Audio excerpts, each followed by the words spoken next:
Alrighty. Hello, everybody. Good morning, afternoon, and good morning, day after evening, and or night. Welcome to the stream. My name is Steampunk Fiend. I hope you're all having a wonderful, wonderful Tuesday, and congratulations, y'all. It is December 30th. There is only one more day in the year. Besides this one, technically, so there's like a day and a half left. So, actually, technically, yeah, there's a day and a half left, just with an extra hour in my time zone. I hope you're all doing great. Welcome in. It is gonna be maximum lazy today, hopefully. And hopefully I don't kill my voice today. Famous last words, right? Yeah, we'll see how it goes. I don't know. I'm hoping it don't explode violently in terms of voices and stuff. I have been very lazy, and I was like looking at Blue Sky like halfway through our timer to start stream. I was reading Discord. I was doing a hell of a lot of things that weren't getting ready for stream. So we're going to finish up our last little bit here. And then we'll boot up Valhalla and have a good day.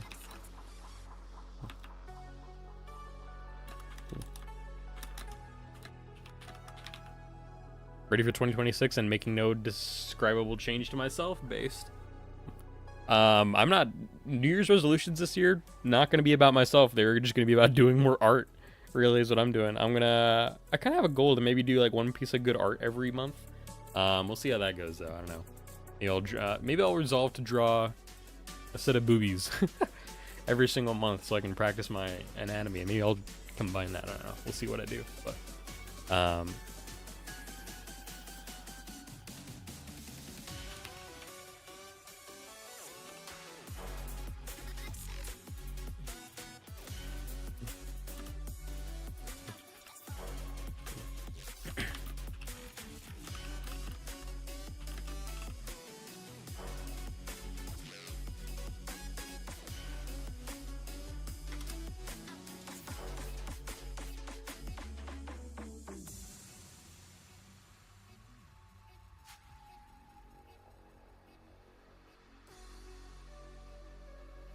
okay.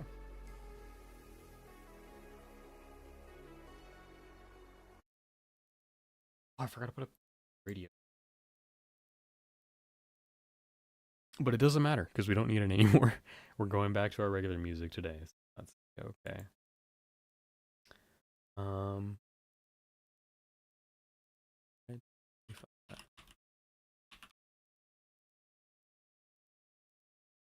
Alrighty, y'all. Let's play some fucking video games. How about that? Got a lot of exciting ideas for next year. I should write some of these down. Yeah, maybe I should write some of these down. 1 second.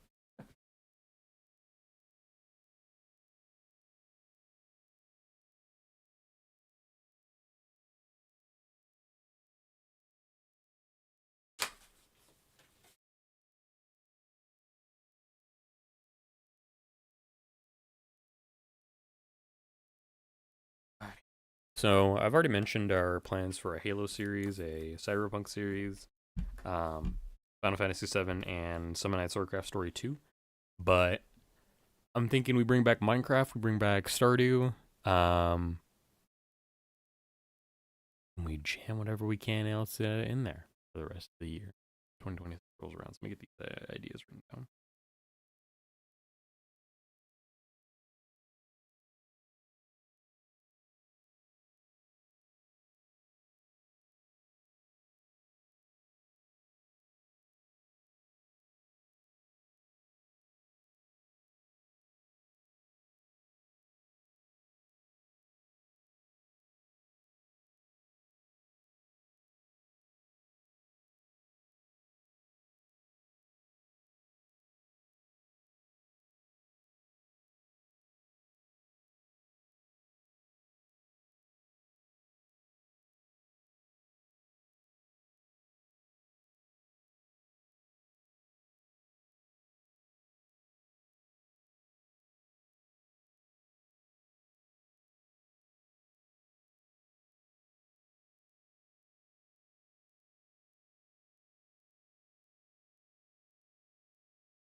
I should have left the music on so it's not me just staring down at a paper in real life and you guys watching my soulless avatar. Not soulless, but like me staring into your eyeballs and suck out your soul.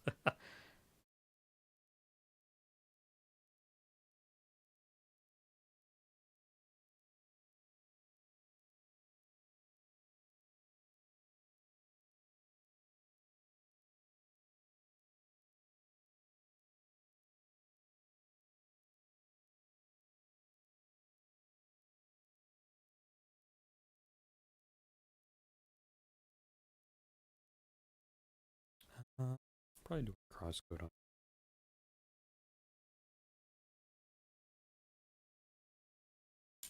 Okay, it's a solid start there. I do actually have some other games I want to quickly check before I forget.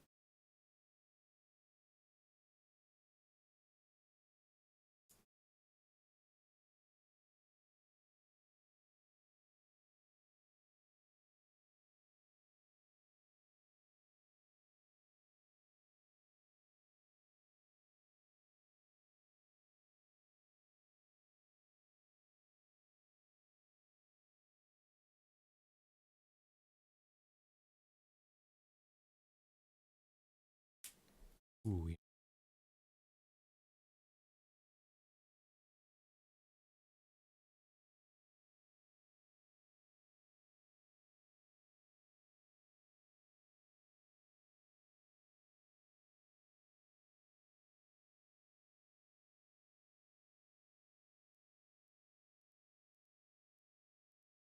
Dude, there's so many games. So many games I could play. Games. I didn't actually have a playthrough of it on the channel. 2026 is going to be stacked, and I'm cutting out a year for art, or cutting out a month for art as well. So like, oh man, I'm gonna be busy next year. It's gonna be wild. All right, I'll look at those later. I think. Hey, you know what? I've yapped enough. Let's play some fucking video games. Dude, is this on the right game, by the way? No, it is not. That'd been kind of funny if I tried to play this and it wouldn't actually work. Alrighty, let me shove that in. Actually, yeah. If I just expand. Sure. Alrighty, let's play some video games.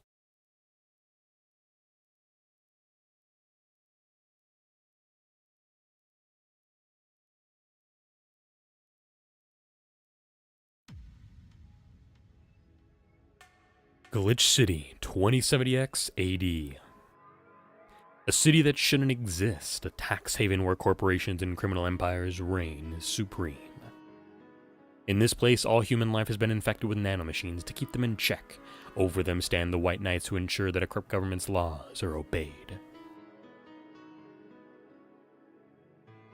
Here, brutality in all its forms is an everyday reality. The quality of life for the non-powerful decreases at an alarming rate. For many, this can be overwhelming. Some devote themselves to their jobs, their families, or even their studies.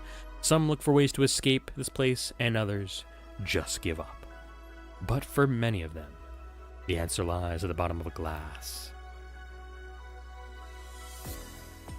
On a small road just seconds away from the main street, somewhere near the slums, you can find the Hall A of the BTC-certified bar coded Va-11. But that's a mouthful. So we just call it Valhalla. A small oasis in the middle of the concrete desert. A fountain of spirits, waiting for tired souls.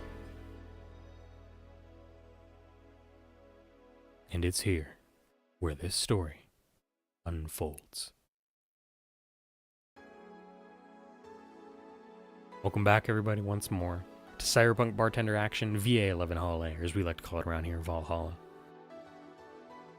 Let's have a nice, relaxing time and play for as long as we can. We're gonna have a break about an hour in, so I can get breakfast. But other than that, we're chipping away at this as best we can. I want to see if we can. We have 12 days to go through, which is a lot of time. So we'll see if we can do this or not. But we'll hopefully get through this. There's some days that are shorter than others, some days that are longer than others. So this could be a very long stream, or I could blitz through it. We'll see. Your electricity bill will be sent out on the 24th. Please make sure you have the $8,000 needed. Jill bought what she wanted and she's pleased with herself. She will surely focus at work today. Have a nice day. Jill says, oh, boss left the hoodie anyway. Alright, let's read our headlines for today. GSF January 4th card announced 66 American Kid and Giant Yusuke headlining. At, is this the GSF Thunderdome? Yippee, wrestling time. Force says wrestling. Jill says, my boss made me curious. Nano Camo is now making smart underwear by Lana Smith E. If underwear you can change with a voice command was something you really wanted in your life, Nano Camo has you covered. Time to change my... the way my not my panties, but my Jill's panties, maybe.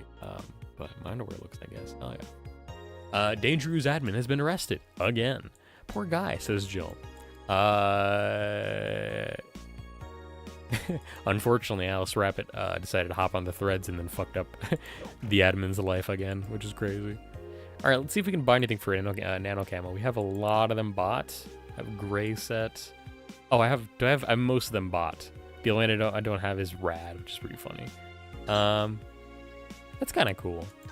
Akira Mickey's cute as well. You know what? Model Warrior Julianne is really cute too. Yeah, garish. Pink is cute. Oh, the pink's kind of cool actually. Pink and orange are good. Green, red, purple. Blue's kind of cute actually. I'll leave blue on for now, I think. Oh, the table, right? I forgot. Do I have everything for the table too? I do. Sick, dude. Do it now, and yeah. Alrighty. I don't need to say it. We'll just go to work. Monday, December 19th. We are, what is that? 19th to the 20 or the 30th, so it's 11 days out. We gotta finish this game today. Gil? Oh, hey guys, says Gillian. How the hell did you get in? Asked Dana. I have a copy of the key. Wait, that's how you greet me after so many days? Asked Gillian. I never doubted you'd be fine, says Dana. If anything, I'd have to cut your paycheck for leaving for so many days without notice. See, Jill, he'll be here on Monday like nothing ever happened, says Dana. Wait, why does he have a copy of the key and I don't? The need for you having a key never arose, says Dana. True. Anyway, glad you're fine, Gil. Thanks, I guess. What? Are you gonna make me wash the bathrooms again, says Gillian. Not today. Listen, I don't know who the hell you really are or what's trying to come back to bite you in the ass, says Jill. But remember there are people that actually care about you. Don't just leave like you did, says Jill. Especially after all hell broke loose. This gives us a sign that you're still alive. So you were worried? Asked Gillian. Isn't that normal? Asked Jill. When it comes to you, I don't know, says Gillian. Shut up. She's right, though. You shouldn't make ladies worry so much, says Dana. Check the cats didn't move the internet antenna, would you? Fine. Hey, boss, why did you leave the hoodie in my place? Because it's yours? Asked Dana. But I told you could keep it. Sorry, I couldn't find it myself to take it, said Dana. Why? Partly because I didn't feel right taking it, but mostly because I thought you'd totally look cute with it. I see. Don't think I'm rejecting a gift of yours, just preserving cuteness is one of my principles, says Dana. Right. Are you still worried about the whole bar closure thing, asked Dana? Of course I am. Why wouldn't I be? Not like I can't work because of it, but, you know. All we can do is enjoy whatever time we have left here as best we can, says Dana. Yeah. So, cheer up. Clients smell sadness and fear, and we don't want that. I'll go to my office, says Dana. All right. Antenna's fine. Did I miss anything, says Gillian? Not really, no. Anyways, let's start the day. All right, let's get some music going. Let's go with our old classic favorites here to start the day. Hold on.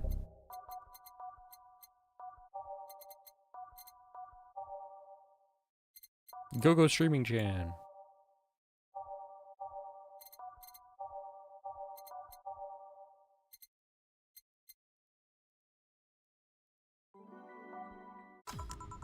Time to mix drinks and change lives. Oh yeah, Gil? Glad to see you're fine. I mean it. Thanks, says Gillian. Excuse me, I'm looking for Dana Zane. May I have your name? Tell her it's Brian. Just a sec. Boss! Some Brian guy's looking for you. Tell him I'll be there in a bit. You heard her. It's alright. Well, I'll wait. This is Brian. It's Brian from Eastbreed. It's weird for someone to come asking for her, though. It's not so weird when you're BTC's regional manager in these parts. Yeah, I guess that... I guess I didn't give you the best first impression, says Jill. Don't worry, I know who I'm dealing with. I'm not a fan of people treating me too nicely because of my position anyways. Handle me like I'm just another client. Almost like customer. Alright, I can do that. We're gonna get you, Mr. Brian. Let's go with the basics. A sugar rush, please. Sure. I never remember what a sugar rush is, but I remember a beer, which is funny. It's 2 Adelhyde and 1 powdered delta. Let's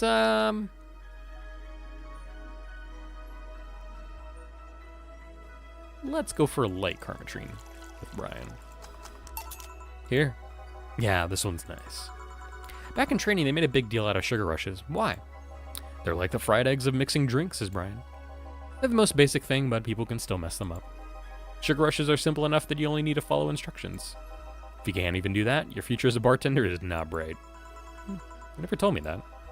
You're Jill, right? Yep, that's me. Dana's talked quite a bit about you. Really? And I guess you must have a few questions for me, am I right? Mostly concerning the closure warning Valhalla got. Can you disclose any information? I shouldn't, but you have the right to know. Thanks, says Jill. Don't mention it. Now where to start? You saw the news on the information leak during the Apollo Trust Bank incident, right? Asked Brian. About the White Knights having lots of members from criminal organizations in their ranks, says Jill. Turns out the White Knights weren't the only ones with shady people, says Brian. Some of those same folks have been trying to elude legal problems using BTC-certified bars. The BTC bars have their own protocols, meaning the White Knights can't dig too deeply. At least not without going through a ton of paperwork first, giving the criminals time to cover their tracks. Although it takes a bit of time to set up, it has apparently proven an effective method for money laundering. Where does Valhalla come in? Young bars, the ones under the radar right now, and the modest to low-income ones are the primary suspects.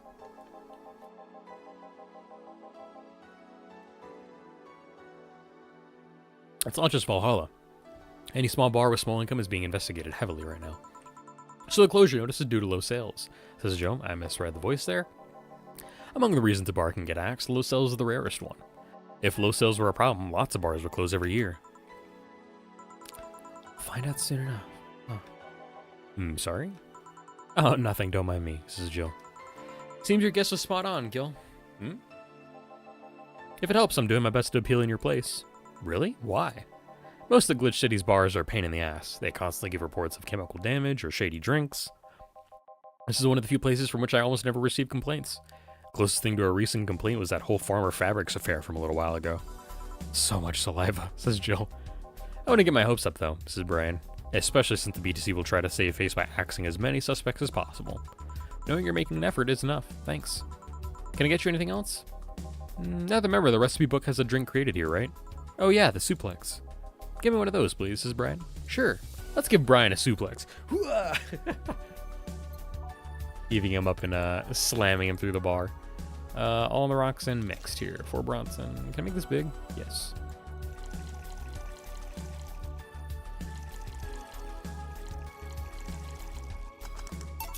Here.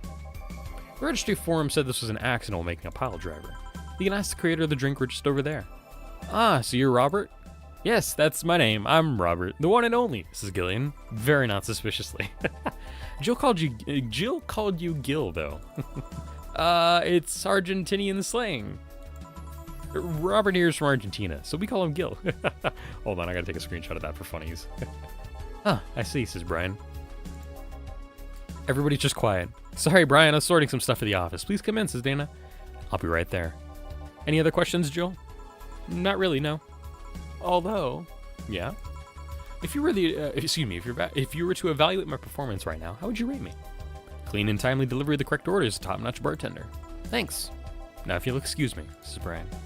I'm surprised you haven't met him before, says Gillian. I received my training in another city. The regional supervisor there was some girl with a red mohawk. Ah, I see, says Gillian. What do our boss will talk to Brian about? I wonder if Gillian met Brian before in that case. I don't know. I wonder what boss will talk to Brian about. Jill, was it? Ah, Miss Stella, what a pleasure. Are you okay? Yeah, just call me Stella. Give me a big beer, please. Sure, on it. Still asked for a big beer. 24248. Are you sure you're fine? Say, right? Of course, what's up with her? She was at the Apollo Trust Bank during that whole affair and... Oh, right, that. So she didn't show up on the list of the massive body count in the aftermath, so... I was hoping that maybe you've seen her. As much as I'd love to say that I had. Yeah, I figured as much. Man, the air's suddenly a lot heavier. I mean, I could tell her everything will be alright, but that would sound a bit condescending. What does one do in this kind of situation? Be a joke? Nah, that'd be tasteless. Okay, just try and say anything. At the very least, you'll break the tension, thinks Jill. Maybe distracting her will be enough? I don't think clearly when under this kind of pressure, do I? There's a private eye here the other day. I? Sorry, I'm a bit on edge. Private detective, I take it? Yeah, maybe you'll want his services. What's his name? I believe it was Art, Vondelay. Oh, that art guy. Yeah, I actually hired him yesterday to look for Say. So you still have hope? I'm somewhere between bargaining and depression right now. I'm afraid to let go of bargaining. I see. Is he any good? Asked Joel. He doesn't look like it, but he's quite skilled at gathering intel. I believe he'll give me an answer. Hello. I believe he'll give me answers about Say, whatever they might be. Sometimes I wish I had a magic wand so I could solve all my problems with the swing, you know? Sorry if I'm making you uncomfortable. Oh, sorry. No, it's not about feeling uncomfortable. It's just weird. I usually try to say something to my clients when I see them down. Right now, I can't find any words that don't sound hypocritical, useless, or tasteless. I'm glad to know you have that much common sense, at least. All I can do is get you drinks. Can I get you anything else? Something sweet. That'll help me calm down a bit. Gladly. Alright, something by sweet flavors here. Let's go for... no, there's one that makes you sleep soundly, and I forget which one it is. The Sparkle Star? No. No.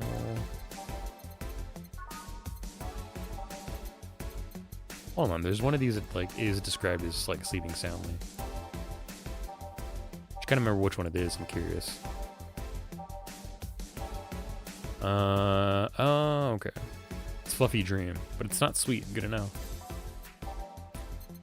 Let's go for Blue Fairy in that case, or I could go for a Sugar Rush. Let's go for Sugar Rush for fun. Why not? Optional Karmatrine. I get big too for fun. Whoops.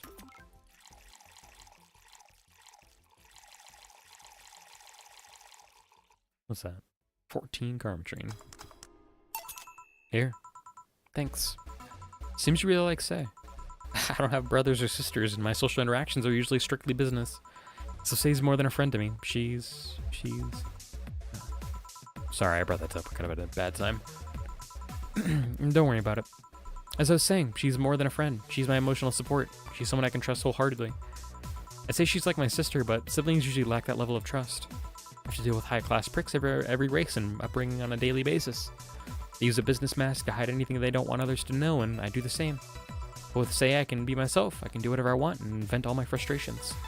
She's always been there for me, and now she might need me. But here I am, sitting in a bar, making other people do that job because I'm a useless pile of flesh. Sorry about the outburst. I'm actually kind of jealous at the level of self-control you're using here. I mean, I'd be a mess in that situation. Still, would you like some fresh air? I'm gonna take my break and you could use some. Well, for a given value of fresh. I'm fine, thanks. Okay then. Gil, please service Miss Stella while I take my break. Sure, leave it to me.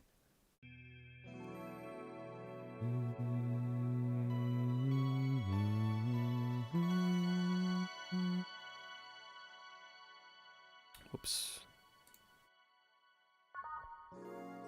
It's now safe to keep playing.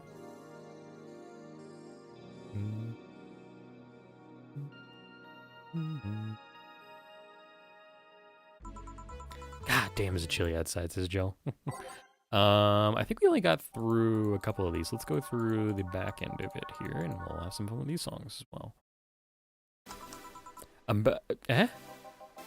What a kid like you know about that, eh? Actually, I need to give him his nasally voice. I'm just giving you the facts as they are. What happened to all is gone? Asked Jill. Let's see. Detective guy comes in, Cat Boomer girl greets him, they start talking. Everything was okay until the girl mentions Zaibatsu Corp offhand. After that, the guy got riled up and started bad-mouthing it. Oddly enough, he was the only one. She just carried on like it was just a normal conversation. I see.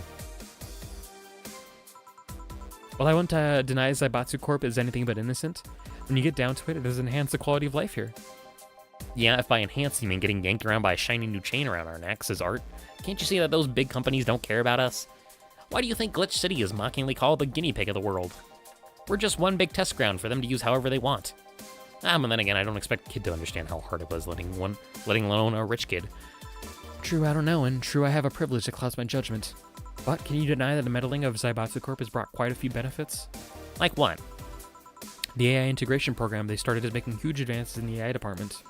Every day, more and more countries are seeing the benefits of recognizing AIs as citizens.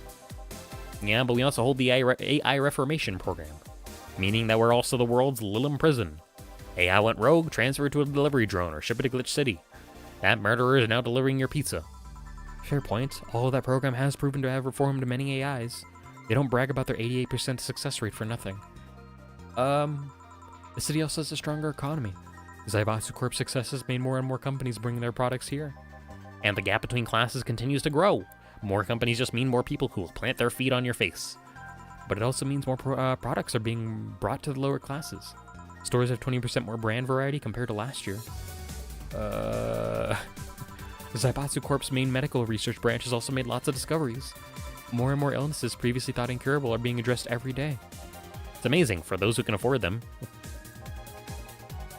I'll wait here just for a second for ads.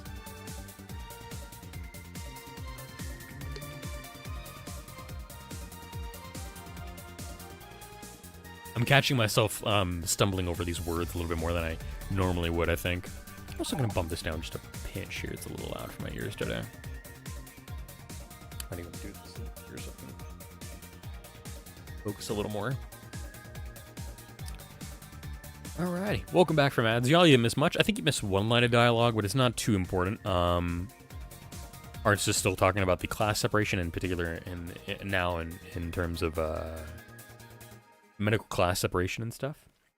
Alrighty. Meanwhile, down here we're experiencing medicine shortages almost every month. You have a point there, says Stella. I hope there are also more jobs. All the companies coming down here need personnel. So the unemployment rate has gone down by almost 40% this year. More jobs? Shut up. Am I wrong? Well, that's... Hey, you, don't just sit there. Give me a Zen Star. Sure. Let's make a Zen Star for the sore baby. Does it need... Oh, on the rocks. I always forget it's on the rocks.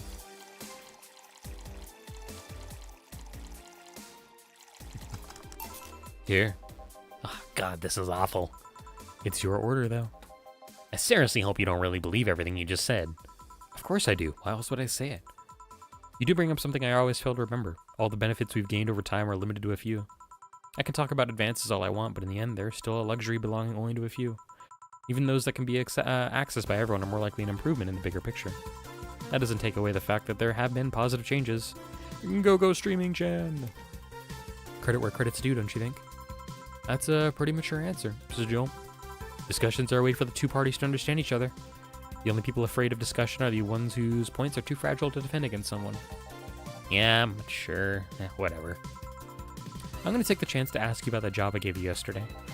Haven't been able to find much, but I can at least tell you that she wasn't at the bank when it opened up. What does that mean? Either she left before the whole ordeal started, or she managed to escape at some point before the whole thing ended. All the corpses are accounted for. They only found one totally disfigured, but witnesses identified it. Wasn't your friend, that much is for sure. I see. Did you call him here? No, he just so happened to come here today. The weird part is that the girl did enter the bank. It's like she vanished or something. I see. Thanks. Keep it up. Your face brightened a bit, says Joel. Hope is the last thing you lose, I guess. He's telling the truth. Say might have found a way out. She's a resourceful girl. She surely did something. Think I'll have another drink. Do you want anything? Asked Stella. Me? Just give me whatever you order. 2 bad touches, please.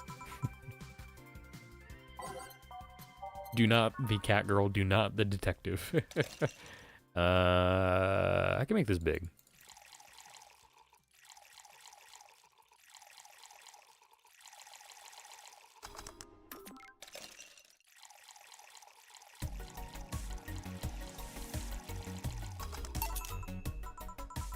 I remember this one excuse me. I remember this one party I went to. The guy that came up with the name of this drink showed up. After people found that one out, they lined up to slap him for whatever reason. They didn't seem offended to me, though. Imagine a guy shows up and tells you, I made a classy bad touch. Wouldn't you line up to slap him? Are you okay, Jill? I'm fine. Now that I think of it, did you find that girl you're looking for a week ago, Mr. Vondelay? Turns out she was at the Apollo Trust Bank all this time. No wonder I couldn't get in touch with her. Girl?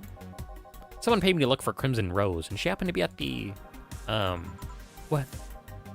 I'm trying to avoid mentioning that a dangerous assassin got stuck in the same bank as a girl you're looking for. Oh, don't worry. Besides, the last thing I'm worried about with Sei is people.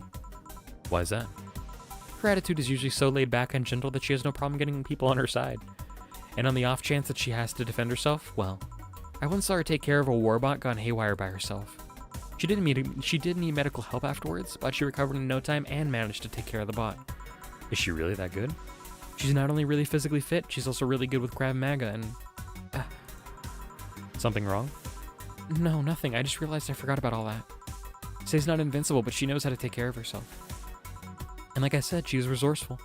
She surely found a way out. I just hope she's well wherever the hell she is. She owes me an ice cream. You want another drink, Mr. Vondelay? It's on me. Are you sure? Yeah, order away. Alright then, I'll have a piano man. And you, Miss Stella? I'm fine, get his order. 1 piano man for the detective. Alrighty, all on the rocks and mix. 2 Adelhyde, 3 Bronson, 5 Powder Delta, 5 Flanergide, and 3 Carmatrine. Here. So this is what drinking something classy without worrying about the price feels like. Alright, I should get going. My contact will arrive at the rendezvous point soon. I'll let you know if I find out anything else, Miss Hoshi. Please do. Right then. You've been generous today, says Jill. He made my night with his discoveries on Say's situation. I'm not totally over it, but at least I got distracted for a bit. Oh, that's it for me. Good night, Miss Hoshi. Thanks again. Please come again. You don't mind if I stay a bit longer, right? Why would I? It's not like you're asleep. Thanks, this place is soothing. I'll just go sit over there near the arcades. Alright then, that would be all, Dana. Quite a mess of situation with, Robert. Brian, you have a meeting in an hour with MI6 Hall C. Right. Oh, if it isn't Miss Hoshi herself. Ah, Brian, fancy meeting you here. I didn't expect to see you here, of all places. Are you busy? Mind catching up for a bit? Sure, no problem. Jill, we'll be sitting over here. Let me know if you need anything. Will do. Little AI. Pat. This holophone is an old... this holophone is an old model, so hanging up is a bit laggy. You can call me Cass, by the way. I'm Jill. Say, you guys give a lot of liberties to my boss. I mean, she gets away with too much stuff. She's not hurting anyone, and wouldn't you say it's more interesting that way? Finally hung up. Huh. It's been quite the day, says Jill. At least the streets are calm today. I have... arrived yet again at the... Oh, God. At the majestic Hall of Heroes. Calm until now, says Jill. God, that actually kind of hurt to do. We meet again, bartender. You look winded, Virgilio, says Jill. It's pronounced Virgilio. No, I'm pretty sure it's Virgilio. You said as much last time you came. Pronunciations are a silly thing. Society imposes on letters. They want to be free, and they want to be pronounced however they want. You look winded, Virgilio. We are all little toys winded by the cruel hand of fate, just stumbling until it decides not to wind us anymore. And yet you're the only one in the vicinity hyperventilating. That's, I was jogging. Dressed like that? I can jog however I want. Yes, you can. What can I get you? Something fake. Of course. Something fake. Let me go for a fluffy water, or a frothy water. Yeah, we'll go with this one here.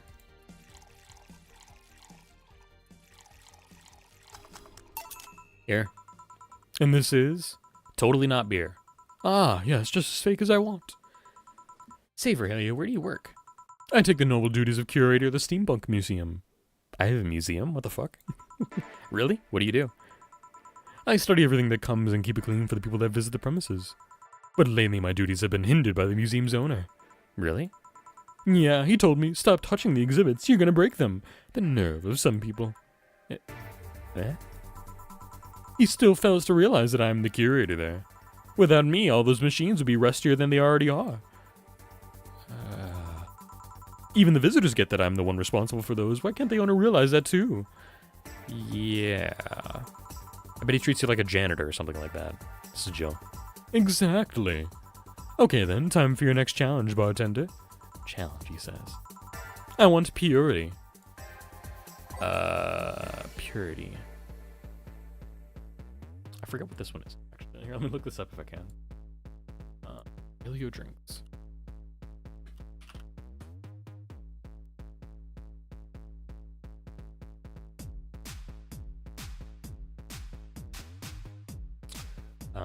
We are on 5 through 9.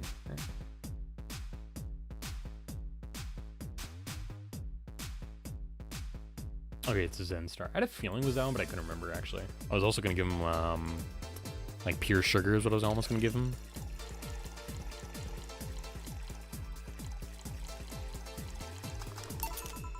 How is this pure? It's a drink. It's free from any human sin. It can do no harm consciously. I feel like this one is, independent there of, I feel like that one's unspecific. I think you can do anything on that one, actually, really enough. Ah, yes, beautiful. Hey, you, the guy over there. Me? Says Gillian. Yes, you. Have we met before? Can't remember. Maybe, says Gillian. Yeah, I think... No. We haven't met ever. At all. That's an interesting reaction, says Jill. Jill, I'll be taking my leave now. Be careful out there. Thanks. Excuse me, have we met somewhere before? Asked Stella to really... That face. That eye. What about my eye, punk? We haven't met ever at all. Never. Ever. Good talking to you, bartender. Did you just scare off a client? Asked Jill. Apparently. Well, I'm off. Thanks for everything. Don't mention it, says Jill. Are we done for the day, asked Dana? Yep, quite a few clients considering the whole situation, says Gillian. Oh shit, that Virilio guy. So you two actually met before? Yeah, you could say that, says Gillian. What? Asked Dana. Gil stuff, don't mind it. What were you talking about to Brian? Asked Jill. Well, said Dana, we were mostly catching up, to be honest. I hadn't seen him in a while. I offered him a drink when we met last week. I talked a bit about what to do after the bar closes. Oh, and I tried to explain the situation with Robert here. Talking about Gillian. He agreed to help me out with that one when the time comes. Oh. I was also tuning up the details for the new employee. New employee? Asked Jill. Part-timer. You'll meet him tomorrow. Oh. Him? So it's a guy? An adorable guy, if I do say so myself, says Dana. I suddenly have deja vu, says Jill. Are you alright, Jill? Yeah. Must be nothing. Surely nothing will come of that. Surely. Alrighty, we're doing pretty well. No mistakes. Brian told me to give you this. Hey, extra $500. Yippee. Alrighty, day 20. Or day 8, I should say. Your electricity bill will be sent out on the 24th. Alrighty. Jill says, I need some me time. Forrest says, use the bathroom. Got that shoulder massager. Let me also save really quickly too, just in case. Wrong button. Alright, our headlines for today. The EKDV 186 gets historic updates. Cool, new gun. 4 ASCII like guns? Nah, I don't need a penis that badly, says Jill. AM Township 64 announced. New waifu machine? Sugaban Soft just unveiled a new line of personal computers for the anime enthusiast market. This is after several attempts at appealing to a broader audience with the Uranus game console. Forrest says, didn't you play a game for those guys? Yeah, Monster Girl Puzzle. Yeah, this is Jill. Shout out to Sugaban. Men prefer Christmas cakes, study reveals. For the longest time, the term Christmas cake referred to women aged 26 or above who are regarded as undesirable, just like a Christmas cake that ceases being useful after 20. What? What is this? Yeah, mature women rule. What a weird little rant there. All right, let's go to work. Tuesday, December 20th. After this day, we'll probably take a lunch, or I'll take a breakfast break. Although it'll technically be lunch by that time, but doesn't matter. Who cares? Good evening, says Jill. Hello, Jill. In that cage? I brought my cat. Your cat? Did I hear Yasunori Kato was in the bar? Asked Dana. Bring me that bastard. I'll give him the fist of justice. I'll make him eat the Kanto earthquake. I'll borrow his cap. Wait, there are no evil onmyoji here. Boss, what the fuck? Asked Jill. Didn't you say you brought Kato to the bar? My cat. Cat. Oh, it's even better. Hey, Four. So cute. Why did you bring him? I heard some apartments in my building were being raided. I don't have anything suspicious, but you never know. So I'd rather have him here at least today. Well, I'd say something about the health regulations, but we already had a pack of corgis here. Do you want me to take care of him to my office, please? Sure, but he's a bit shy, so... All right, Four, let's go to my office. I think she didn't hear me. Say, Gil, how do you always come so early? I'm gonna take a screenshot for no good reason. For absolutely no good reason, for sure. Whoops, clicking the wrong button there. Accidentally clicked out of a window. There we go. I live close by, says Gillian. Really? Yep, Chief got me a small apartment nearby. Something about the BTC housing program. Oh yeah, I got mine through that too. Anyways, let's start.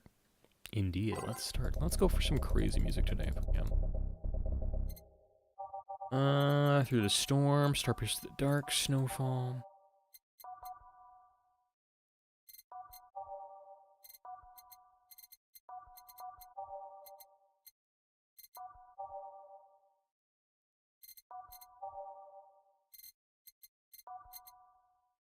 All right, 10 to mix drinks and change lives. Yo, what's up, dude? Lady, did you hear me? A dog, another dog. Hey, I'm not just another dog. I came here as a part-timer. See, you're the part-timer? Yeah. Boss, I'm taking my break. It's too early, says Dana. Shit. The part-timer's here. Huh, he came early, says Dana. Why a dog? Why? Why? Because look at him. He has a Hawaiian shirt and sunglasses. And he's a Shiba, not a Corgi. I don't know what you're complaining about. They all look the same to me. Granted, Shibas can be seen as a Japanese counterpart to Corgis. They're both funny looking and dogs used by the royalty. Anyway, starting today, this dog will help around here. My name is... It doesn't matter what your name is. Boss, please don't shout. Sorry. Just call him Rad Shiba. Why Rad Shiba? What part of Hawaiian shirt and sunglasses don't you get? He's the raddest thing here. Thanks. Anyways, he'll mostly help getting orders, bring clients in, and cleaning, but he ought to know how things work. Cleaning? That'd be a change of pace. He'll act like a client and see how you work. Right. What can I get you? I'll have a grizzly temple. Are you okay? Yeah, just a couple of post-traumatic flashbacks. Coming right up. This dog wants a grizzly temple. The deja vu hurts. Alrighty, all blended. Fuck you for getting me a blended drink, you little dog. Blended drinks are never my favorite because they just take too long. But hey, I'm gonna make him pay out of his wallet for this one. This actually might be on the house, unfortunately. We'll see here. Nope, got money for that. Good. Here. Wow, this is awful. People actually pay for this shit? Hard to believe it, I know. So, what brings a dog like you to taking a part-time job here? I'm here to help the funding of my organization. You with the Safe Art Toy Company? What? No, don't let me with those hurting supremacists. I have a more noble and benign organization. I belong to CIRA. CIRA? Canine Independence Rescue Association. We give a place where dogs can be dogs and save them from themselves. CIRA is what I love, but damn is it expensive sometimes. We decided to take part-time jobs to help fund anything it needs. We want to help CIRA be the best it can be. What do you do at CIRA? Pay treatment for hurt dogs, give food to the hungry ones, play with the bored ones. We're there for everyone. Oh, that actually sounds nice. Say, do you have a menu? Something like that, yeah, here. Let's see. Any recommendations? Avoid the part with promo drinks. The Grizzly Temple is one of those. Fluffy Dream? I like the sound of this one. Coming right up. This dog now wants a Fluffy Dream. All right, let's go all aged and mixed, and I'm gonna make this one definitely big. Whoops, I made that way too big.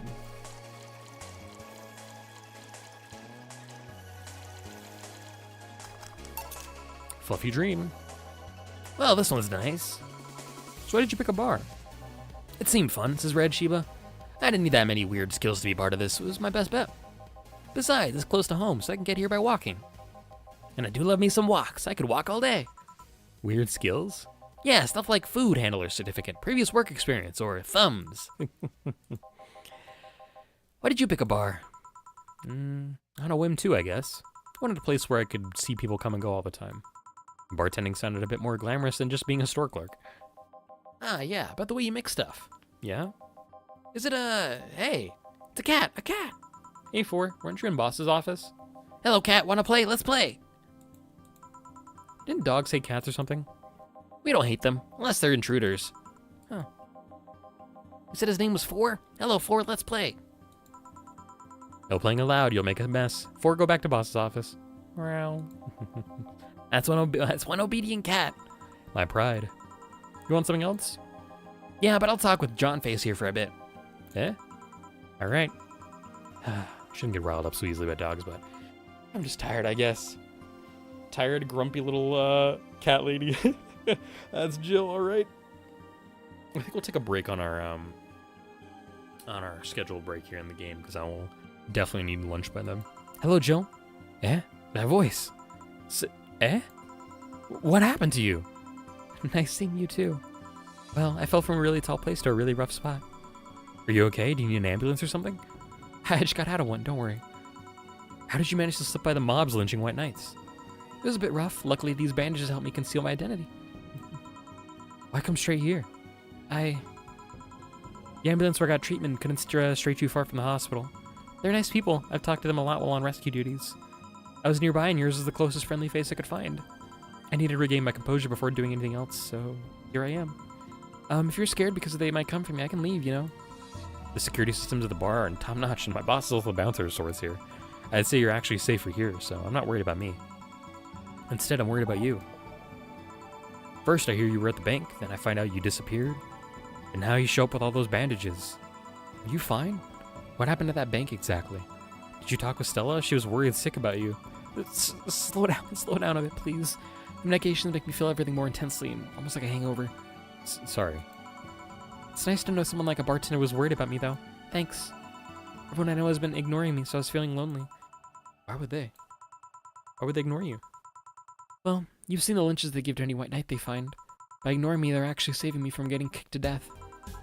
My good deeds finally paid off, I guess. Can I get you anything? Something sweet without alcohol. Thank God these pants still have my wallet in them. Oh, no, I couldn't take your money right now. It's on the...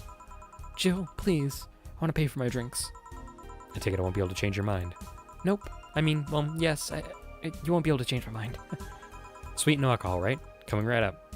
Stacey to be in a bit of pain. Let me make sure I give her something sweet and that doesn't have alcohol in it. Sweet drinks, no alcohol.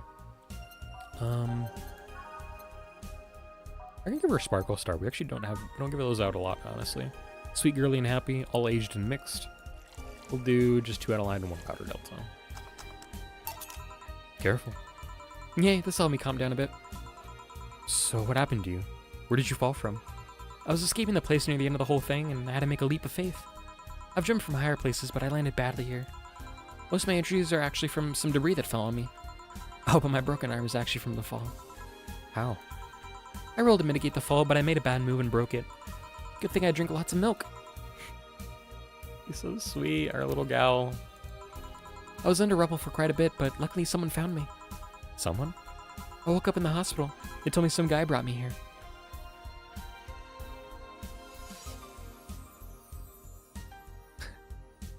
I'm kind of putting pieces together. There's a couple of potential people who this could have been.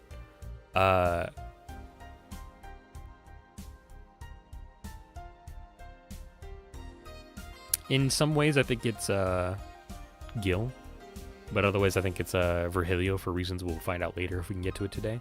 But I don't know. I think it might have been Gil too. I don't know who he was, but I owe him my life. What? Nothing. You just sounded cheerful. I'm alive. Why wouldn't I be? After all that happened at the bank, here I am, talking to you, being able to talk at all. Don't think too much about it. I'm fine. I'm totally ow, ow, ow, ow. How are things around here? I heard there was a huge commotion when the whole thing happened. I had to sleep here in the bar on Saturday, but I guess it could have been worse. Glad to know that. Did you contact Stella? She's on the verge of despair yesterday. Hey, Jill, I want another drink. A Bleeding Jane. Say ask for a Bleeding Jane, but is it really the best idea to give her one? No, I'm gonna give her another sweet thing. Let's give her, Moonblast. Oh, without alcohol, though. Let's do that. Does the Brandtini have, it does. Oh, a Sugar Rush in that case. Here. Phew. Thanks. Yeah. So, how are things inside the bank? Come again? What happened inside the bank? How did you manage to get through it? I was with this nice bunch of people. Well, they're apparently nice at the very least. We tried our best to find a way out of the whole thing, cracking through the security, finding safe spots. Then, sorry for asking all that. It was obviously over the line. No, don't worry about it. It's just the analgesics still numbing me. I'll take my leave now. Thank you for everything, Jill. Are you alright? I'm fine. I'm fine. Eh? Weren't you leaving? Yeah, I was, but, well, you know how I just said I was fine? Yeah? I'm not. So I want to know if you could lend me an ear for a bit. Well, I was going to take my break. Oh, sorry. No, what I mean is that I could lend you an ear if you don't mind going to the back alley for a bit. Yeah, please. Troubling times, chat.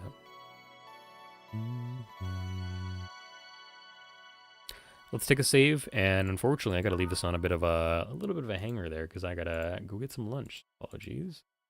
I'm gonna leave you guys with some music. I will see you guys in a little bit. I'm gonna grab some pizza, reheat it, and I'll be right back. God damn, we gotta go right into. Man, I'm so sorry. We went right into some Lavender Town remix. I'm so sorry, y'all. Some good remix, but we're going from depressing to creepy and sad. Wow, what a combo. Anyways, I'll be right back. I'm gonna put right here really quickly that we're going to lunch.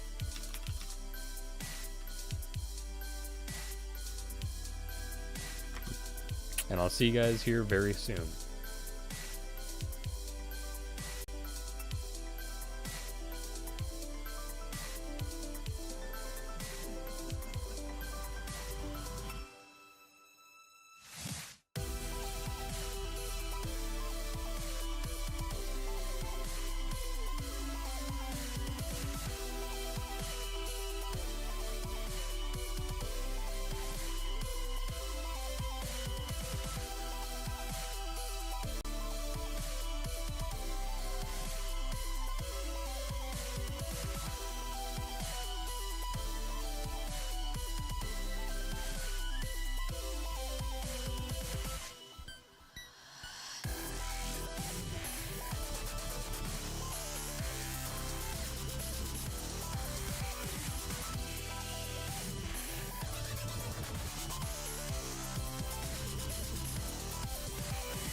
place like this, I would defend everything. When you try to take my people, I would defend everything. And every man, a woman, and child, them I will protect the same. Safe in my father's house, to defend you in my mother's name. Hey, hey, hey, let's get it now. Hey, hey, safe in my father's house, to defend you in my mother's name. I'm from first to last, I never made it out with like I bring them out, I manifest and I will serve the people like I'm always last. My father vengeance, nobody has passed me. I'll set my people all free and I'll defend the kingdom, let us all be. Inherited castle, evil would I be, no beast, something that will ever trade our peace. Lead to safety, the pure and the broken, it's all them find my faith in the cause I believe and hold my sword to the evil forgotten. Another you will not have died in vain. Hey. When you run on my place like this, I will defend everything. When you try to take my people, I would defend everything. And every man, a woman, and child, them I will protect the same. Safe in my father's house, to defend you in my mother's name. There is magic and wisdom hidden so deep in the Belmont hold. I can find my purpose if there's a light to be found in the world. I'll avenge my mother, it'll be a race against death and time. There's hope for solve, I can be the hero in your eyes. Did everyone that doubted me, my father was proud of me. I thought I'd be a prodigy, I'm gonna come at destiny. And every time I wasn't me, a step, I live a prophecy. A moment in adversity, another night of history. So when I hear you calling my name, cause I'm always gonna be there too. When I see you trying to run and hide away, I'll have your back too. And all I've been in wicked things, don't be scared, I'll be there, I'll fight them all for you. Wicked me from another song that rise to protect every one of you. When you run on my place like this, I will defend everything.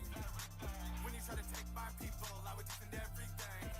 And every man, a woman, and child, them I will protect the same. Safe in my father's house, to defend you in my mother's name. Aye, aye, aye, aye. You already know this, aye, aye. Safe in my father's house, aye, aye. Defend you in my mother's name.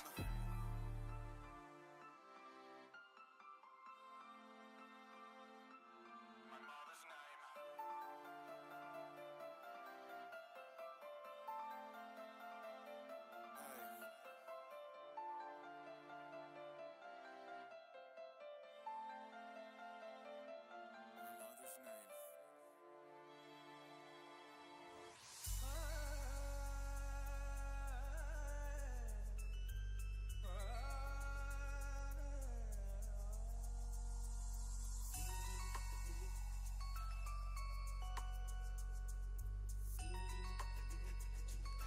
Well, it turns out I was 2 minutes late. Alright, we are back in here though. I'm gonna put a pause on that and let's get back to our game, alright? I almost forgot to switch scenes, that would have been pretty funny.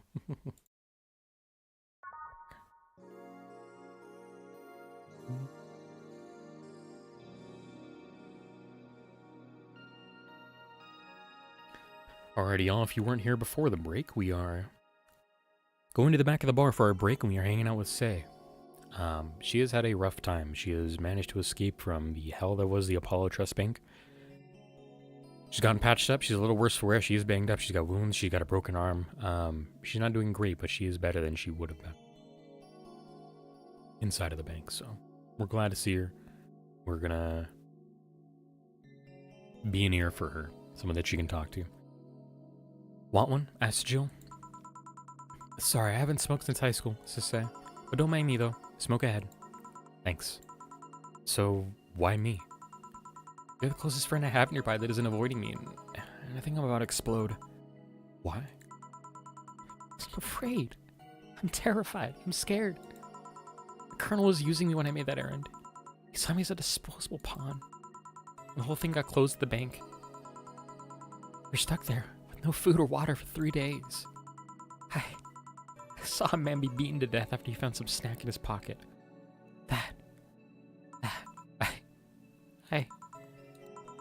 When I was in rescue duties, I usually dealt with collapsing buildings, fire, that kind of stuff.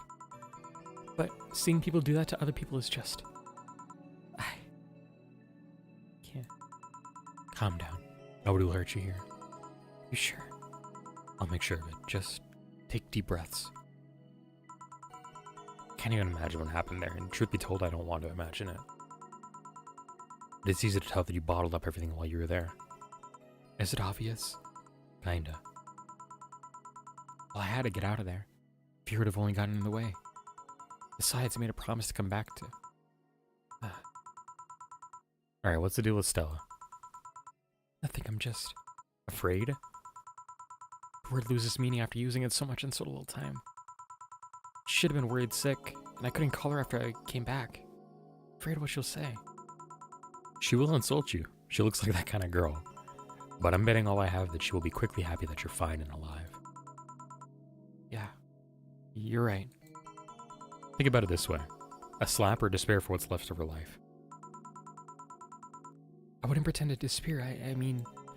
Besides, from what you tell me, you're pretty much only coming to your senses today, right? Yeah. It's weird how everything can change in such a short notice, you know? On Thursday, I was a girl doing her duties, minding her own business. Now I'm injured and woke up to find out I can't go back to those duties. Part of me is happy. I knew full well why nights usually did more harm than good. On the other hand, I really love my job. I'm stuck with nothing to do. Yeah. I know how that is. Life-changing on such a short notice part, I mean. Really? I would tell you why I know that, but I think you should go see Stella right now. Yeah, you're right. Speaking of which, hey Gil! What? Do me a favor and escort Say to wherever she needs to go. Please. Only if you cover my share of the work. Yeah. Okay then, let's go, miss. Right. Thank you for hearing me out, Jill. Anytime. Too much heavy stuff lately.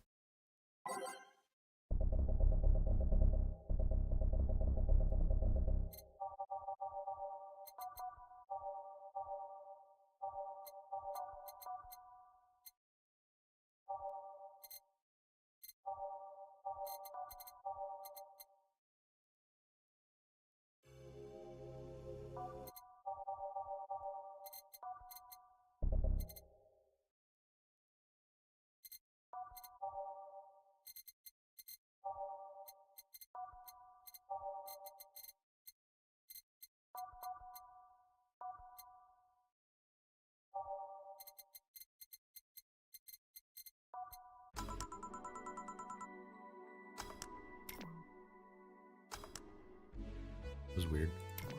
Whew. Hope everything goes alright. Hey Jamie. Jamie? Jill. Gillian is in here, I see. Are you alright? You look distracted. I'm fine, don't worry. If you say so. Jill, where do I take 4 if you need to use the bathroom? This is Dana. Calls Dana out. The cage is a small litter box included. Ooh, that's convenient. 4? 4 is my cat. Some apartments in my building are being inspected today. So I brought it into working in case they enter my place while I'm gone. I see. What can I get you? The usual gut punch. Coming right up. A gut punch for Jamie. All aged and mixed. Let's go for 10 Bronson. 2 Flannergide and a shit ton of Karma Train. Here. I thought when someone ordered a gut punch, you had to make a joke about giving the client a punch to the stomach or something. Oh, that? In theory, yeah. Gil's the only one that actually pays attention to that, though. Really? He didn't receive proper training. He read an old manual my boss had. There was some sort of stipulation mentioning the need to say puns. Well, that seems like it was some sort of anti-counterfeit measure. I mean, if they copied such a silly stipulation, they'd be caught in the act. Like when the dictionaries added fake words to spot if someone else just copied all of it? Yep. Why not tell them that? It's too amusing, to be honest. So, what's on your mind that's distracting you so much? Nothing you should think about too much. It's like those times you just feel uneasy for no good reason. Enough actual reasons to feel that way, though. Kind of think of it, mercenary is quite the uncommon occupation, wouldn't you say? I'd like to see what I do as bounty hunting, actually. How so? Asked Joe. The only jobs I don't take are those where I have to deal with people who just happen to be in the wrong place. There are some people willing to pay off someone that has done no wrong. Things like killing someone that owns a house in the way of some building, or a nosy reporter. I'm not better for turning a blind eye to such requests, but I'm not going to be the one dealing with those. Bounty hunter part comes where? If I'm sent to kill someone that has done something like stealing or killing and I get paid for it. You could see it as bounty hunting. Yeah, I guess. It's just cheap justification for killing people, though. In the end, they're cheap. However, I won't be one to kill for petty reasons like those. Let's change the subject here, though. I'll have something bitter, if you don't mind. Sure. Dream asked for something bitter. That's a tad too broad a category, though. Maybe something manly would be better? Can give him a suplex, though. Or a pile driver, I should say. Yeah, bitter, manly, and burning. Let's go with this here. Alright, 6 Bronson.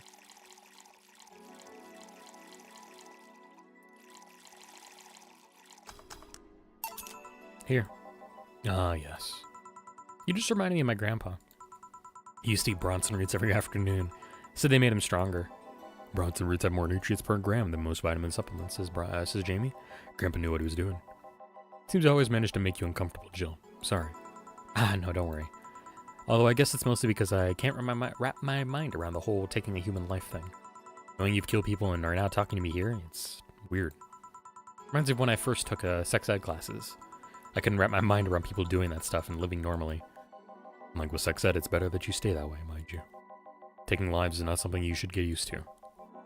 Yes, I know a good way to change the subject a bit. Would you like to hear about the most dangerous bounty hunter in the city?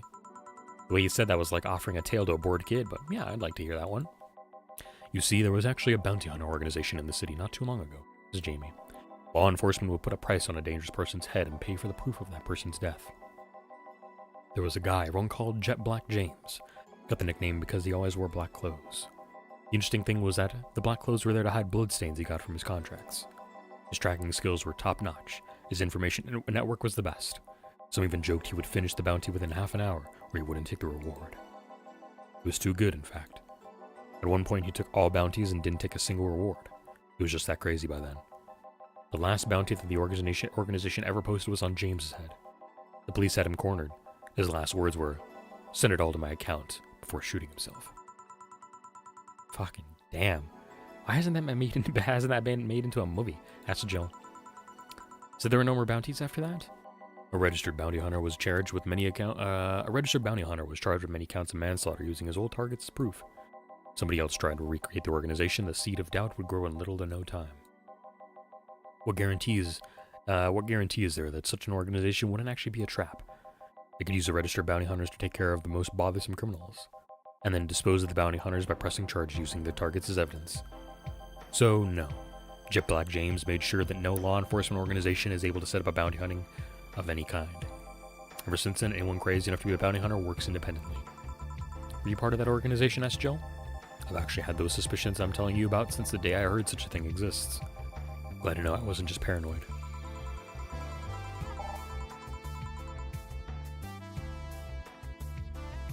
I feel like this is a weird, maybe flowchart error, because this doesn't make sense necessarily. I'm going to turn this down even further. Actually, I'm going to turn my own audio down. There we go. I don't know how well you changed the subject, but that was certainly one interesting story. Just to make sure you're not a rebuilt Jet Black... Wow, hold on. Just to make sure you're not a rebuilt Jet Black James or something, right? The name James is pretty common, Jill. Besides, if I remember correctly, his real name was actually Theodore. Oh. That story left my throat a bit dry. Give me a beer, please. Sure. Let's give him a big beer, why not?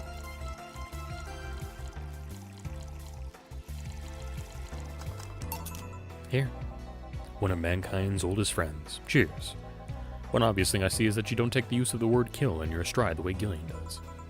Not good with violence, says Jill. That's good. It's interesting, though. When I compare you two, it's obvious Gillian has seen quite the share of traumatic stuff. Excuse me, burp there? That guy's a handful because of that sometimes. Still, he's one of the most reliable people I've ever met. Where is he, by the way?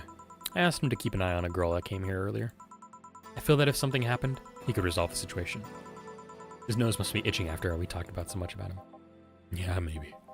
Well, I've got to go. Send my regards to your boss and Gillian. Will do. Man, today's been quite heavy, says Jill. Everyone... Wait. If I say it out loud, I feel like I'll just tempt fate. But let's try it anyways. Everyone has just been gloomy face after gloomy face, and that dog. I sure hope the next client changes that. So you still work here? Asked Ingram. I knew it! Quite the surprise to see you here again, Mr. Ingram. Got out of my job, I needed a drink badly, and I remembered this crack house was nearby. What can I get you then? I'll have a Bleeding Jane. On it. Ingram wants a Bleeding Jane. All blended, you fuck. Just for that, I'm gonna get you a big bleeding Jane so you have to pay more money. Fuck you. Oops, fuck that up.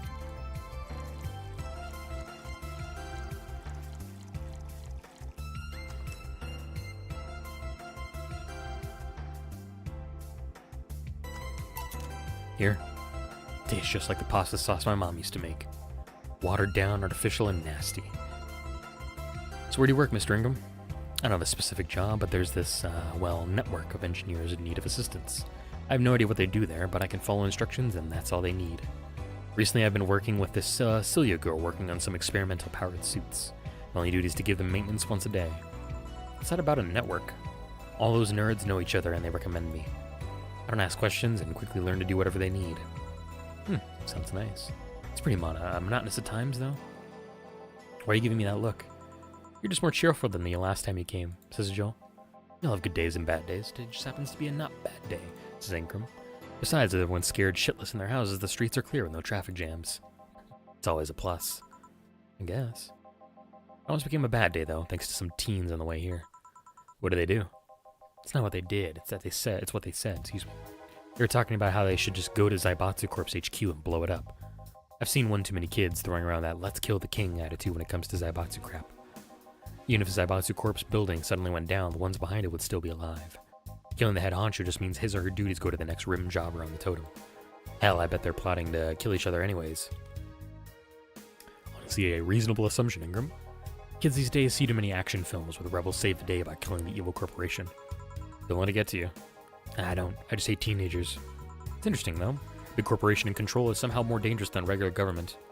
I wouldn't know. I'm not a political person, says Ingram. Oh, shit. Thanks, Joel. Alright, give me a Zen Star and try not to mess it up. Coming right up. Ice. Shit ton of 4. And fucking hella nasty, dude. Here. Yeah, it's just as nasty as I've heard. Why order it then? Asked Joel. Not your problem. So, where's the red comet? My boss? Jill, 4 is headed your way. Let's play, Ford, let's play. Oh, a customer. Sorry for the intrusion. You have a dog here? And a cat?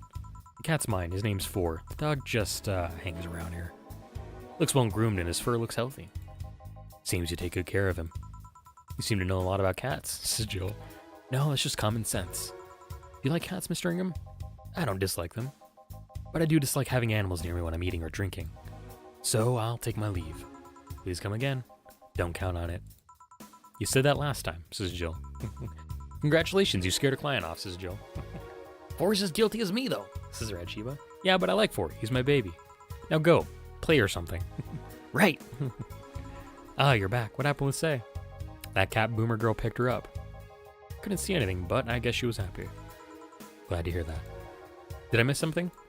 Only Jamie and some other guy came. I see. You look exhausted, says Gillian. Yesterday was filled with people carrying heavy emotional baggage. I don't mind, but dealing with them tired me out a little bit. I actually found myself wanting Dorothy to burst out of that door at any moment. So you miss Dorothy? Kinda. But anyway, nothing a good night of sleep can't fix. Let's just wrap things up around here and call it a day. Alrighty, a good day. Got extra $300 from Dana for bringing in 4. It's a good day. Your electricity bill will be sent out on the 24th. Still got a couple days for that. Jill says, 4, mind the hairballs. 4 says, you leave bigger ones in the shower. No, not the drain.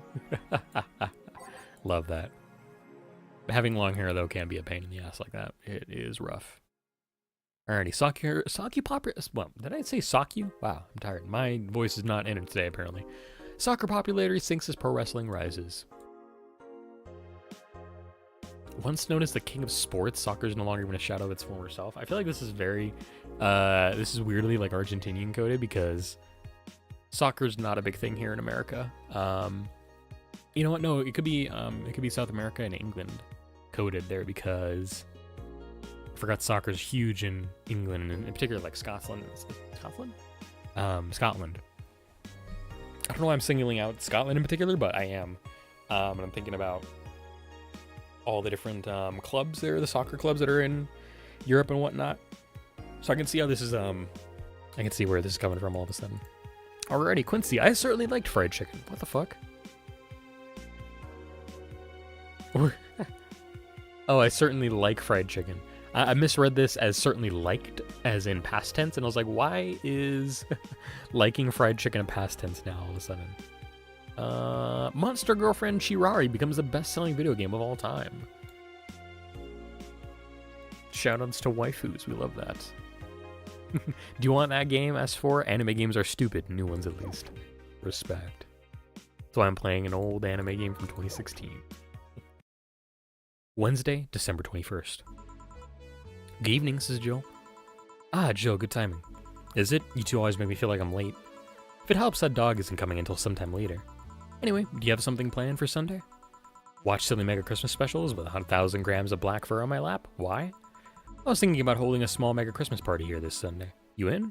Sure, why not? Alright. Invite any client you're acquainted with, the more the merrier. You didn't bring your cat today? The raid stopped. They found whoever they were looking for. Huh. Anyways, B, better start working. Yeah, you better. Thanks, Dana. Let's go for routine here. Let's just go for the first few here. Okay. Time to mix drinks and change lives. Welcome to Valhalla. I want a fluffy dream. May I see your ID, please? I don't have an ID because, I'm the ghost of Mega Christmas Past. I'll haunt you constantly unless you give me a fluffy dream. Ooh. Do you have money to pay for the drinks? Well, Do you? Yes, I have money. Cool. The girl asked for a fluffy dream, but she's got to be crazy if she thinks she's getting alcohol so easily. Indeed. Let's give her, a frothy water for fun. All aged in a mix, I'm going to make her pay double for this for causing me trouble. Here. Ugh, this tastes like butt. So who are you here to stalk, Miss Ghost of Mega Christmas Past? Stalk? Oh, right, I'm a ghost. That guy, yeah. Which employee did you leave without a Mega Christmas, Gil? Jill, please. Would have been funny if you reacted to that. Sorry, kid, I'm not in the mood to humor you today unless you have some sort of ID. Here. Well, in a year or so, I would gladly serve you a drink. But until then, this is no place for you. But I already got a drink. A non-alcoholic one. You didn't expect me to really give you a drink, right? So if you would please leave. I can't leave. Not after trying so hard to even get in here. Alright, let's start from the beginning, Miss Norma. How did you know my name? I saw your ID. It could have been a fake ID. I don't think you're stupid enough to make a fake ID that doesn't put you at 18 at the very least. You're very sharp, Miss Bartender. You look like a nice girl, Norma. Why come to a bar like this? You seem like you're in a bad mood, Miss Bartender. Nah, she's just like that all the time, says Gillian. Shut up. Sorry if I've been harsh. These last couple of days have been heavy. And having someone underage here reminds me of a certain incident from last week. Incident? Well, don't change the subject, young lady. Why did you come here? What do you care? I can do whatever I want. Unless it's illegal, in which case anyone can, should, and probably will stop you. I just wanted to be more wild, you know? Wild? My mom puts way too many expectations on my shoulders. I've always been out to make sure I don't disappoint her. But it's never enough. It's not good enough to have good grades. She also wants me to go out and take a college preparation course. I'm tired. I don't want to do things for her anymore. So you came to a bar. If I came back home smelling like alcohol, she would leave me alone. I'm not good enough for her. I might as well kill any hope she has in me. You remind me of this client I had a while ago. She passed out in the street and my boss brought her here. Her attitude reminds me of how she got once drunk. Yeah, bitter about the pressure exerted on her. Hers was workplace pressure, but you still remind me a lot about her. So what of it? So before you think anything else, calm down. I don't want you to go through what she went through. I'm calm. So let me get this straight. You came here to make your mother disappointed? Yes. Do you like alcohol? Actually, I think it's nasty. Then you're doing things wrong. What? If you're gonna disappoint your mom, at least do it with something you like. Like, become a belly dancer because you want to be a belly dancer. Otherwise, you're just trying to hurt her for the sake of hurting her. Let's start with something. What do you like doing? I don't know.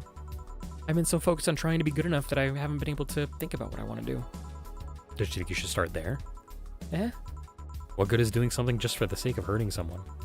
If she gets disappointed in you over something you like doing, you have the right to protest. But if you're hurting her by hurting yourself over something you don't enjoy, Sounds silly, huh? Very. Go home. Do some self-discovery before hurting your mom, would you? At the very least, humor her until you're old enough to move out. Yeah, you're right. Thanks, Miss Bartender. Call me Jill. Jill? Alright. Careful out there. In the end, you did humor her for a bit. Shut up, says Jill. Oh, a doggy. Hello, little girl. Oh, shit. G and J, how are you doing? You're late. Miss me, Jay? You're too early. Good to see you here, said Dana. Boss, will you be any good around here? I'm right here. I know. Of course, I spent lots of time training it. Why do you think he didn't show up last week? Because how the hell would I know? Excuse me, I'll read this right. Because how the hell would I know you'd bring a part-timer dog? Here, let me show you. Sit. Sir, yes, sir. Roll. Sir, yes, sir. Paw. Sir, yes, sir. Training, of course. He's only shouting sir, yes, sir, and not doing anything else, though. I never said I did a perfect job, says Dana. Is that a motorcycle? Oh, shit. Hey, not in my office. In the end, he's just a dog, I guess. Yes? Bathroom. Oh, sorry, it's only for clients. Promise me you'll buy something afterwards? It's that door over there. Who the hell are you? The other one. Sheesh. I said get out of my desk. But the world's ending, says Red Shiva. It's just a motorcycle, says Dana. They're the foot riders then. Those are horsemen, and it already stopped. Thanks. Don't mention it. I need to buy something now, right? No, you don't have to. Sorry if it looked like I meant to inconvenience you. Nah, I'll order something. I need a rest anyways. What can I get you? Piano Woman would be nice. Sorry, didn't hear you. I'll have a Mars Blast. Sure. Mars Blast for the biker guy, but I thought you said a Piano Woman first, though. Y'all heard it, Piano Woman time. 5 Adelhyde, 5 Bronson, 2 Powder Delta, 3 Flanergide, and 3 Karmatrine. Here. You look happy. Shut up. Is that motorcycle out there yours, Mr. Call me Mario. Yeah, it's mine. Sorry for the noise. Don't worry. It's not like you stayed outside too long or anything. So what do you work as, Mario? I live to paint the roads black with my wheels, leaving the trail of my engine sounds wherever I go. I'm a rebel. Fuck the red lights. Fuck the speed limits. Fuck the helmet laws. The roads are mine and mine only. I am... Guys, I'm going outside with the dog. We'll advertise the bar. Hello, doggy. Hello, shady guy. Shady? I'll be back before long. Don't worry, says Dana. All right, says Joel. Careful, responds Gillian. Who is she? She's my boss. She was cute. Not that you're not cute, and it's not like I'm into girls either. Not that there's anything wrong with that. So where do you work, Mario? I told you, I'm a rebel. Rebels can't maintain those bikes for too long. What's your day job? I'm a delivery boy. That's really appropriate, I guess. What do you deliver? I'm from a courier company, so it's kind of like mail, I guess. I'm always around the city, and I know it like the palm of my hand. Sure, I might not remember every building, but I remember every intersection and every street. That's nice. I still can't take detours without feeling totally lost. Try guiding yourself with the help of landmarks around here. Around here, the Saber Station's antenna is a good reference. I mean, what do I care? Fix that yourself, bitch. Do you want anything else, Mario? I guess a Moonblast would be nice. Moonblast? Gut Punch, yeah, that one. Again, he asked for Gun Punch, but I'm pretty sure he asked for a Moonblast first. Let's respond with his whims. Shoutouts to the Moonblast, still having no relation to the Hadron Cannon you can see on the moon for 1 week every month. It's a blended one though. Why? I hate blended ones so bad. This one I can't double up though, make big though. So let's get him a big Moonblast.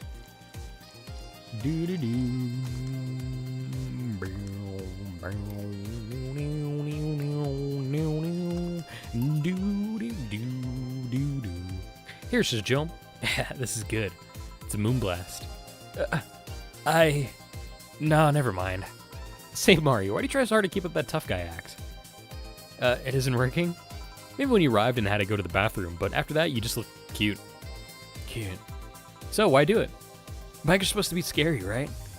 Rebels that cause trouble and ride free from society's tides. If we apply that brand of logic here, I should be wearing 1/3 of my clothes and lighting drinks on fire. I guess. You can do whatever you want, just however you want. Just that you look like you're trying so hard. Like you don't really enjoy that. It's not a lie. Just as you can't dress as a biker and still be a nice kid. Yeah, but other bikers... That sounded like something someone in high school would say.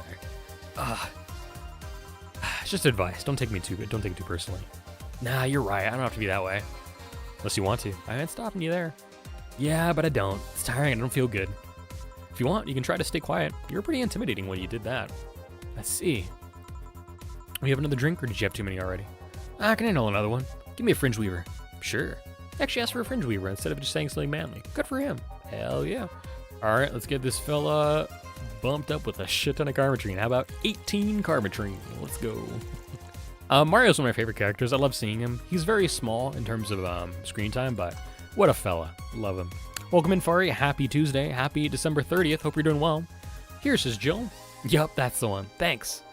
Say, that guy over there. Gil, what's up with him? Are you dating him? No. Is he seeing anyone? Not as far as I know. Do you think he... Nah, never mind. I said nothing. Thank you for everything. This is Mario. Please come again. I'm good. How about you? I'm doing pretty well. Thanks for asking. Had some pizza for breakfast. Playing a good video game now. We're trying to blast through all of Valhalla. We're having a good time. It's a good one. Sending off 2025 with a fun visual novel.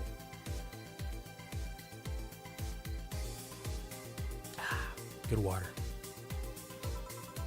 Gil, you heartbreaking fuckboy. What? Nothing, says Jill. I'll be taking my break now, Gil. All right, careful.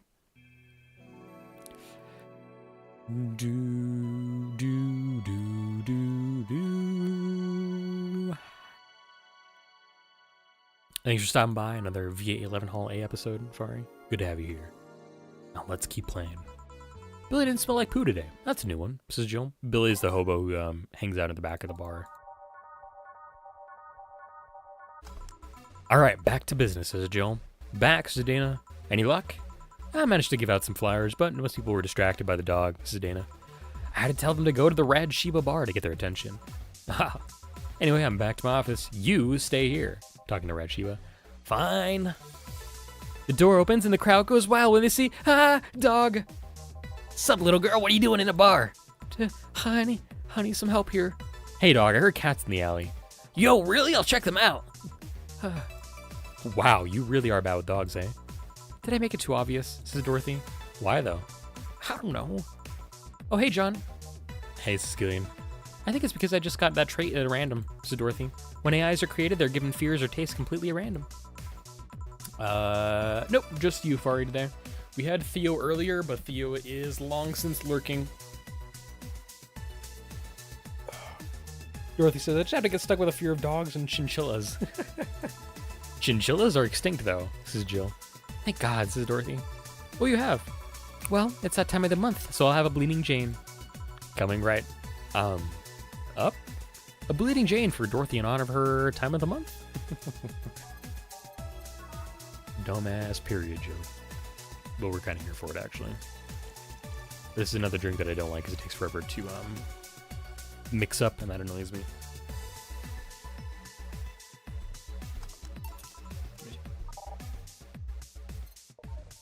Here, says Jill. That time of the month, do Lila menstruate? Yes, oil. No, silly, we don't, says Dorothy. There are a few maintenance things we have to do every month, but those are a different story. Then what time of the month is it? Time when I feel like drinking a Bleeding Jane, says Dorothy. Look at that smile, chat.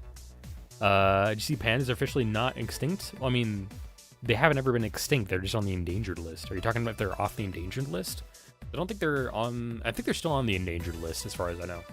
But to be honest, I don't watch news at all anymore because, frankly, the world is fucked up as it is, and I get my news drip-fed through Reddit, which isn't as good anyways. Drag out my phone here just check to make sure, Ow.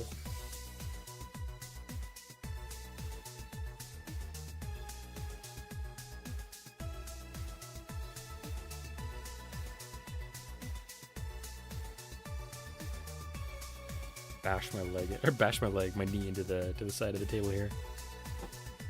Yeah, Airman's asking the same question I am. Do you mean no longer endangered, Fari? Also, hi, Steam. Welcome in, Airman. How you doing? Happy December 30th. Pandas no longer endangered. Because extinct is very different. Interesting. Giant pandas are no longer endangered, but iconic species still at risk. And this is from the World Wildlife Foundation. This is from September. Vulnerable on the global list of species at risk of extinction. Damn. That's actually awesome. That's not to say that we shouldn't stop caring about them, because they are very endangered. Still, they don't like having sex. They have such a hard time having sex. So they're like, the repopulation numbers are terrible. But we're trying. Yeah, they're off it. China released a lot of them, so they aren't endangered. Interesting. Yeah, my bad. No worries, Fire. We just had to make sure we got to get our facts straight kind of here. That's what we're asking and stuff. But I appreciate you filling us in that fact. That's kind of a cool way to end the year. When the pandas are a little less in danger of being extinct. I almost slipped off my chair there. Anyways, Jill's asking, so how's business? You'd be surprised by how many people get struck by holiday depression and need some Dorothy in their lives, says Dorothy. Although it's also the season with the most competition. I didn't know you had competition, says Jill. Of course I do, both humans and Lilim. Half of them got a sexy Santa costume, and that's not fair. They were sold out, I wanted one too. But maybe it's better that way. How so? Asked Jill. The other girls like to dress in skimpy clothes and show lots of skin. That scares off lots of people. I learned that the best way to maintain regulars is just dress normally. Really? If I dress normally, they can just pretend I'm some acquaintance. No need to hide me until reaching the room. Hell, some even invite me to a dinner or a movie before anything else. Although I must say it's a bit hard to get the clients in the first place. They can't tell what I do at a glance. And the first time they see me after a call, they think I'm just making a prank or something. Yeah, it popped in my mind when chinchillas are for some reason extinct. Well, this is 50 years in the future, and it lives in a world of massive corporations and pollution, so chinchillas are extinct in that way, unfortunately. Huh, never saw it that way, says Jill. Which reminds me, do you serve only humans or do you serve Lilim too? Humans only, but I do have an at least 40% organic policy. 40%? Human from the neck up, dicks preferably organic, but I can make exceptions. For females, I'm not so strict though. Why? Do you know someone that might be interested? No, just mere curiosity, says Jill. Well, your curiosity left me thirsty. Give me a blue fairy. A big one, would you? Alright. Can do that. Big blue fairy for the little pink-haired pixie. Alrighty, optional Karmatrine sounds good to me.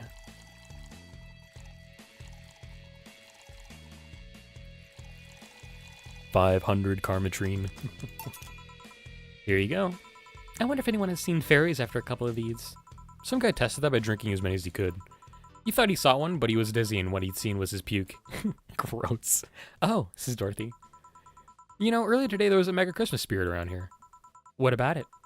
That I'm realizing I made a fuss about serving drinks to someone underage, but here I am. Nothing in particular, just a funny story. I have a funny story myself. It's a mega Santa prank, says Dorothy. Jill immediately sighs and says, the what? It's a prank I pull every year, says Dorothy. First, I pick a mall, wait for a day with lots of people. Then I go to Santa's lap, and when he asks what I want, I say in the most innocent tone I can muster, I want you to make me a woman. Sometimes I try to cover it up. The little wants to be human, says Dorothy. It's then when I say, no, I want you. After that I say, well, at the very least I want a dildo, a big pink one, or a very bumpy cucumber. Sometimes I spice it up. Instead of cucumbers, ask for a pony and a crane to lift him. I once thought about screaming, help, I'm being molested, but I remembered it was a prank. I didn't want to ruin the guy's life. How considerate, says Jill. Although I did get a client that way. He became a regular soon after. Huh, says Jill. But yeah, 3 years and they still don't get that it's always me. Oh yeah, how old are you? Old enough for anything you want. Numbers, I need numbers, says Jill. Are you really asking a girl her age that way? Okay then, tell me your age first. 27. No fair, you didn't get fidgety or anything like that. Fine, I'll tell you. My model's designed to look between 10 to 13 years old, but my last checkup said my mental age was 24. How long since you've been deployed? That's a secret I'll keep with me. Fair enough. I expect you to get all uncomfortable talking about your age, though. Why didn't you? With how dangerous everything's been lately, every year you get matters. Getting old isn't a curse, it's an achievement. You should make a shirt with that, because if you don't, I will. Feel free to do so. Do you want anything else? Let's see. Oh, a cobalt velvet. It's been a while since I've tried one of those. Alright, just for cobalt velvet. Weird. Alrighty, all on the rocks and mixed. 2 Adelai. Let's keep this a small one.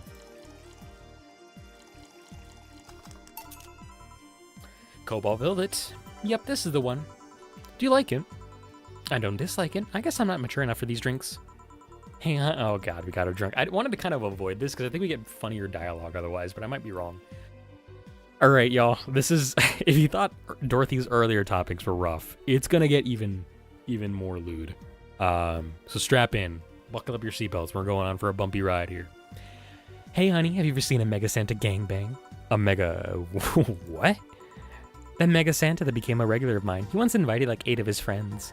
Gangbangs are funny because with that many guys, no one knows what to do. They think about using you too, but they don't want to touch the other guys. Well, you should have thought about that before getting naked in front of other guys, says Dorothy. 8 guys, and in the end only 2 got into it while the others left. Even my regular left. I'll regret asking this, but were all the other guys... Yeah, there were Mega Santas that work with him. Of course they were, says Jill. I've been in many, but I still don't get the charm of gangbangs. Orgies I can see, though. Well, either remembering that got me turned on and the alcohol is kicking in. Either way, I'm leaving. Bye, honey. That girl has seen some shit, says Gillian. Now I can't see Mega Santas with the same eyes, says Jill. Why did you tell her you missed her yesterday? Forgot about it, says Jill. I didn't find any cats, says Rad Sheba. Why not look again? Good idea! All right, chat, I'm going to be honest. We've gone from weird to reality, okay? It's going to be a little intense here, chat, and I'm going to act it up pretty intense. So strap in. If you guys are at all opposed to, or if anything that like emotional might make you guys uncomfortable, this is your warning now. You're going to want to turn off probably the audio until this day is over. And you'll probably see that and notice it when we see the end result screen. All right, here we go. Huh? Another kid? Maybe the bar got popular at some middle school? Asked Gillian. That would be a hassle, says Jill. Ah, God, maybe Elmo's right. Right about what? Asked Gillian. Well, the other day I was asking her opinion on the whole Alice Rabbit thing, before the whole massive transmission hack thing. And at some point she talked about hacking becoming a fad and said, imagine if suddenly a group of tweens broke into this bar and started asking for drinks. And today there have been 2 kids already. Yeah. How would bartending become a fad? Asked Gillian. Maybe a cartoon? Kids' cartoons don't show any alcohol, though, says Gillian. True. Excuse me, miss. This is no place for kids, so you should... Gil, she's staring too much, and she's saying nothing. She's not ordering anything, she's not causing trouble, and there's nothing inappropriate here. I mean, nothing inappropriate aside from alcohol, but alcohol is everywhere anyways. So what do you suggest? Let her be. Maybe she's just curious about the bar. She's saying nothing, though, says Jill. Maybe she's curious and shy. Also, it's rude to speak about people you have in front of you like they can't hear you. Yeah. Jill. Ah! How the hell did I startle you? Asked Gillian. What do you want? Can you help me out here with a beer? Right. Let's get a regular beer for Gil. Here. Thanks. And lower your guard a bit, please. Oh, yeah. Before I forget, the disposal unit comes on Sunday. Do you have any expired ingredients on your side? Right, yeah. There's a bottle of Carmatrine that's like a month past expiration. Put it by the sink so I remember to dispose of it. Thanks. Hey, miss. Yes? Are you happy? Am I happy? Well, that's a weird question. I'm not sad, I guess. I'm not jubilant, but... No, I mean, are you happy with your life? With your choices? Deep question. I mean, I might have 1 or 2 regrets, but I guess it could be worse. Regrets? Yeah, I mean, don't we all? I see.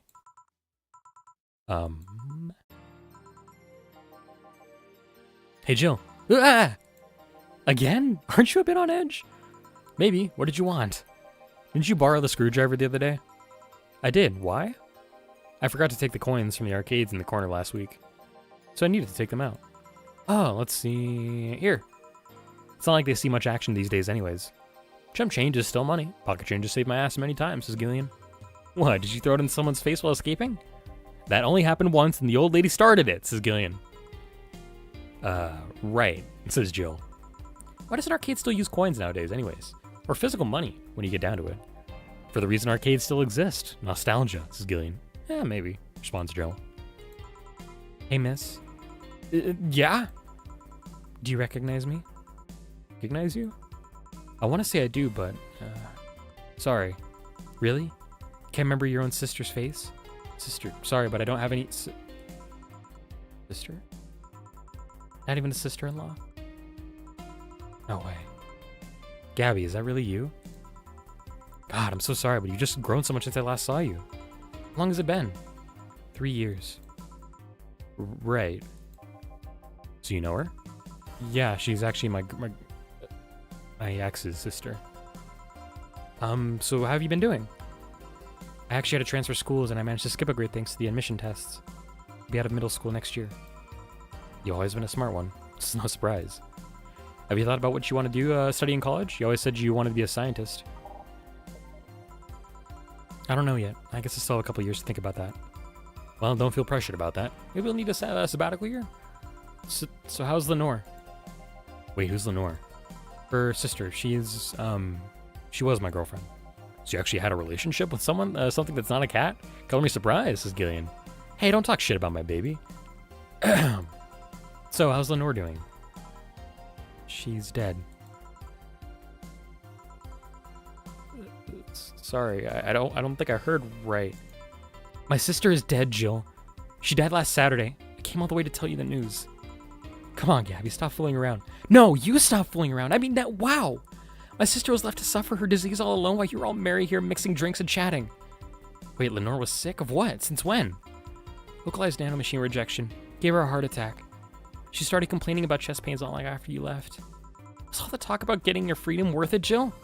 Was your right to be married worth the life of my sister? Why are you lashing out at me like that? Did I infect her with a disease that killed her? No, but it's too much of a coincidence that she started getting worse and worse right after you left.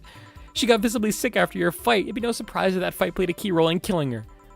That's just speculation. You can't expect... And all of that because you wanted freedom? What kind of freedom is so enticing that it makes you hurt a nice 3-year-old relationship? Was this freedom so important you cut all contact with us? Was this freedom so good you left everything behind? Was this freedom worth the life of my... Shut up! I didn't kill your sister, for fuck's sake. It's not like I infected her with that nanomachine rejection. Hell, this is the first time I've even heard she was sick. And do you really know what kind of fear drove me to have that argument with your sister? Do you even understand the fear of feeling your youth slip away through your fingers? Do you think it was all easy for me? I was scared. I'm still scared, but I needed to grab a hold of my life. But it has nothing to do with your sister. I loved her. Do you think that fight didn't hurt me too? Idiot. Gah!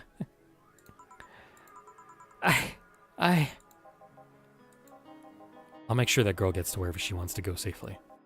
Meanwhile, Chief, I know. Come on, Jill. Let's take you home. Home sweet home. Hey, Jill, you want to grab something to eat? I'm not hungry. Want me to come in, keep you company? Fine. I just need to be alone for a bit. Jill. You can tell me what you're feeling. It's okay. It's not okay. It's not. Come here, Jill. Come here. I feel like part of me is crumbling right now.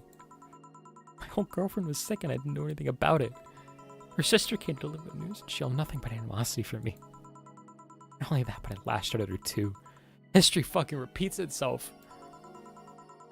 If I hadn't cowered back then and apologized.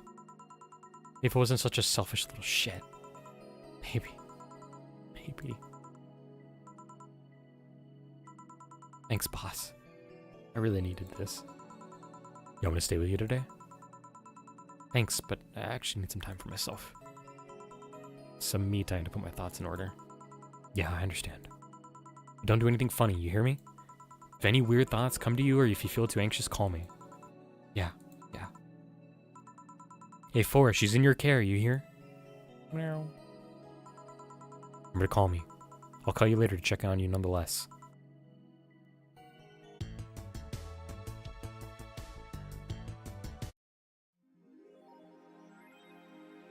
Your electricity bill will be sent out on the 24th. Please make sure you have the $8,000 needed. Jill smiled a bit at the cutesy poster. Have a nice day.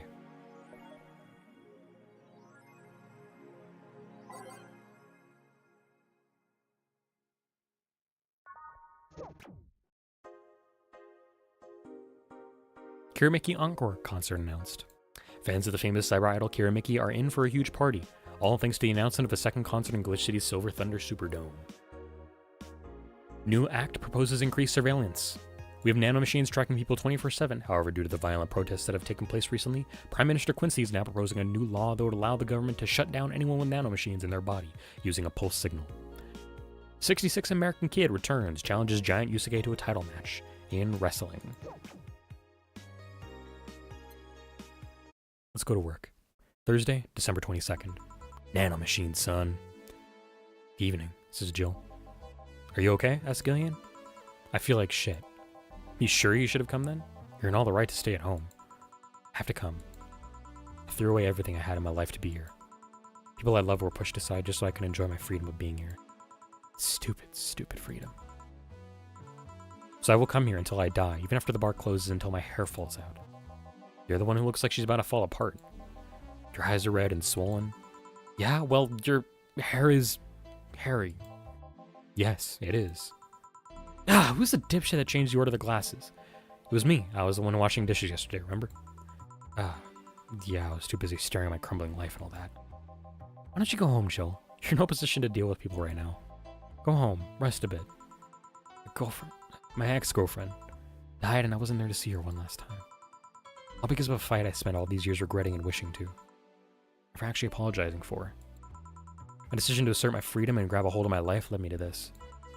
A bartender strapped for cash that distanced herself from her loved ones for no other reason than selfishness. So I won't fucking leave. I threw all that away to be here, so here I will stay. This is what I wanted. This is why I left all that behind. This is why... See, you're starting to sound like a broken record. Oh, leave her be. I'd rather have her here than be alone in our apartment. How are you feeling, Jill? I feel like a shit-eating piece of shit. The lowest of any possible life form you might find. Nanos look down at me in disgust, knowing they're far superior. You're spirited. That's good. Where's the mutt? Working with Sierra. At Sierra. I know what I said, says Dana. In any case, let Jill process her anger. It's perfectly normal to feel that way. And here she's surrounded by people that care about her. It's a lot better than leaving her to fend for herself. I mean, as smart as 4 might be, he's still just a cat. Then why not have Jill stay but not serve anyone today? What part of I wouldn't leave didn't you understand? I didn't leave everyone behind to just sit and do nothing. Fine, fine. What do we do if she lashes out at a client? That's why you're here, Gillian. Gillian Pliskin. Who?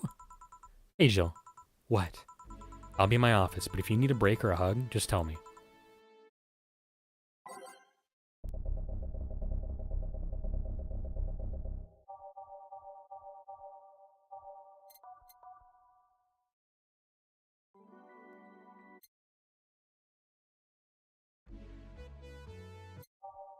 I'm trying to find some specific ones I'm thinking in my brain. Is it this one? That's a good one, but it's not the one I'm thinking of. What these ones here? Are these ones a good one I want?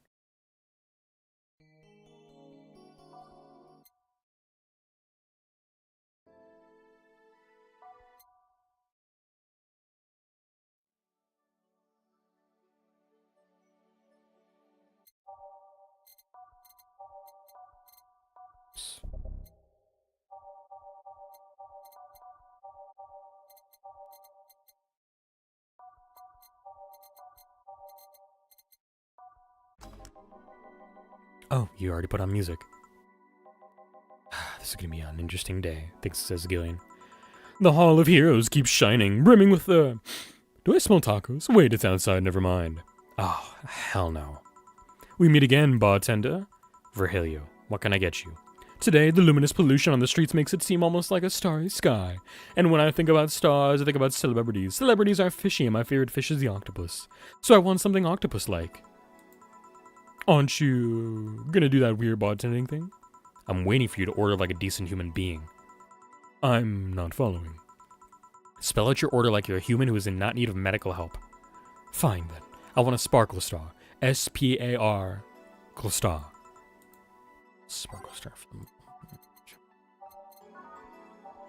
Wrong thing. All aged and mixed. Let's give him a big one too, because he is... I love Virgilio.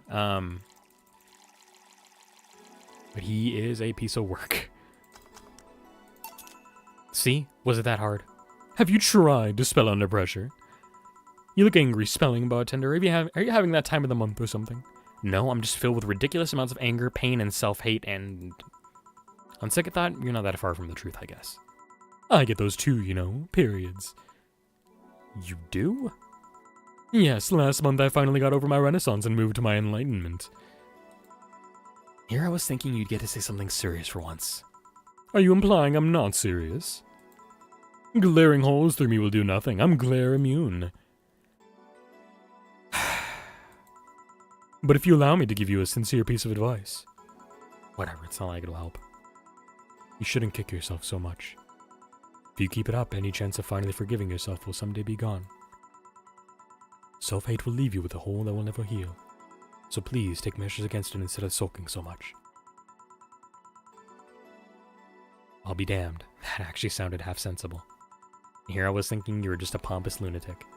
Hey, pompous lunatics have stories too. Really? What story? I would rather not tell. Figures. You want anything else? Have you ever seen how the... a bad touch. Bad touch. Whatever. All on the rocks and mixed. Can I make this big? Yes, I can.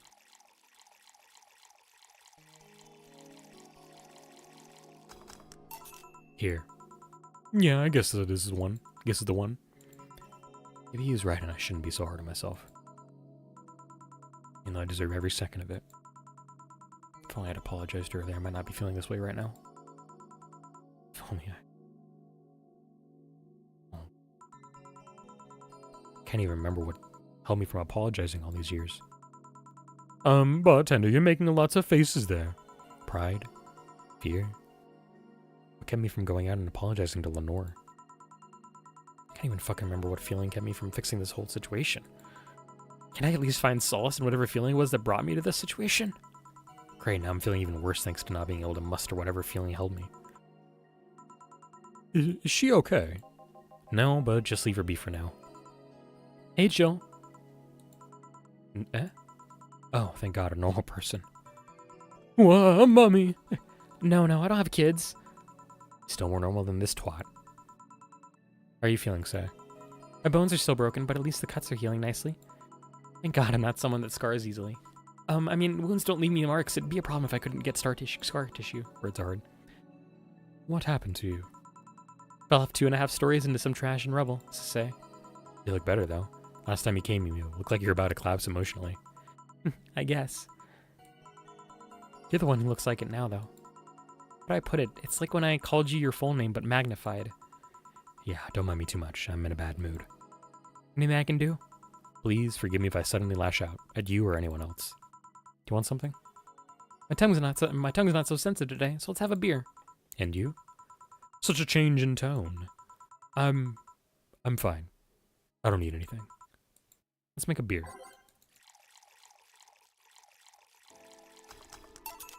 Here. Yay, let's see if there are any differences from the canned ones. And? This one tastes less watered down. So, did something happen to you? I'm fine. Nothing's happened to me. People who are fine don't act like that. Oh, I get it. You're in those days. When it's that time of the month, I get a bit sulky. No, I'm not on my period. No? I'm dealing with the loss of someone, okay? Oh. Sorry. Don't worry. I shouldn't have come today after. No, maybe... You alright? I'm trying to find something to say. Making a joke would be tasteless, and I can't say everything will be alright without it sounding cheap. I'm at a loss as to what to do here. Sorry. Want to hear something weird? I was exactly like that when Stella came here on Monday talking about you. Oh. Well, ladies, I'm leaving. Virgilio? Yeah? You were just sitting with a Valkyrie. Really? Splendid! This will make a good entry in my poems blog. Feel bad about the way I treated him today? If not for the fact that he was being cryptic with his orders for no good reason. Oh, weird. I don't know why those messages duplicated there, but oh well. Like Stella when she first came? Yes. No, I mean... You could have given him a free beer or something and apologized. Yeah, I just keep messing things up with people. But you know, he seemed familiar. Familiar? Yeah, I can't put my finger on it, though. I just feel like I've seen him somewhere. Ah, well, it might just be that he looks like someone from an ad or something. So what brings you here? I wanted to come with Stella, so I'm waiting for her. Why here? To be with you, of course. Oh. That reminds me, how did Stella react when you arrived? She slapped me really hard. It hurt. She said that's for making me worried and not listening to me, and then she became happy. Oh. Can I ask whose loss are you dealing with? You shouldn't be bothered with it. Just pretend I'm in a bad mood and call it a day. Oh, okay. You really want to know, huh? I can't help it. I don't like seeing people sad. I just need to know context, not details. Someone to whom I said some mean thing to passed away. Let me read this again. Someone to whom I said some mean things to passed away before I could ever see her again. Does that work? Yeah. Sorry. No, I can't do anything helps me calm down, but... I mean, it's not that I wouldn't help, I just... Calm down. I get it. I can't contain myself when I see people in need. But I've learned that there are times when you just can't do anything, and that's kind of fine. Thank God I learned that, otherwise I would have gone insane ages ago. You're a good person, say. No, I'm just an annoying girl. Still, if there's anything I can do to help, let me know. I have broken bones, but that doesn't mean I can't offer emotional support. You can always order another drink. Oh yeah, that. Let's do that. Give me something cold, please. Alright, let's give something with ice. Let's see. I could do a Zen Star, but those are really nasty. Let's start from there and work our way backwards here. Suplex is very bitter, manly burning. I could do a Sunshine Cloud, even though I don't like ones that are blended. Let's do this one here. I'm gonna go now see a Fiend. Hey, thanks for being here. Hope to catch you. We'll be back here January 4th. So if you'd like to see some more content, we'll be back in the regular swing of things on January 4th. Thanks for stopping by, though, Fari. Happy New Year. Hope you have a good 2026, and hope to see you many times during the new year.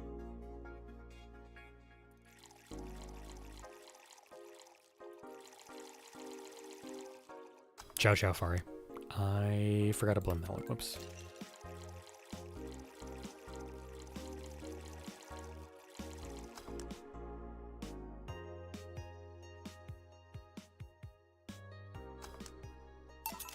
Here. It's pretty cold outside, though. Yeah, but I don't like hot or warm drinks. They make me feel nauseous. You know what cheers me up? What? Singing. Hearing people sing helps me, too. Do you sing? I mean, did you take singing lessons or something? Nope, people have told me my voice is pretty nasty, actually. But they've also told me I'm good with the harmonica. So you play the harmonica? I need something to do some breathing exercises with, and a harmonica is a lot smaller than a tuba. And I guess if you practice enough, you become decent. That's something I didn't expect. I hear that a lot. I know I don't look like the musical type. I used to play the violin, right until I was 16 or so. Also need to hop off for now. Have fun stream. Have fun Steam. Thank you. I appreciate it. Happy New Year, Eamon. Have a wonderful December 30th and a December 31st. Hope to see you in 2026. Really? Can you still play? The violin's in my mom's house, so I don't have it with me. But I guess I could. It's one of those things you don't forget easily. Why did you stop? I don't know. One day I just felt like stopping. No deep reason behind it. Just like me and cooking. That and almost burning my place up. When's Stella coming? Have you mentioned it? She's a bit late. Let me call her. You do that. I'm gonna take my break. Tell Gil if you need anything else. Sure. It's break time.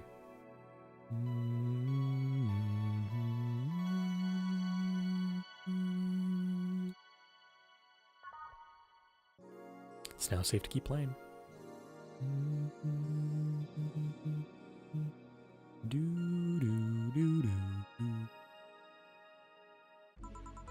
Stella and Say make me a bit jealous. Back. Looks like you've calmed down. Still feel like kicking myself, make no mistake. But I guess I cooled down a bit. Say helped a lot with that one. She can't stay mad when I see her. Speaking of which, where is she? I believe she went outside to look for that Stella girl or something. The way you are right now, it feels like I should be protecting you, says Stella. Hey, the only thing hindering me is the broken arm. I've gotten into burning buildings with a 2 centimeter deep cut. Yeah, I remember that one. 1 millimeter more and you would have lost the motor function in your arm. Welcome, says Jill. Hello, Jill. What's this about protecting who? Yeah, I'm sort of like Stella's unofficial bodyguard, but I'm not really fit for such duties right now. My father insists I go everywhere with protection, so most of the time I only ask Say if she feels like going out. She's trained to deal with the kind of things that bodyguards deal with anyway. And she's more fun to hang around with, too.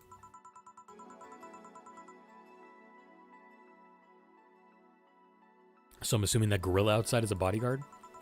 That's Buster. Pretty cool guy. He played football professionally until he lost his leg in a demolition derby. We've offered him an implant surgery for all his years of service, but he rejects it every time. Well, he got used to the right replacement he's using, so maybe it's for the best. It's a thick oak branch on a metal bowl tied to his stump. And yet he can still run faster than me with it. True. Do you want something? I'm fine right now. A Brantini, a big one. I'm in a good mood, says Stella. One big Brantini for Stella. Alrighty. Let's go for all aged and mixed. Let's go for 12 Adelheid. 6 Powder Delta. 2 Carmetrine. Here. After all these years, I still don't get why the finest and most expensive things come in small packages. Ever try to go to a restaurant and only for them to serve you a really small portion of some fine food? Sometimes you just want to, I don't know, stuff yourself with really cheap food. Say, let's go for some hamburgers later. I'm not taking a no for an answer. I know what you mean when you say some, you know? You might as well call the place and tell them to prepare everything in advance. Can I ask you two something? Asked Joel. Sure. I guess. When did you two meet? Asked Joel. Stella showed up in the park I used to play at when I was a kid. We played a couple of times, she started showing up more and more, and that was it. My father told me that, when I was 5, I kept insisting on going to a real kids' park. We drove for some time, and the park I liked was the one Say happened to be at. Have you ever seen a girl in a dress go to a muddy park? She learned her lesson and started showing up with more fitting clothes. But man, that's a scene I can't forget. So you two have known each other for most of your lives? I've known her longer than I've known my own father. Why the question? No reason. You two just look so comfortable with each other. Any other person could have sworn you were an item. An item? What kind of item? A couple, say. Oh, yeah, I get it now. It's funny because we actually earned a mock prize of sorts for best couple at Stella's high school. 3 years in a row, says Stella. So you two didn't go to the same high school? Nope. Oh. Don't you have any childhood friends, said Jill? Childhood friends. Can't think of any. My grandpa, I guess, says Jill. What kind of man was he? Asked Stella. Gruff, the kind who eat raw Bronson roots every morning. Ugh. But around me, he was different. I have memories of him barking orders to my dad only to turn around and play with me gently. It's interesting, though. He was my mom's dad, but after my mom and dad separated, he stayed with my dad. But yeah, he's the one that comes to mind when I think about childhood friends. Ooh. Hey, Jill, what's this Bloom Light? A spicy drink. It tastes nice the first time, but it gets samey after a while. It's also brown for some reason, says Jill. Give me one of those, please. I'll have one too, says Stella. On it. 2 Bloom Lights for the girls. Alright, let's go on the rocks and mixed here. So we need 4. I believe this is one that's already big, right? No, it's just under big, so let's go for a big one for fun.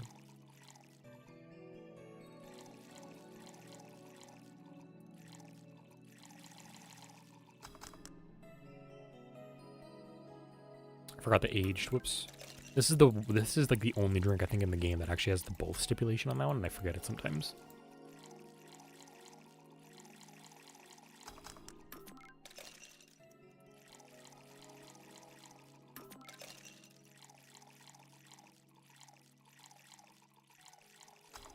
There you go. Here. I don't know, I kind of like it, says, says Say. Yeah, but after the third one, it starts tasting like sand, says Stella. Spicy sand, but sand nonetheless.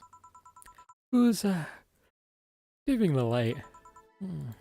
Huh, I guess she had too much before I came. Well, that and that she must still be tired. From the whole bank thing, says, Jill. She told me about everything that happened in there. To be honest, I don't think I would have made it in her place. I guess she should be thankful for that nanomachine treatment she went through as a White Knight. Treatment? Asked Jill. Trauma suppressors. Basically, it helps with the healing process of PTSD. It's mandatory for every White Knight, regardless of division. Oh. Still, healing can only do so much. The 3 days that bank was hell and poor Say is still paying for it. The disbanding of the White Knights and subsequent persecution of those who were identified as former members. It's unfair, you know, among all the people using the White Knights to further their own goals. Say was one of the few that actually believed in what they were supposed to do. It paid off, though. The doctor who treated her wounds was the same one she's always assisted with accidents and emergencies. He treated her at no cost whatsoever. Oh, good karma and all that, says Jill. She's earned the god's favor, I think. But you know, all that made me realize I might be a bad person. How? Asked Jill. When I saw Say, wounded, asking for help, a part of me was happy. For all this time needing her, and she finally needed me. I felt truly useful to her for the first time. How sad is that? Sometimes the best help one can provide is to stay alive. Who knows, maybe it was the idea of coming back to you that helped her. And I guess you wouldn't be human without thoughts like those once in a while. Maybe. Can I get you anything else? I'm good. I should be leaving, actually. Come say, let's get hamburgers and go home. Yeah. We'll be leaving now. Thank you. Please come again. This is Jill. Feeling better? Asked Gillian. No, I just don't reek of rage. I still feel like a piece of shit. Little steps, I guess. This is Gillian. Hello? Asked Kim. Ah, Kim, welcome. I was afraid I'd mix up the directions and end up in someone's house or something. What can I get you? Asked Jill. I'll have a sunshine cloud, please. Sure. Let's go sunshine cloud to Kim. On the rocks and blended. How dare you, Kim? You were supposed to be the chosen one. I really don't like big drinks. They really annoy me. Here. Thanks. The housework on the web paper. Oh, I quit. What? Yep, I went to the office of that chauvinistic horseblower and told him I quit. Why did you do that? Asked Jill. Well, after I got drunk and overslept, I missed some assignments. My supervisor yelled at me for being late. I got the mandatory bullying.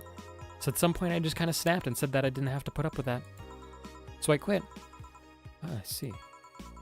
Sorry again about that, by the way. Oh, don't worry. I should be the one apologizing. Flashing out like that the next day and all. Don't you have any second thoughts? Regret anything? I guess you'll always have second thoughts. Even if you do what you want, you'll still think, what if? Even so, I was getting physically sick there. I dreaded the arrival of every morning. Corgi game! Welcome in, Aurelia. How you doing? Happy December 30th and happy Tuesday. 2025's coming to an end. What I'm saying is I don't know what I'll do, but it's certainly better than being there. I feel free. Free. It's a wonderful feeling, you know? I feel like now I can find something I care about. This is Kim. Applying for jobs sucks. Real. The two things that spring to mind are jokes about Indeed and jokes about job application jump scares. But I wish you the best of luck. It's gotta suck though. If you're doing that right now, I imagine a lot of jobs are just like closed for the holidays and stuff.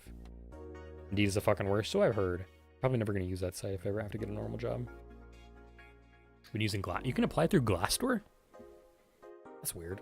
I know them for like turnover rates and stuff, not applying for jobs. Interesting. I didn't know that. Cool. Well, I hope that goes well for you. I guess it makes sense that there's competition for platforms like that. Kim says, I won't return to the augmented eye, but I could still pursue journalism with another outlet. I haven't felt like this in, well, never. Says Jill. What about your family? They weren't happy, that's for sure. My dad took it better, but my mom freaked out, to put it mildly. What are you gonna do? And all that. I don't know, I hear about that. Give me a big drink, please. What kind? I don't know. Bubbly or something. Yeah, let's definitely do a big beer.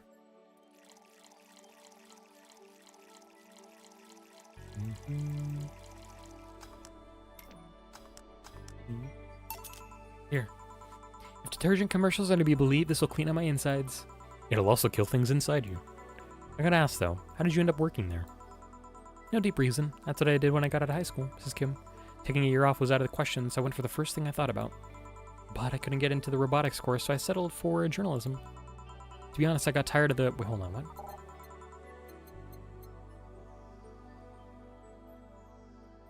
Sure, okay. To be honest, I got tired of the job midway through it, but I couldn't bring myself to leave. Too much pressure for my family. It's a really common tale, I guess. Did you have troubles like those? Same story as you, I just went through the motions. From high school to college, I never stopped to think about what I was doing. And then at some point, I just felt like my life slipped through my fingers. Suddenly, all I wanted was freedom, a little pause to stop and take a breather. My life went to hell for that fucking breather. Give me something. Something? Sorry, I just have a dry mouth. Anything will do. Alright. Let's give her... I'm gonna give her some, rum. Here. Thanks. I feel like I asked something I shouldn't have. Don't fret about it. I'm just in a rough spot right now. This is Joel. What are you gonna do now? Honestly, I don't know. I do feel liberated, however. Like, I can do whatever I want. Study wherever I like. Work wherever I want. I know it's not that way and it won't be easy, but I feel a lot more confident than when I was out of high school. Honestly don't get why they put young people who barely know how society works through that one. Well, I wish you the best of luck, says Jill. Your mental health should be your priority and all that. Thanks, I really needed the encouragement. Come back if you need more encouragement. I wouldn't dare leave someone alone when it comes to this sort of thing. Thanks. Bye, Jill. Please come again, says Jill. You should take some of that advice for yourself, says Gillian. I know. Let's call it a day for now. You need some rest, says Gillian. Yeah. Honey, says Dorothy. The most adorable Lilim has arrived, chat. A girl who can make a sailor blush. Ah, Dorothy, sorry, we're just closing. I know, I came for you, says Dorothy. Phrasing. For me? Why are you hugging me? asked Jill. I paid her to do that, says Dana. All night long, said Dorothy. Come again? To put it simply, Dorothy will go home with you and she won't leave your side. What do you hope to accomplish with that, says Jill? Well, at first it was to combat rage you had earlier. It was either hugs or a cold bucket. I don't promise there'll be any water in it. You calmed down a bit, but honestly I know better than to leave you alone for another night. At the very least, all the cuddling will give you an epiphany or something. That's some alien reasoning right there, says Jill. It's not. You need hugs. Many. You need some humanoid contact right now. You had your alone time. Now we're playing by my rules, says Dana. Please take care of me, says Dorothy.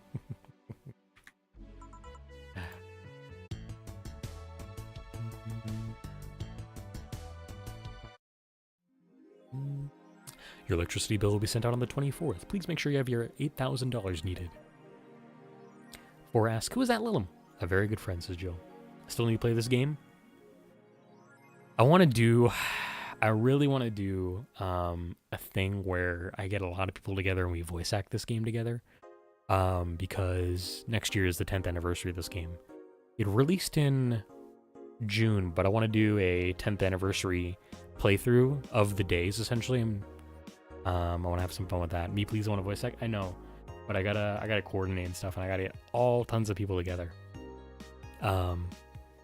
But I would love to invite you on for that.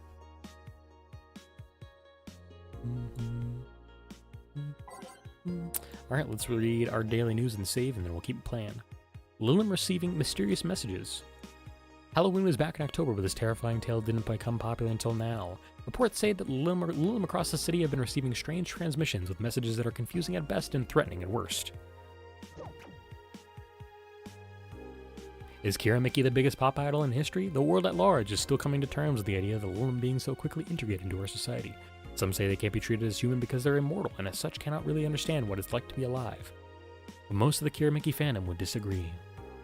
Quincy studies the possibility of allowing imports. Glitch City is one of the few places on Earth that's strictly self-sufficient, with an import rate of only 0.8%. However, that might change due to the recent shortages across the city.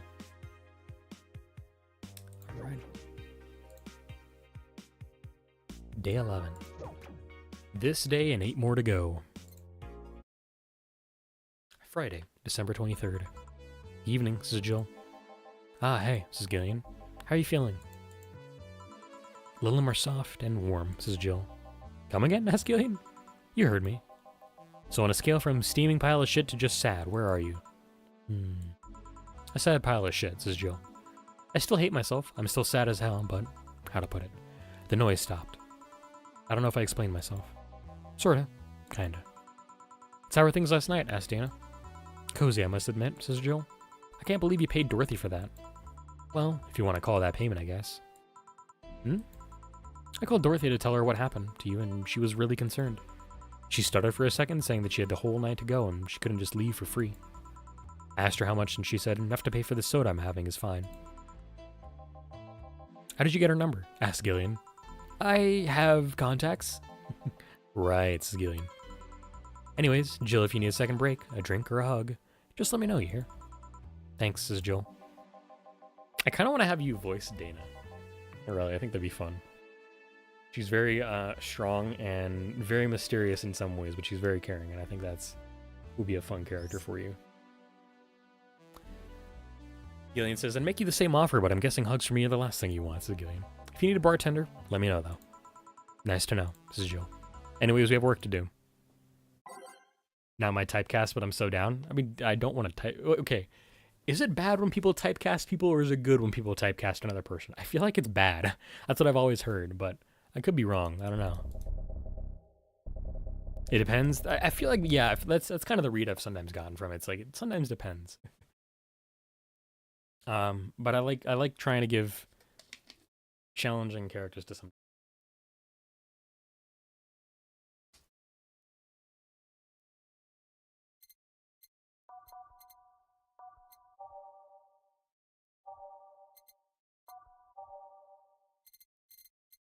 Is this the one I'm thinking it is?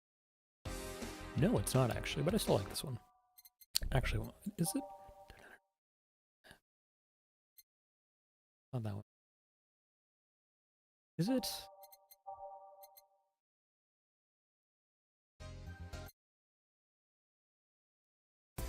Nope. Nope. Nope. Nope.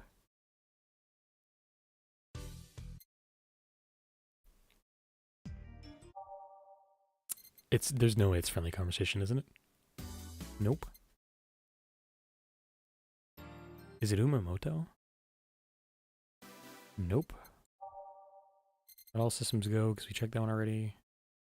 Heard a lot of these ones. Is it March? No, it's not that one. Is it A-Rain? Arene, I should say. Man, I'm trying to find a very specific song and I can't find it. Nope. Good song. I'll put that one right there, but I need a different one still.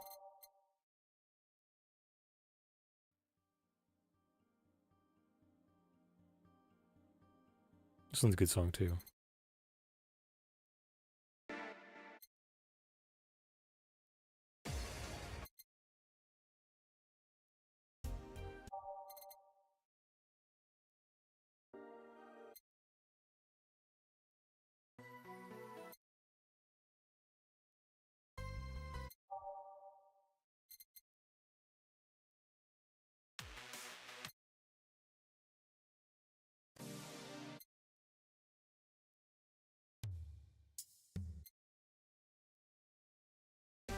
There it is, finally. Neon District, good lord.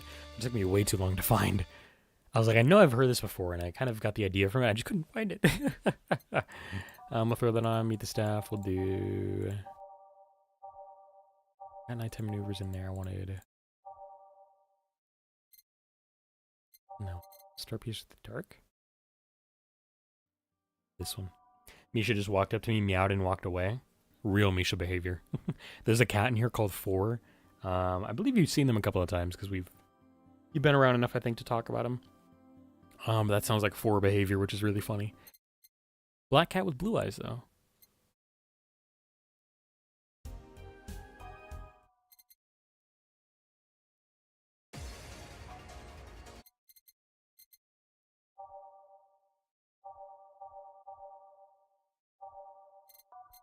Okay.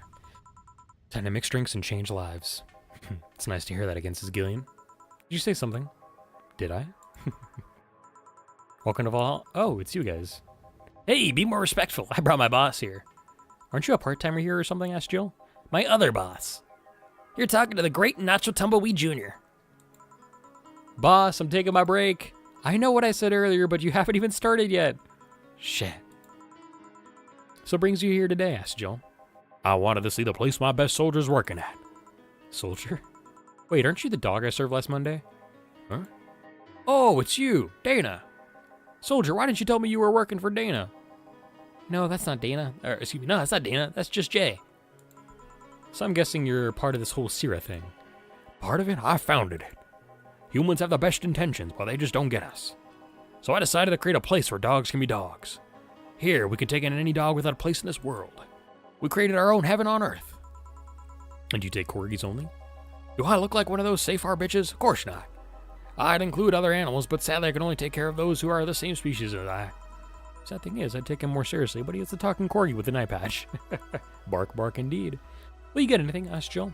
I'm fine. What about you, boss? Manly stuff. You sure? Did I stutter? Alright.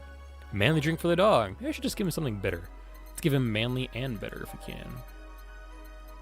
Nah, okay, better run off land. Let's give him a gut punch. What are they, corgis or Shibas? These ones are Shibas. The corgis are the ones in the beginning. It's very hard to distinguish. It's weird. It all just passes me by. It's. I filter out the dogs. I ignore the dogs. I play this game too much and seen them too much to take too much notice of what species or what breed of dog they are. Cool. Here. Yeah, this is just what I wanted. Bleh, this tastes worse than my own butt. Hey, you asked for it. This is a real nice place, you know. You picked a good place to work at, soldier. Thanks. Does he really get paid? Your efforts to keep Sierra afloat will not go to waste. We'll make her better and better. I mean, we're pretty much on the verge of closing. Can Boss really afford that? We have more urgent matters at hand, though, like the fact we don't have enough balls for everyone. Can't they just share the ones we have? You fool. Every dog has a right to have his own ball. If we can't provide even that thing, then what's the point of even trying? Wait, don't tell me she just doesn't give a fuck and is spending all of her money like water. I mean, what with the bar closing and all that? But many have enjoyed the boxes more than they do the balls. That's a good point. What do you think is cheaper, a box of balls or a box of boxes? Are there boxes of boxes? Of course there are. How do you think they ship boxes? Tied together? Tied together? Don't be silly. Well, she's paying him straight from her pocket. Boss is the kind of woman. This world is filled with all sorts of recursive madness, you know. Doctors consult doctors. Boxes come in boxes. Bottles come in bottles. Ooh, as expected from you, boss. Wait, that theory only works assuming she's actually paying him with money. For all I know, she might be paying him with steaks. So tomorrow you're gonna check for people selling boxes, you hear? Sir, yes, sir. Except that a boss, a good steak is more valuable than money. Wait, what if they come with foil? Roos and Strauss had to be taken to the vet because he ate the foil a piece of cheese came in. Curses, you're right. We need a contingency plan. Besides, boss does not want to scam people, let alone a dog. What if we can strike a deal with a vet that'll save our bastards have? She's always so nice with us. I know, your smile is so cute too. So it's better that we vet for a vet? Yes, put that on the list. Ah, Nacho, says Dana. Oh yeah, I forgot you knew the dog. Are you staying for a while? I was just passing by. I've got some errands to run. Great, Gil can go with you. I can? Asked Gillian. You will. I'll still get paid for today, right? That depends on Nacho's evaluation. All right, Greenhorn, let's get going. Oh, I'm paying him anyways, by the way. Just wanted to mess around with him. No, that's not the problem here. Why make him do that? Wait, what? Okay, that didn't miss a line. He looked like he needed to take a good break, and he's kind of just not accept such a thing. Well, with Nacho, he'd have something to do, and he'd be away from the bar for a bit. When you put it that way. Anyway, I'm going back to my office. Your boss sure is nice. Glad I'm working with her too, says Red Sheba. Yeah. Do you have anything to drink? Asked Jill. Actually, I'm just gonna go sit over there and be on standby. I wait orders. All right. Shit, I missed a chance to ask him how or if he even gets paid with money. Man, I sure need to get wasted. I failed to see how getting wasted will make you feel better. Sheba! For fuck's sake, you piece of scrap. We just got out of a building full of dogs, says Betty. But this one has a Hawaiian shirt and sunglasses. Hey there, robot. And he talks. Welcome to Valhalla. Hey, Jill. Give me a beer, will you? Gotcha. Does Jill want anything? Okay, roll. Sir, yes, sir. So cute. He's fine. Just a beer, then. Right after work isn't just a beer, though. It's the beer. Can't argue with that. Beer for Betty. I can make it big for the heck of it. Yes, I can. And yes, I will.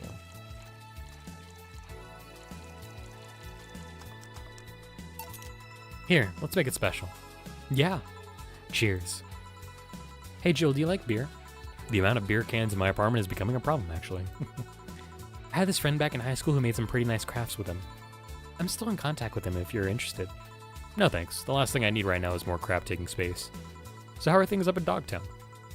Well, that Lara girl is stirring things up, for better or for worse. Take a sip of water here. For worse.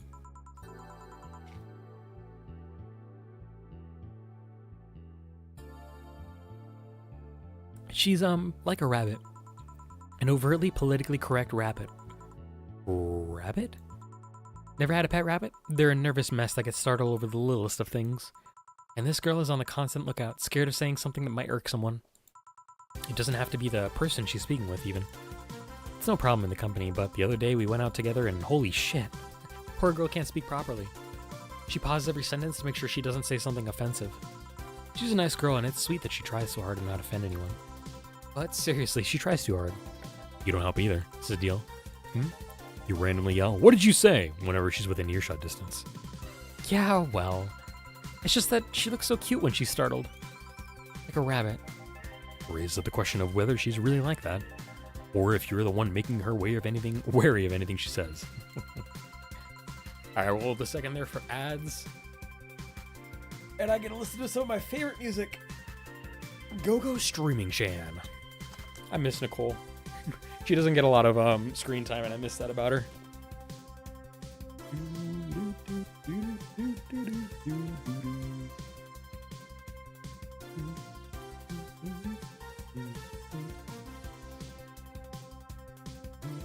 Alright, welcome back from ads. Got a good stretch. Actually, I'm going to stretch my back one more time. Alright, I got good stretches in. I reminisced about missing Nicole, or Streaming Chan as she's known in the game. And now we got Betty and Deal with us here. Well, why don't we test that, says Betty. How? Asks Deal. You go out with her. Why? To test if it's really me who makes her like that. It's not like you can say no, you know? I mean, it's my honor that's on the line here, says Betty. I want to prove you're only talking shit about me. Even if you were right, you have quite the fixation on that girl. She's fun. Fun how? She actually reacts when I tease her. You take it in your stride, but she actually gets startled, squirms, and then gets uncomfortable. How is that any good? She's cute, and her reactions are cute. But if you keep it up, she'll either leave or get used to you. You know, like me. Shit, you're right. I must save my teasing for when the moment is just right then. No, that's not the problem. It is for me. And what are you doing here? What about the dog? He said you had to go out. By the way, he said his name was... Say, this Laura girl, do you guys get along? I wouldn't know. We get along as coworkers at the very least. What kind of girl is she, aside from the whole politically correct rabbit thing? Slow. She's the kind that does things so carefully that she does them really, really slowly. Really, really slowly. I can't deny that when she actually finishes stuff, she does a great job, but... it's unnerving. She doesn't actually have to be with us in the building, though. She's more like a freelancer. Why is she there, then? Because she likes dogs. And that's why I insist that you two would make a fine couple, says Betty. It's a really superficial statement. It's like saying you'd be fine with someone because you're both women. Okay, bad example. May I say something, asked Jill? By all means. If that Laura girl is really as bland as you claim her to be, wouldn't she be better off working with a more... Or be better off with a more assertive person? Lilum. More assertive partner? Yo, piece of scrap, she's totally calling you a pussy. She's right, though. Sharing interest in being compatible are totally different things. Then you'd be underestimating the power of love. Whether you want to admit it or not, love changes people for better or for worse. Who knows, maybe you'll become more assertive after spending time with her. Or she'll drive me nuts. I guess that's a possibility, too. Still, why are you so insistent on me and her getting together? Because she's like a cute rabbit. Someone might try to eat her out of so if I try to eat her out there, it'd be a lot easier to keep her in my sight, excuse me. So in short, your motherly instincts are arose because of Laura. Why not see if she likes you, and you already tried to hit on her, didn't you? You make it sound like some skirt chaser, says Betty. She's not into girls. How did you find out? I asked her directly. Of course you did. She seemed, giddy afterwards, though, says Betty. I heard her muttering something about meeting her first lesbian. It was weird. Okay, enough Laura for a night? That? Refrain from using any "that's what you said last night" jokes or variations thereof, please. Party pooper, says Betty. Let's get a drink then, says Betty. Sounds good. I'll have a bloom light, please. Give me a fringe weaver. Alright. Let's make a bloom light and one fringe weaver. Let's do a normal fringe weaver. As much as I want to make this an 18 karmatrine, I'm just going to make it a regular 9 karmatrine. And a bloom light. All aged on the rocks and mixed. Rattle hide. I'm going to make this big for him. For fun. Here you go. I wonder why it's called a bloom light. Seems it was first developed at some video games event. The creator said something about making the attendees feel like their customers do. Said attendees were, of course, part of some big games company. Seems the company always used too much bloom lighting, so the bartender there literally made them drink all the bloom. So it's not called that because it glows in the dark? Not this one, no. Kind of think of it, did you ever change because of a relationship, Jill? In more ways than one, I guess. This is Jill. Would you say for better or for worse?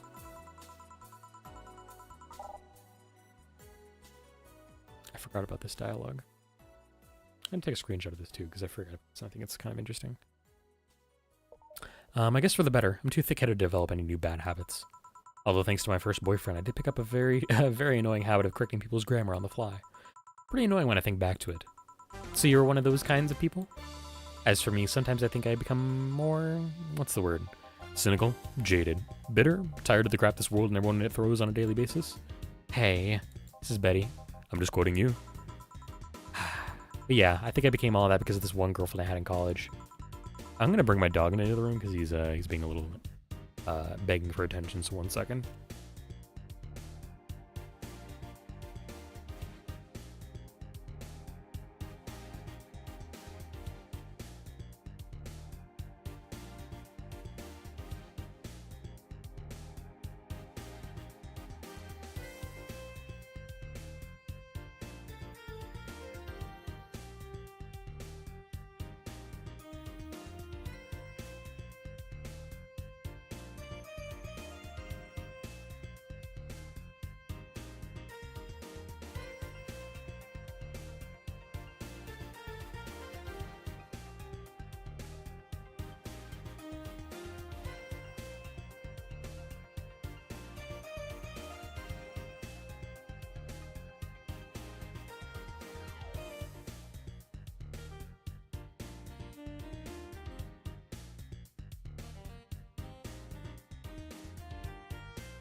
For the first time in a while, he actually didn't want to come to my room when offered.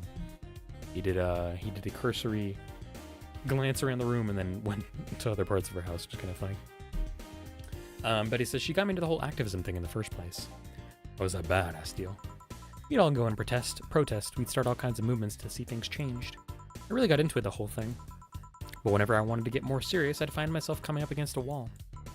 That wall is an analogy for the fact that not everyone was willing to go that far. I found out pretty fast that most of them were in the whole thing because of some shitty fad.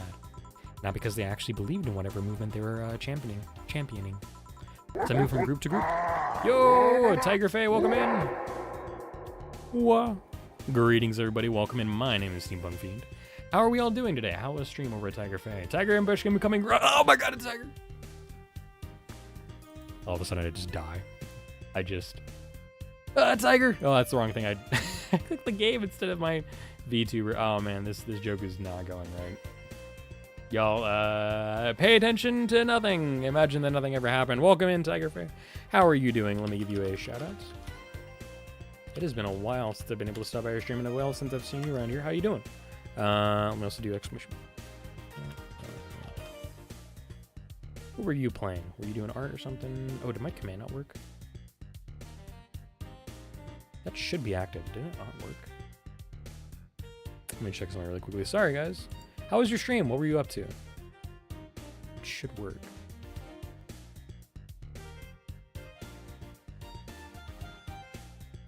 Oh, did I disable that one? I guess I must have. Whoops. I think I need that one up, actually. Enabled. Perfect. All right, let's try this again here. Sorry for pinging you a couple times here in chat. Games and demos. Hopefully that worked. Played this with a group of friends, got super drunk, and just had a blast. Really? That's awesome. I'm glad. This game is really good for that. And it's got one of the best stories, I think, of our modern era, which is fantastic. Well, welcome in. Everybody who came in with Tiger Faye's raid, I appreciate y'all. If y'all need a raid or run, including viewers, I appreciate you, but don't feel like you need to stick around. We are playing Va-11 Hall A today. It is a wonderful game. Cyberpunk bartender action, so it does involve drinking. Does have a very lewd character who we'll probably see eventually. Involves swears. It involves imbibing alcohol. It's just generally an adult type game, so if anybody is not in that age bracket, I recommend you go find another stream, but I appreciate you having me here and stopping by with the stream. With that said, though, I'm Steampunk Fiend. I'm a local variety VTuber around here. This is our last stream for 2025, and we're going to come back in 2026 swinging with some great games, so I hope to see you guys in the new year when that comes around. But if not, I appreciate you guys dropping by in the raid, and thank you for coming on over, Tag. I appreciate it. If you got a raid and run, like I said, no worries. Go take care of yourself, whether it be food, water, medicine, or anything like that. And even if you need to, just feel free to drop a lurk. And with that, we're going to search some drinks. We're going to have a blast too, hopefully. Betty says, so I moved from group to group, only to find people who were in it because of a fad. And when they were not in it because of a passing fad, they were of the dangerous extremist kind. My tolerance for people's shit was greatly diminished after all that. So it wasn't so much the person you had a relationship with, but rather other people, says Jill. Till I find, don't worry, I did not mind at all. I got through a couple of demos finished, and I was super happy. Hell yeah. Do you want to share what demos you got through? I'm kind of curious, but you don't have to. Says Betty, you seriously never thought about it that way? Asked Deal. You need to stop putting the blame for what you do on past relationships, says Deal. Whatever. Where's the other guy, by the way? Asked Betty. He had to escort one of the dogs outside, said Jill. Figures. Oh yeah, the one that was here asked if you were the nice vet lady that works at the Safe Art Toy Company. I suppose he's interested in talking to you or something. Why didn't he do it then? I don't know, says Deal. You've been doing a few jobs on the side, haven't you? The pay from the dogs isn't enough to keep up with the mounting debts. I don't know how you do it. It's hard to believe dogs pay you anything at all, says Jill. Thanks, Jill. But this is coming from someone working at a place that pays a dog for doing fuck all. Or at least I think we're paying him. I'm not completely certain we do. Will you get anything else? Asked Jill. Well, we're fine, but we have to get up early tomorrow. And by we, I really mean her. She got invited to a picnic, and I won't stand to hear another had to go to a picnic with a hangover story. Fine, says Betty. Let's go then. See you, Jill. Bye. Please come again. Man, you're such a party pooper, says Betty as they walk out. You'll be the party pooper tomorrow if you keep drinking. Boss, I'll take my break. Call me if someone comes. All right, says Dana from the other room. And with that, we are halfway through... Is this day 11 or day 10? I forget.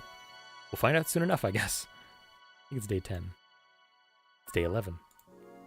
I was right the first time.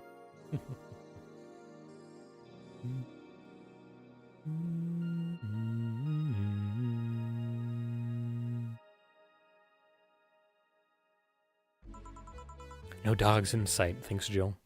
Bliss, really. Bliss.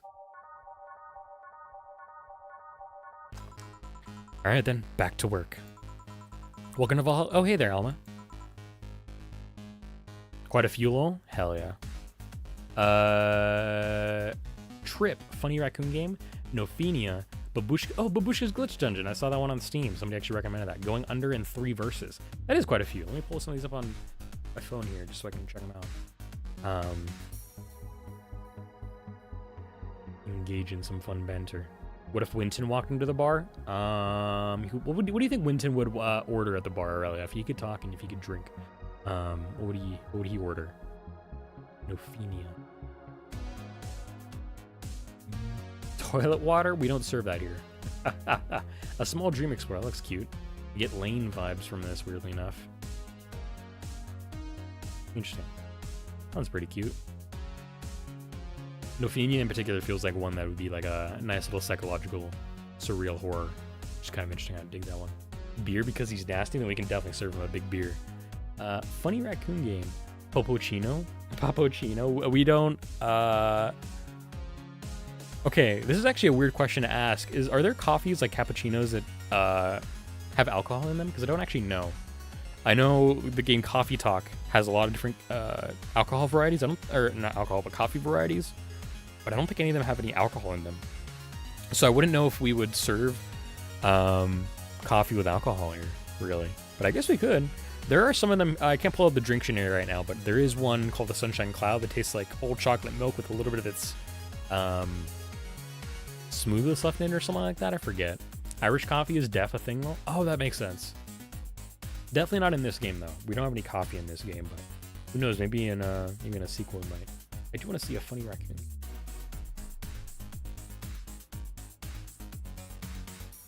Such a weird. Oh, okay.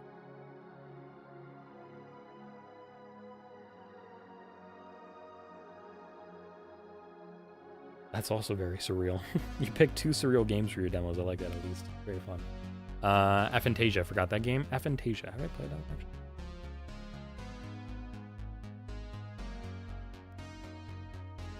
No, I have not.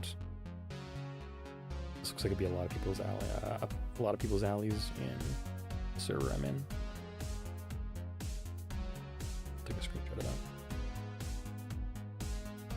They got some Kahlua in there? What is Kahlua? Ironic considering the title. That is pretty funny, actually.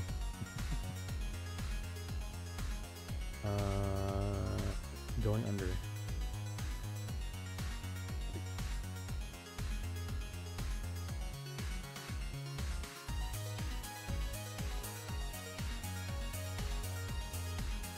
Oh, peculiar.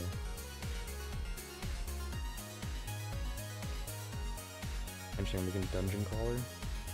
I don't see a lot of them for this kind of perspective. Like, it's isometric, but like in a 3D or in a third-person style. It's like a hard mix. And 3 versus. Oh, 3 versus cubed.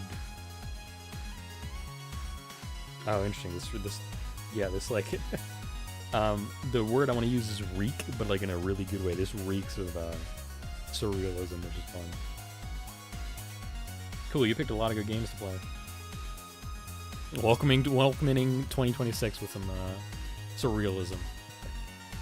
I like somewhat surreal, dreamy games. Hell yeah, good shit. Had some of that yesterday because we ran out of cold brew. I gotta okay. Let me look up what Kahlua is because I never heard of this. Hold on, we're taking a bit of a detour here, but good. Oh, it's coffee liqueur. Oh, and it's Mexican too. Ins rum, sugar, and Arabica coffee.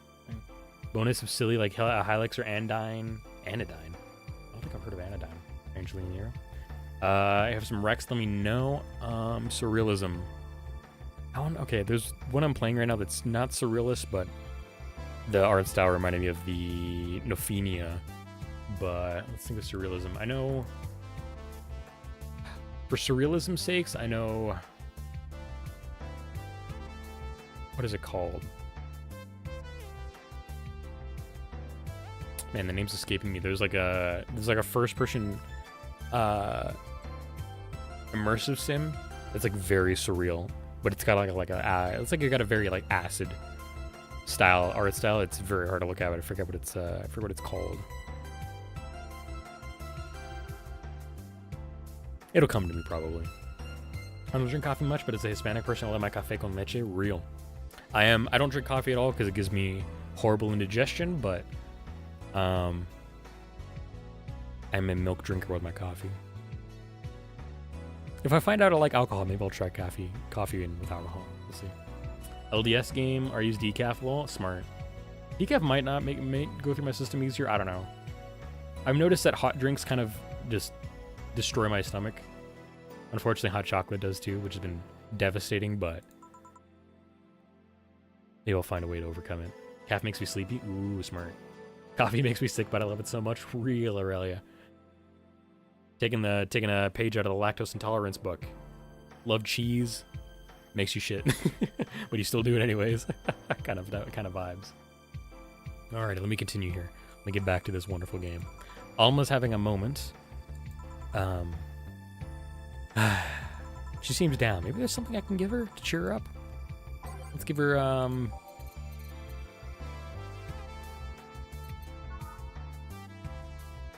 it's Brantini, I think. I hope this is right. If not, I don't really care. Also, Aurelia, love your name? Hell yeah. Aurelia is a wonderful lady. We love Aurelia around here.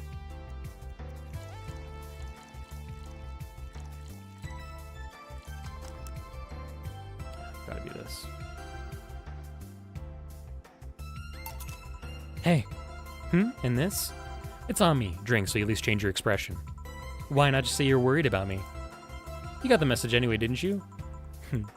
So, how is it? A Brantini, so you do pay attention to what I asked for. Right, let's go. had a brain thing there for a moment, but I'm glad I got that right. What is this fucking game called? Sorry. The epiphany hasn't occurred to me yet, and it's on the back of my head. I need to figure this out.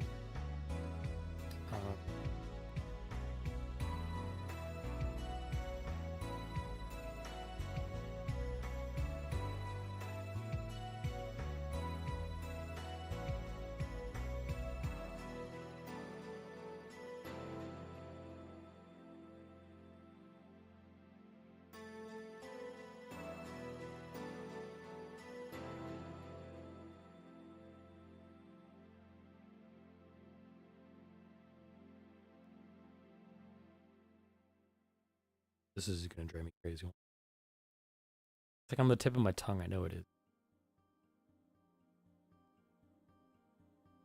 Bet I could find it on. We're taking a hell of a detour here. At least I got Alma her right drink.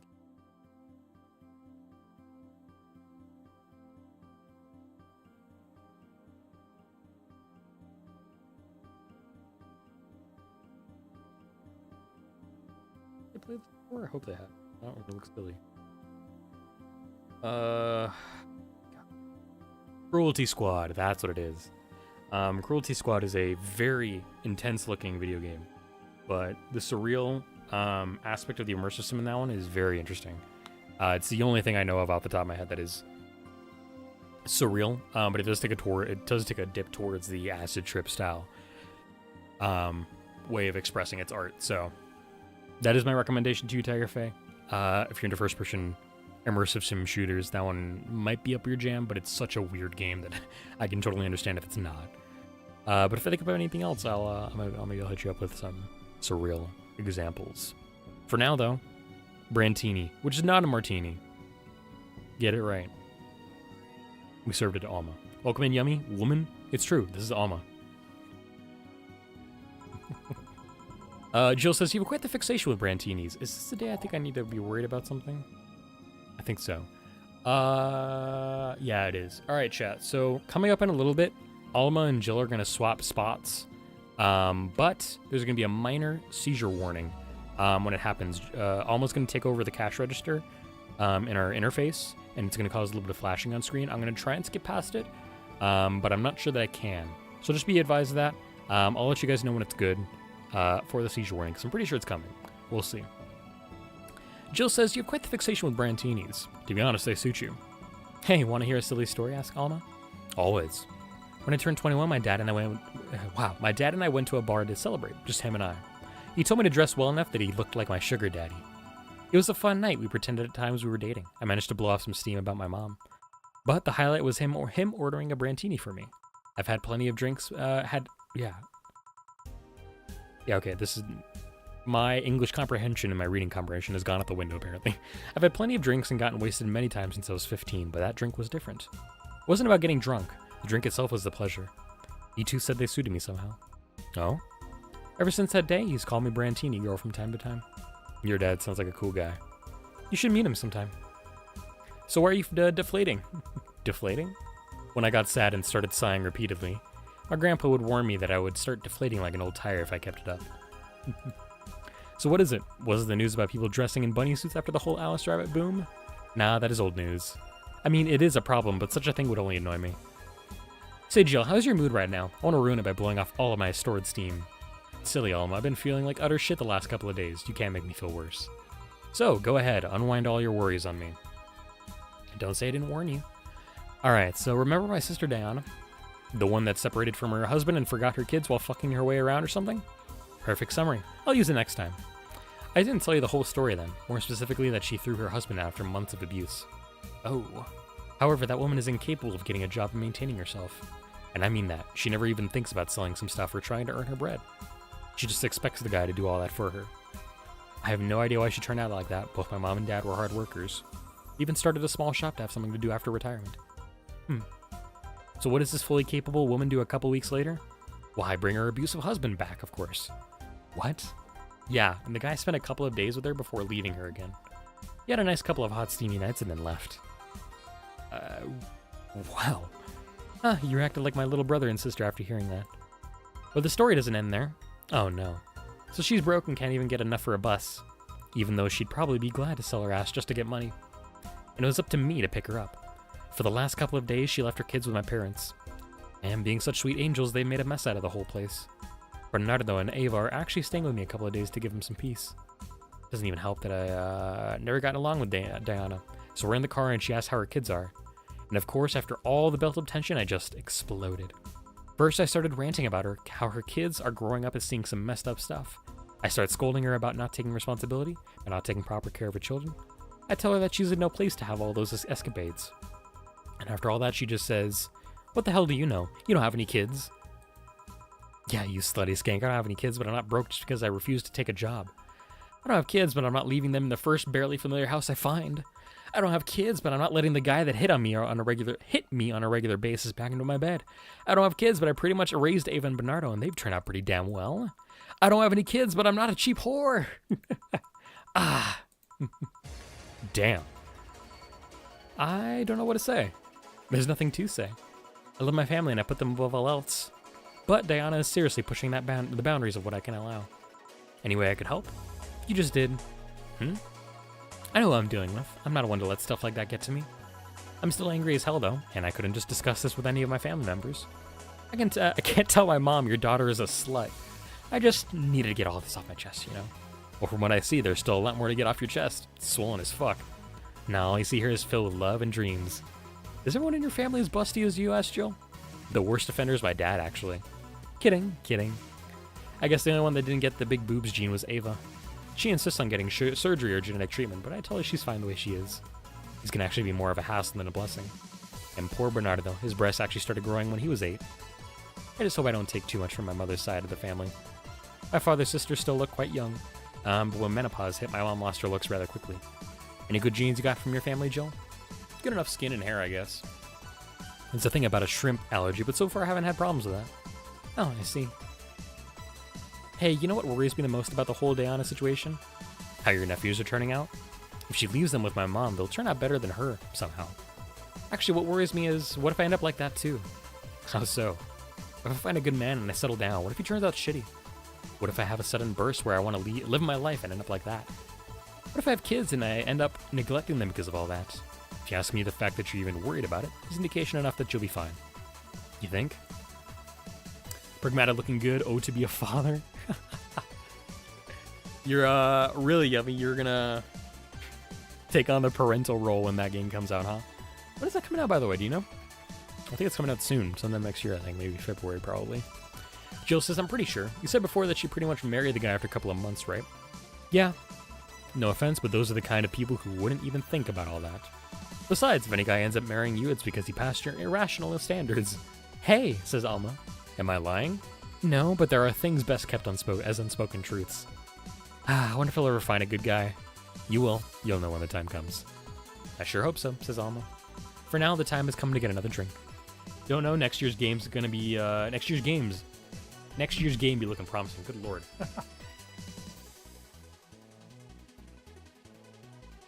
You'd think, having spent nearly 24 years on this earth, that I've read by now.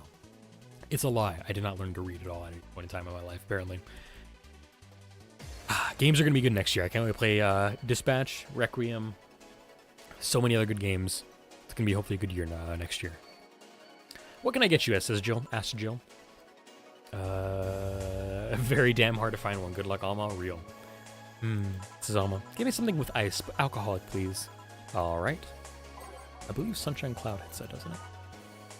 Yes.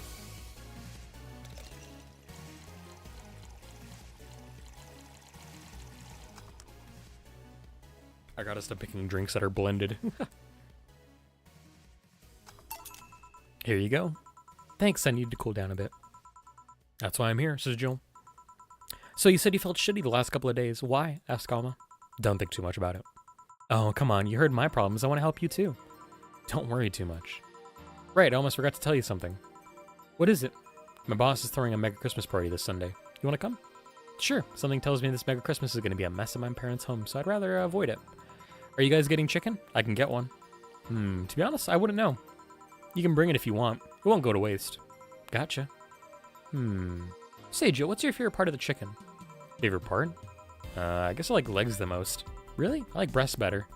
Breast is a bit too simple, don't you think? Legs have a better texture. Maybe, but simple is usually better. Breast is easier to enjoy than legs and a lot less messy. You silly girl, says Dana. Boss? You're there talking about breasts and legs when everyone knows the best parts of the wings. Boss, what's that? Spicy chicken wings. Where did you get spicy chicken wings? Where is spicy chicken? You know, spicy chicken, the shop 2 blocks from here. Sorry, let me rephrase that. Why are you carrying a bucket of spicy chicken wings? Breasts. The feet is better? Damn. Why aren't you carrying a bucket of spicy chicken wings? Asked Dana. Well, Thought as much. The Armitage. Alma. I know what I said. Will the chicken you're talking about be cooked already? You might need to reheat it up. But it'd be cooked otherwise. Great, I expect you here Sunday at 8 p.m. Thanks. Anyway, I'll be back to my office, says Dana. Oh, she left the bucket. Want some? Don't mind if I do. Oh, mild spice, nice. Weird, maybe she got mixed up order and that's why she left them here. She usually orders stronger stuff. I found buckets that make my throat itch just from being near them. Oh. Say, Joe, what kind of guys do you like? Like, words are hard. I might have also lied, chat. I think since we're on day 11, I think we have 6 more days to go before the portion of when we switch places here. Because I think it comes on day 17, I think, if I'm not mistaken. So, yeah, I think we should be fine. I'll still let you know, just in case. This is a sudden question, says Joel. I'm not too picky with guys, to be honest. I want them to be decent enough. Not jealous, not aggressive, responsible enough to keep a job. That's no good. Do you like them buff? What about tall? No tattoos or piercing, I guess. Never liked either. What about you? I like them well dressed. If they go out in iron shirts and well-coordinated clothes, they're sure to catch my eye. Some muscles always fine too, but sharply dressed males that catch my attention faster. And yet you're still single. That's how I like my men. My potential husband, on the other hand, is another matter completely. I see, says Joel. Apparently I like men who are emotionally unavailable. Ouch. Just that's more like the world is cruel, ouch. I think. So can you get me a drink here? The spicy wings turned out to be spicy, says Alma. What do I get you? Anything, as long as it helps me with the spiciness in my mouth. Alright, let's give her something with ice in that case. Let's give her a bad touch, why not? For fun.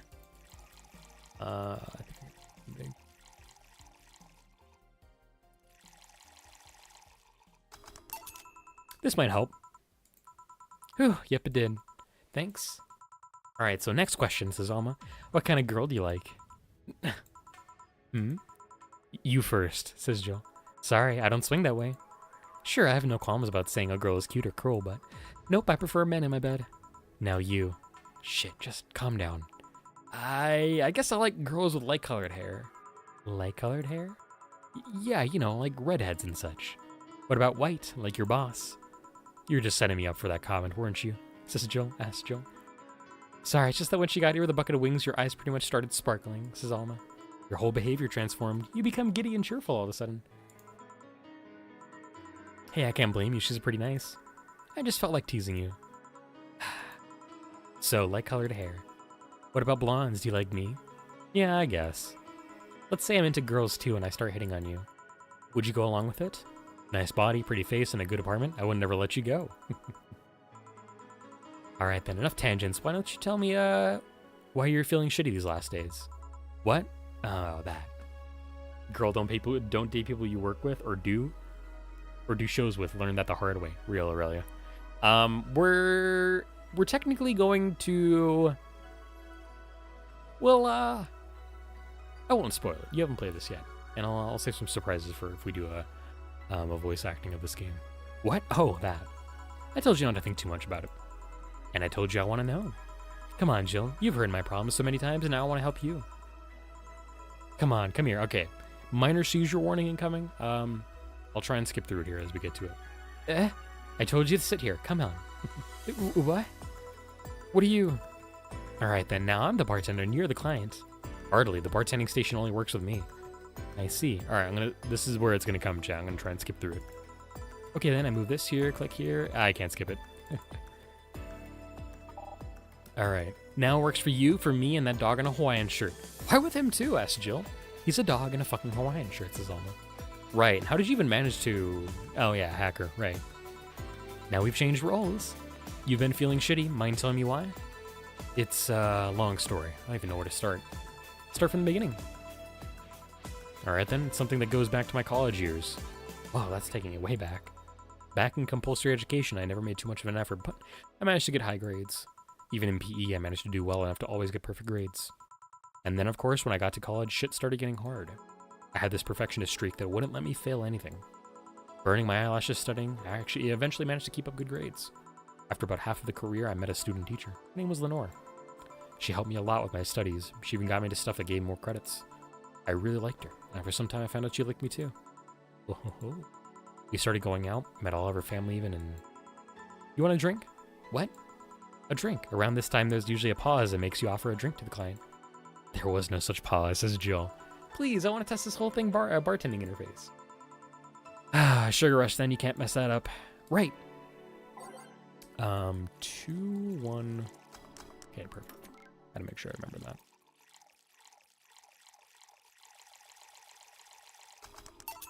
Here. Thanks. How is it? Like I said, you can't mess up a sugar rush. I have this gut feeling that with your body, you'd make a better bartender than me, says Jill. You're selling yourself too short. You're cute, you know? People don't go to bars for cuteness, though. You've obviously never been to a cat bar, then. Besides, my boobs can be a hassle when trying to move around this kind of stuff. So keep telling me the story. Well, as the career went on, it got harder and harder. The last year and a half of it became nothing but study session after study session, investigations, my thesis. When the graduation ceremony came, I had to make a speech, and suddenly, while reading said speech, I almost had a panic attack. Fear public speaking?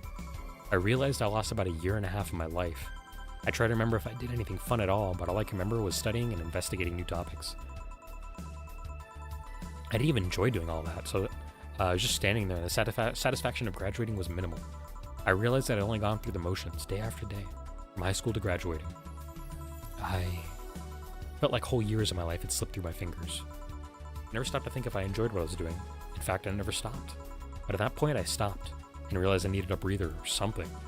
But even like that career, it was all terrifying as hell. I needed all my strength to not start running like a panicked mess. So a couple of months later, I get an offer to start working at this big research facility. Lenora was ecstatic. She was so proud of me back then. But I was just scared. That would be my job. I'd spend my life expanding on what I did during that year and a half. What if I had a sudden realization like the one I had at graduation, but when I turned 40? I didn't know what to do, but I sure as hell wasn't taking that offer. I told Lenore and she freaked out. She confessed that she was jealous because she never got such a chance. Things devolved pretty quickly. She said one too many things, I said one too many things. In the end, I just stormed out of her house and I broke a vase in the process. After that, I never spoke to her again. Damn. I'm sorry, I suddenly feel bad for pushing you to tell me all that. Why are you feeling shitty about that after all this time, though? Unless you've been feeling shitty for years. I have, but it's not just because of that. Yeah? The other day, Lenore's sister, Gabrielle, came to this bar. Apparently, Lenore died last week. Localized nanomachine rejection. A heart attack. Apparently she had it for a long time but never told anyone. And coincidentally, it got worse after I left. I just can't stop thinking about it. Wondering if me being there would have made a difference. And if it's true she had that for a long time, why didn't she tell me she was sick when we were together? I don't know. I just feel like all kinds of failure. Chill. And to make it worse, I also lashed out at Gabby. Yeah, she was blaming me for her sister's death and all, but she's just a kid. For fuck's sake. She lost a sister who pretty much raised her on her own. Top it all off, I suddenly can't remember what stopped me from apologizing. Pride, fear, a stupid effort to leave the most awesome person I loved as a thing of the past. Who cares? I lost my chance to apologize to her forever. Truly forever. I'm such a piece of shit. A selfish piece of shit.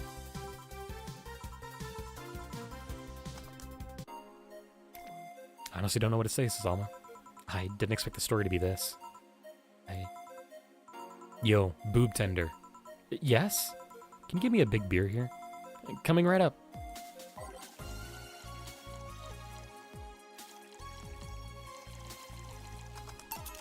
Big beer for Jill. Thanks. I need to remember to take care of the cans in my apartment. Do you drink lots of beer? One of the perks of the BTC issued liver implant is that I can drink lots of beer without getting too wasted. Ooh. Hey Jill, what kind of girl was Lenore? Well, she was calm and smart. Back in college, I was too thick-headed and got riled up easily. Stress, my default state. So, just like you're behaving right now. Shut up, I was worse. Can't picture that. Don't, it's embarrassing. Anyway, she was always there, finding a way to cool me down. She was also able to hold conversations about pretty much any topic. One time I saw her go from talking about video games to talking about sports.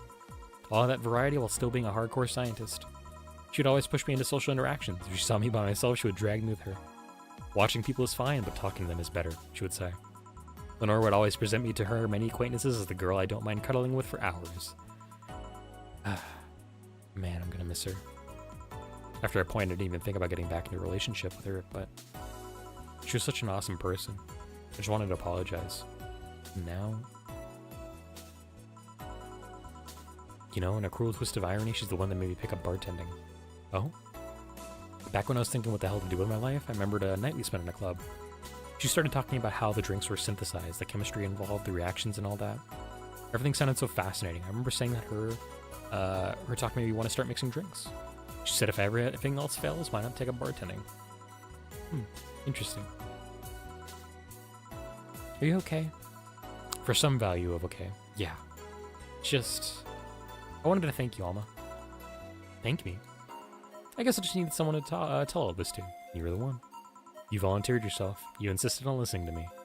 You stood there, listening to the whole thing from beginning to end. I know I might not be the most expressive person, that I'm not one to spout love and fluffiness, but I really like you. Maybe I'm just a bartender and you're just a client, but I really appreciate your friendship. At the very least, your patronage. I really enjoy working for you. Jill, are you dying? Shut up, I'm trying to have a heart-to-heart here. Alright, I'm finna leave. See ya. Thanks for being here for a little stop, Yummy. See you next year. Sorry, it's weird for you to get so sappy. Well, I just realized that the saddest thing is how I'll never be able to make amends. And it hurts like fucking hell, you know? I never, and I mean never, want to feel that way ever again. I don't want someone to suddenly exit my life and have my last memory of them involve something nasty. I don't want that lingering grief of having burned a bridge on a whim. I want to avoid that at any cost, and if it means breaking character every once in a while, so be it. I'll let everyone know how I really feel about them. And if I ever fight with them, I'll swallow my pride, muster all the courage I can, and be the one to apologize. I hate feeling like this. Hate it. I hate it. That's a nice resolution. It would be a copycat and do the same. Alright, enough sappiness. Get back here. I'm on duty, you know? Fine. It's almost closing time anyways. It was fun while it lasted, though. Hey. Yeah? I mean it, you know? Thanks for everything today. Silly Jill, you listen to my problems and I listen to yours. That's what friends are for, right? Right. I'll be leaving now. Ooh, before I forget. Did you ever talk about all this with your parents? They know the basics, but I haven't told them about Lenore's death yet. Why don't you do that sometime? I don't know. I don't want to bother them with my problems. Don't be silly. They're your parents. They live to share your problems. You should try having a talk like this with them sometime. They'll appreciate it. Anyway, I'm out. See you on Sunday. Take care. That Alma girl sure is nice, says Dana. Ah, boss, did you hear all of that? Not all of it, but a good chunk at the very least.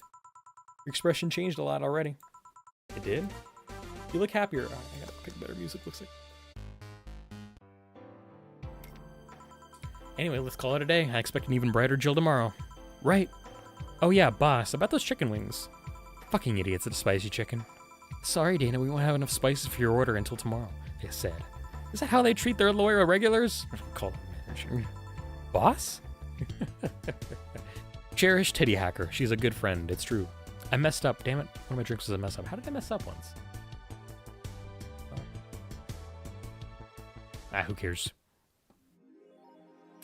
Your account was charged $8,000 as payment for your electricity bill. Have a nice day.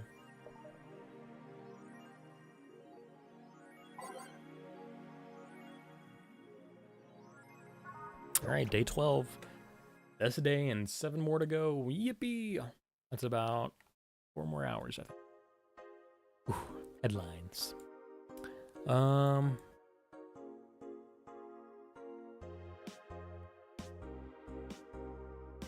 Interesting Lilum receiving updates. Nanomachine rejection has taken 80 lives this year. And Jill wonders if Lenore is one of those 80. Model Warrior Julianne returns this February. Classic Magical Girl show, Model Warrior Julianne is coming back to public television this February after almost 2 decades of absence. Yippee! Saturday, December 24th. Good evening. Ah, hey Jill. How are you feeling? I won't say good, but not that bad, I guess. That's nice to hear. Where's Gil? Did he run away again? Nah, I have him on errand duty, buying the drinks for tomorrow. Sounds weird coming from the owner of a bar. Every drink from here would come out of our own funds. So if we're gonna spend money, we might as well get more variety. Besides, those kind of walks are always good for Gil. You're the boss. Who's coming so far? Well, there's the 3 of us, the dogs you invited, Titty Hacker, Gil invited Jamie. Oh yeah, I also invited Dorothy when I called her to spend the night with you. Sounds good so far. Invite anyone else you feel like inviting, the more the merrier. I could, but I bet everyone's made plans by this point. That's true. I'll be in my office. Call me should anything arise. All right.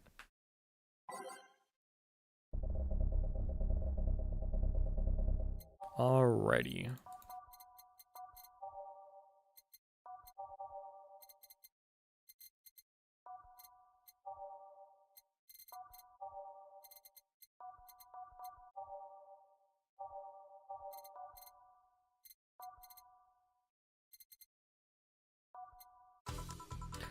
Time to mix drinks and change lives.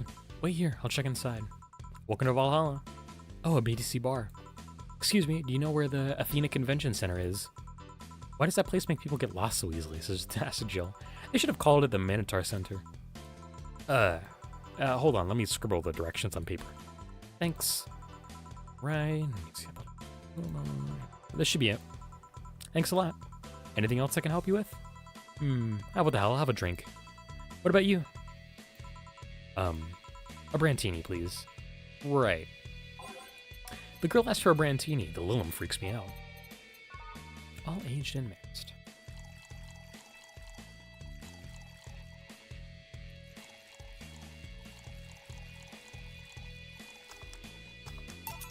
Here you are. Thanks. That's an interesting outfit in this cold season, miss. Well, I'm actually cosplaying, so call me Vela for the time being. And your Lilum friend is Essentia. I get it, you're cosplaying too? Sure, let's go with that. Have you heard of a game called Yick Bartender? That cult classic game that has seen like 3 remastered versions made by 6 different companies this year? That one. We're in a cosplay group dedicated to it. We got lost on the way. I heard you talking to someone outside. Oh yeah, a friend is cosplaying as Alex. I told him to wait outside. Shouldn't he enter? He'll be fine. Something amiss? There's a girl behind you. Short hair, black sailor uniform, missing an arm. Wearing jeans under a skirt. Now, don't spook the bartender. Spook? Anything else? I'll get a fluffy dream and be on my way. And you? I'm fine. Vela asked for a fluffy dream. The Lilum still freaks me out. Alrighty, all aged and mixed here.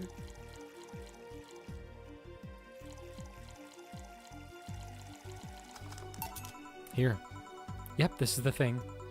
Seriously though, should you leave your friend outside like that? He'll be fine. You started chatting with one of the vending machines. They were talking about R&B music. Does your friend prefer the 1980s R&B or the 1970s? 80s, I think. Ah, shit. Boss, Diddy, R&B.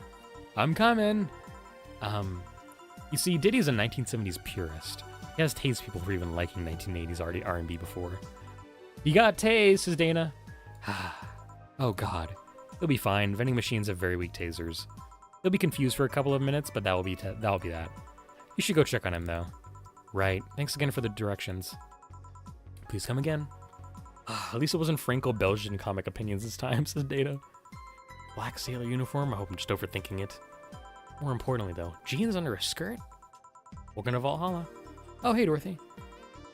Oh, hi, honey. Are you okay? I just kind of wandered in here. I guess I'm a bit distracted. Can Lilum just wander? Can I get you something? Oh, a sugar rush. Yeah, that. Right. Let me get her a piano woman.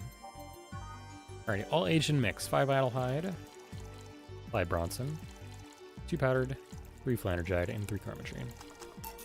Here you go. This is... Didn't you say you liked having a piano woman whenever you felt like celebrating or were you feeling down? I did? Wait, I did. You actually remembered such a thing. You're so sweet, Dorothy Pog. I was half expecting her to say that she meant a literal piano woman. Glad I was wrong. So much silence. By the way, thanks for staying with me the other day. Turns out I really knew that. So did you enjoy the soda? Oh, did you find that one out? Was it supposed to be a secret? No, but don't go around telling everyone about that. I did it because it was you who need my help, but a hug night is usually one of my most expensive services. It is? Hey, I don't know if the client has body odor or something like that. Not to mention it limits the chances of getting any other client that night. Still, did it help? Yeah, it helped me cool down a lot. So, from what Dana told me, someone close to you died, right? Yeah. Do you want to know more about it? Do you want to tell me about it? I brought it up enough times already, I think.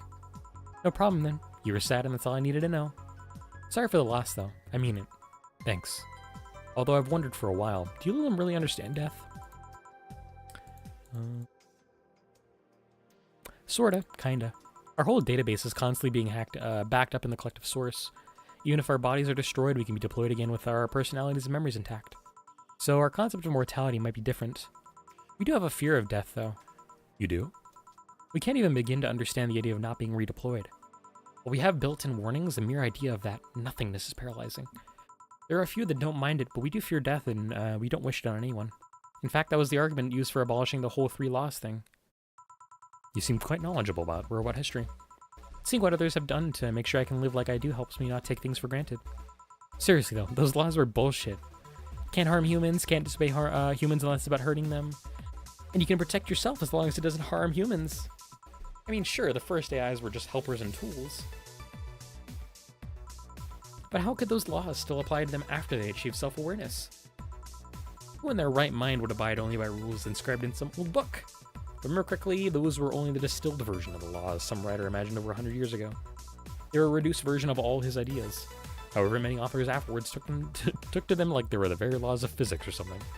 Like many other things, people distill and exaggerate what they need and use it to their favor. Wow, you're a nerd. Look who's talking. Let's change the subject a bit though. Mood's getting gloomy. Your apartment is very comfy, you know?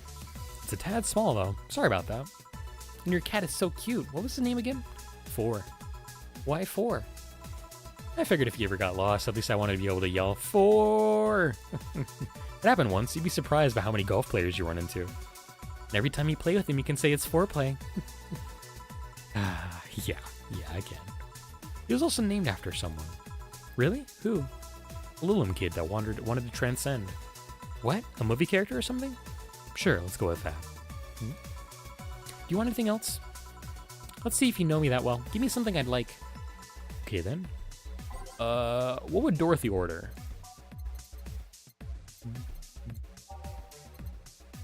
Blue Fairy. Let's go with this here. Hopefully this works.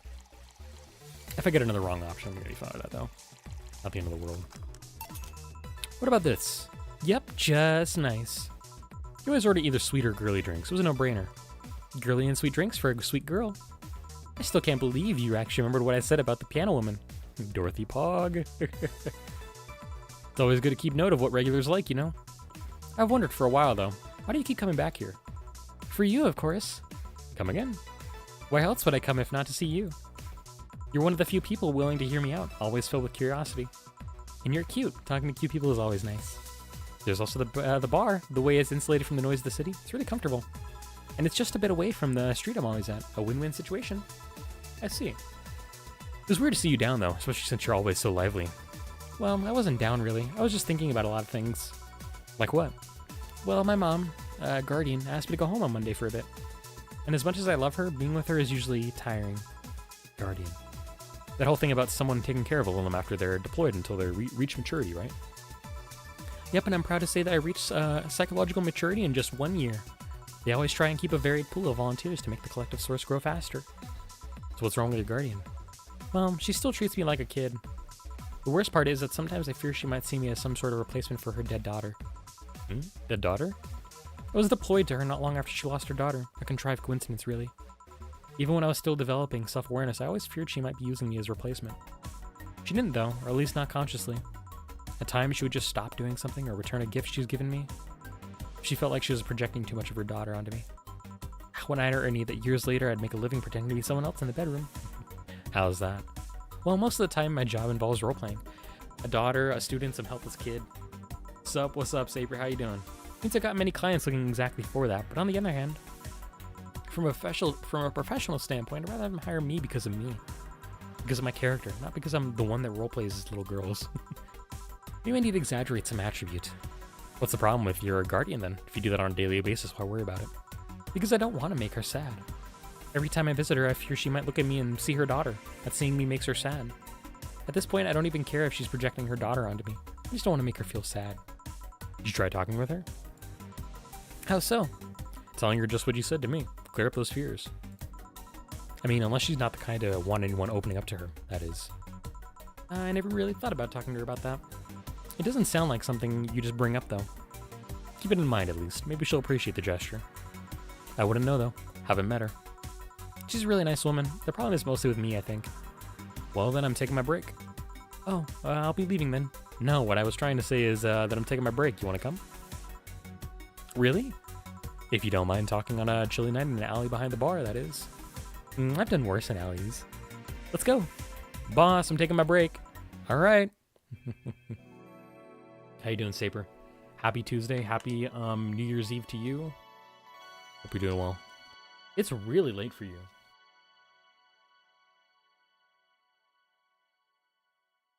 Or really early, I suppose, depending on how you look at it.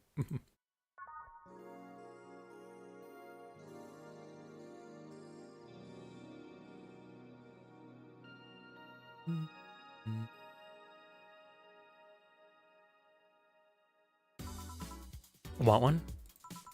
Are you really offering a little girl a cigarette? Asked Dorothy. Now you're a little girl, says Joel.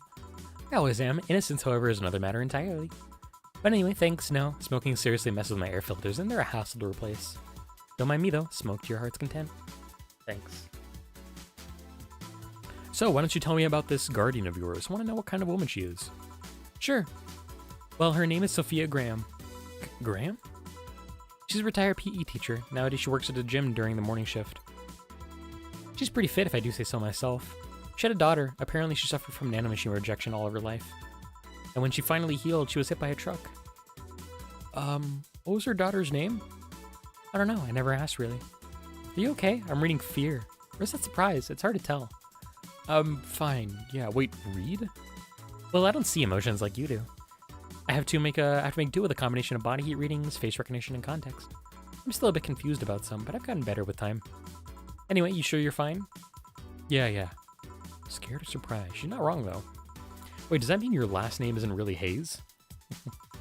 Hayes is just my artistic name. Sounds more exotic, and that's what people usually look for in this business. Yeah, I gotta take screenshots of this because there's a funny little line I like referencing. I tried other names though. Dolores Hayes, Genesis Graham. Genesis Graham is crazy.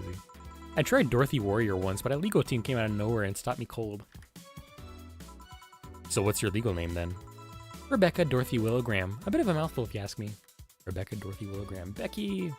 So Dorothy's actually your second name? Should I call you something like Becky then? People have always called me Dorothy rather than Rebecca for some reason. That's why I chose it. It's useful too. People have tried to falsify stuff using my name and they always get caught. Because they use Dorothy Hayes as their name? Yep. Only my mom, her guardian, calls me Rebecca, so it's weird to hear it from others. What about Willow? Willow's my first surname, actually. When I got registered, my guardian was married to a guy who had Willow as the last name. Shortly after I joined their household, they separated, so I was left with this family name first. Hold on, so your real name in short would be Rebecca Willow? It doesn't have the same pizzazz to it if you ask me. Whatever you say, Becky. Stop it. It'd be like if I called you Julianne all of a sudden. Whoa, that was anger I read just now. Lots of anger. I think it's weird enough already if you call me Jill instead of Honey. Weird, huh? How you can end up feeling associated with a name that's not yours? I have an uncle that always called me Tina. He kept calling my cousin Tina Jill for some reason. Neither of us minded though, because he's calling us what he thinks we're called instead of mixing us up. Then it's completely useless to try and correct him. But you know, maybe that effect is true for your clients too. How so? Well, you're worried about your clients not hiring you because you're you, right?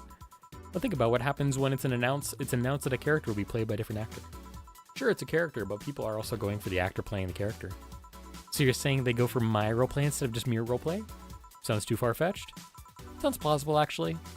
Okay, honey, I'll take my leave now. Damn it, I can never remember exactly where the line is. There's a specific line I'm looking for that I never managed to find. And I think it's somewhere in here, but I think it's related to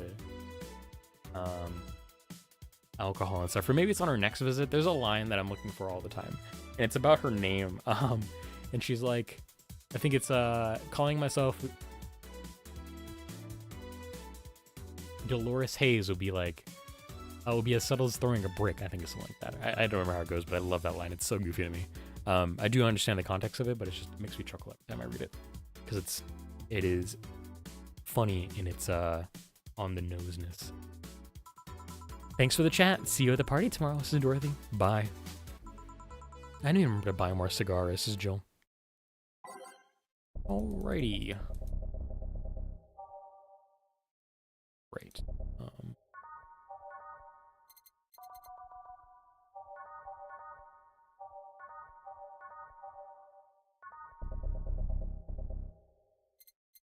Good time for ads to roll.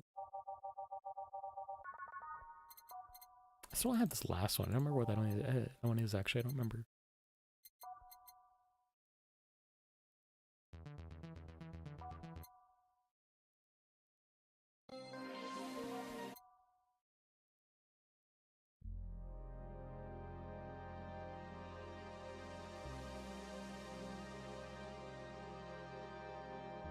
It was kind of loud, but I think we're going to have it. Welcome back from ads, y'all. I have set up our jukebox. We just finished our little talk with Dorothy, and now we're back into day 12. Back. Did I miss something, asked Jill? Unless you count the worst PPV main event fight I've seen all year. Not really, no. Alright. Going out?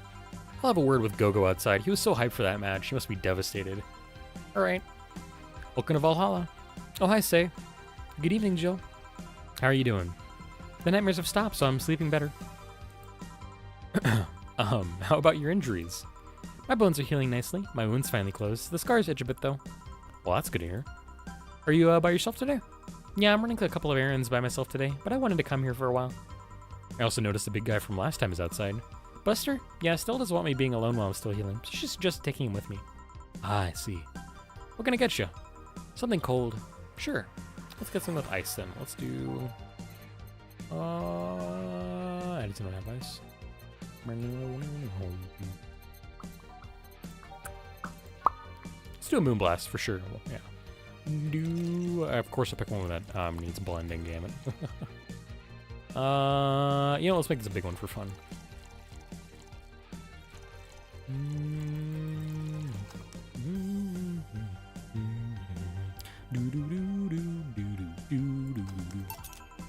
I think I like this one. Really? So sweet of you. Thanks. So, Stella's in with you today?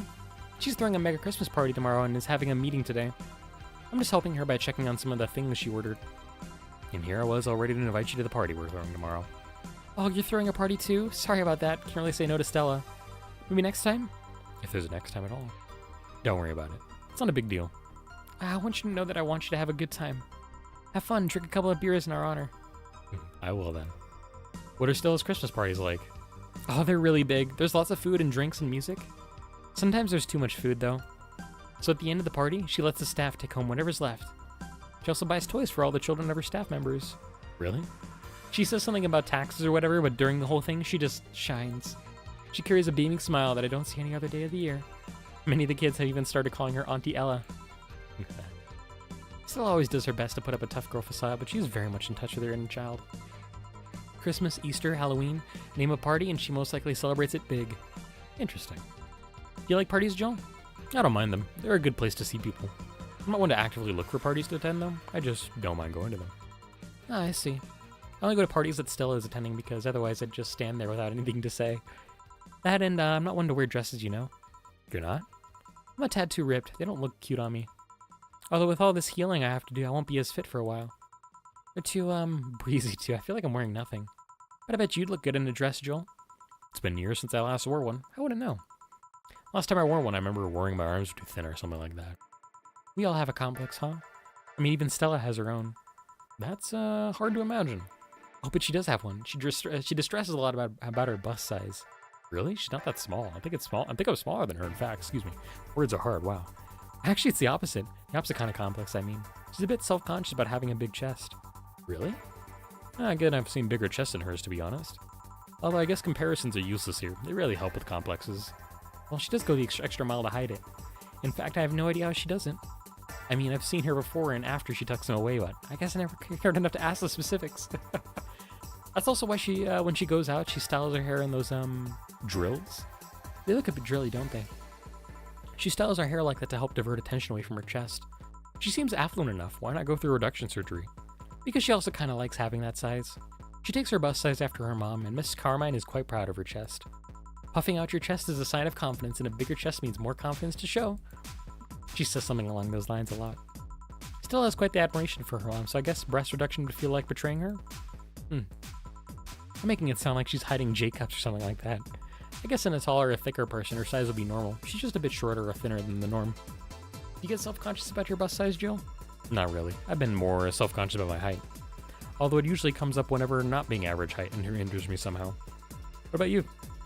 Yes and no. It's not my bust size, but rather that I look too manly sometimes. I can't help but wonder if bigger boobs would help with that. You're fine, don't worry. Thank you. Can I get you anything else? Do you have something non-alcoholic? I do, give me a second. Here. Thanks. I don't want to drink that much alcohol, are you? It makes me feel sleepy, or at the very least makes my legs go numb. It's an annoying feeling, to be honest. It makes me wonder what's so good about getting drunk. I mean, I'm not above it, but it's not exactly a pleasant feeling. You feel like you're sleeping even when you're not. Your legs go numb, everything starts sounding funnier than it really is. What's so good about not being able to control yourself? That's a good question, actually. Usually people feel like feeling numb because that numbness helps them forget their problems. Even if we don't talk about alcohol, there's a portion of people that can't afford food, or who are suffering from some pain that only alleviates when drunk or high. It doesn't sound really logical on paper, but then again, humans are rarely, if ever, logical creatures. Despair and pain cloud your judgment and make you do stupid things sometimes. Yeah, I've seen that firsthand. This world is an ugly sign nobody deserves to be a part of. There's also a matter of addiction, you know? You start just liking the drink, but then you need more of it, and before you know it, you're hooked. Oh yeah, that too. So tell me, what kind of party are you guys throwing? Oh, nothing fancy. It'll just be me, boss, Gil, and a couple of regulars. I'll bring food, we'll chat for a while, and that's it. Man, that sounds so good. At least better than the whole planning madness Stella is throwing right now. If you ever throw something like that again, you let me know, you hear? Sure. Hey, say. Yeah? What do you plan on doing now? I'm gonna check one last errand before going home. No, I mean, what do you plan on doing now with the White Knights being disbanded and all? To be honest, I don't know. I never prepared a plan B because I figured if you can go with a plan B, why not just make it the plan A? I'm not the brightest person, so I never graduated from college or even high school. I could go for a position with police, but it wouldn't be as thrilling. And I'm tired of blatant corruption, sick of it. But I'm alive. I learned something after that hell in Apollo Trust. Life is not something that you can just throw away easily. Clawing my way out of that place made me realize just how much I want to be alive. The body count left in the bank was ridiculous, but I'm still here. I don't know what I'll do, but I'm alive. I'll figure it out sooner or later. It's nice to know. Well, I gotta go. Bye, Jill. Good luck with the party. Please come again. Welcome to Valhalla. Oh, hi, Mr. Detective. Ah, hey there, gal. Give me a strong drink, won't you? All right. Something strong for Mr. Detective. Perhaps something manly. Let's do that. How about a crevice spike? Sour, manly, and sobering. Are there ones that are strong? Am I crazy? I think there is, isn't there? Yeah. A punch. I'd have to go with a Mars Blast.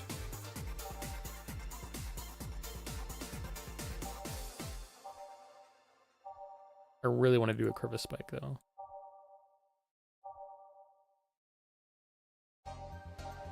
Oh well.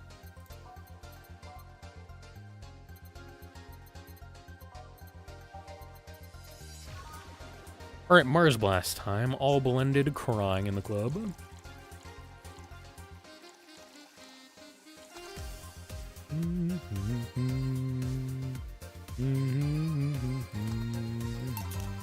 Here you go. Yes, this'll do. So what brought you here? Nothing special. I was just working on a case and I happened to be in the area. What kind of work? Tracking someone, a gun for hire. What about the girl, Crimson something? I am tracking that girl. Didn't she just get out of that job? I did, but the guy offered a huge amount of money and, well, I just couldn't refuse again. Well, it's your life. Getting drunk is fun. Getting drunk, it does have a special quality about it. It's definitely a social thing. I know for a lot of people, or even just being enjoying drunk, is a nice thing for a lot of people.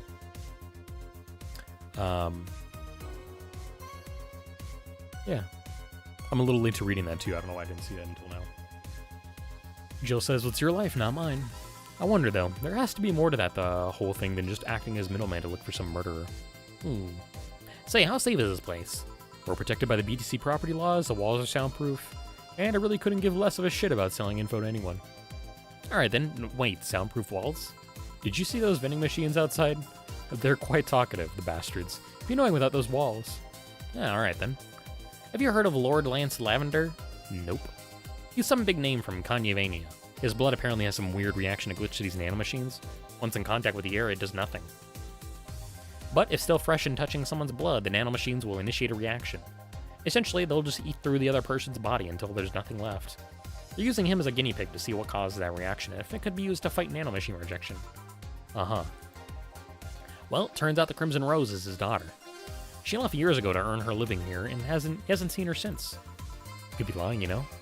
Doubt it. I did my research. She really is his daughter. Why didn't you figure that out earlier?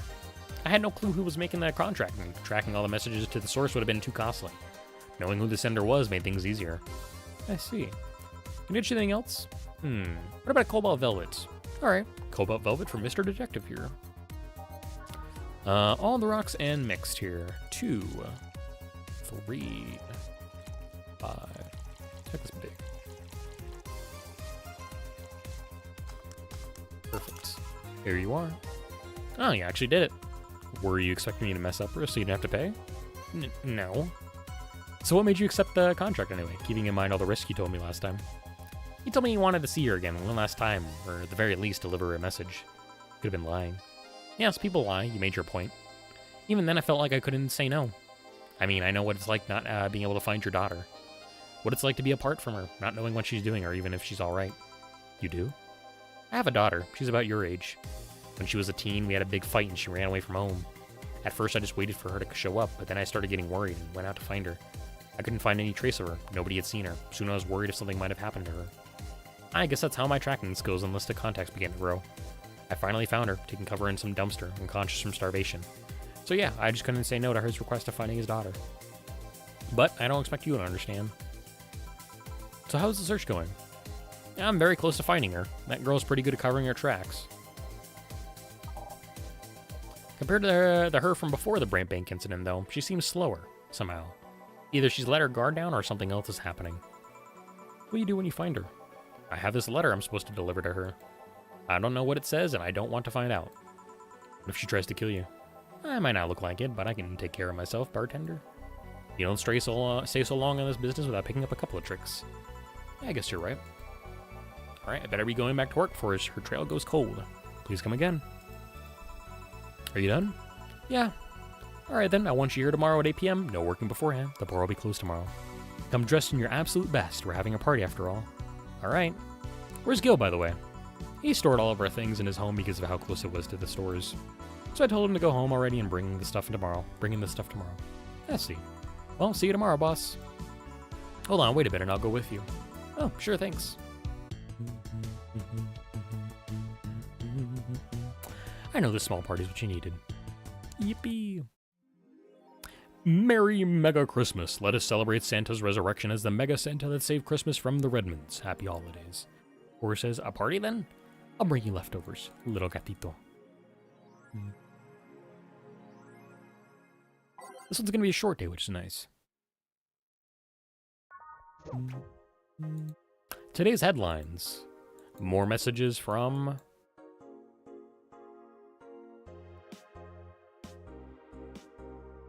More messages from Lim again. I'm not even gonna read that.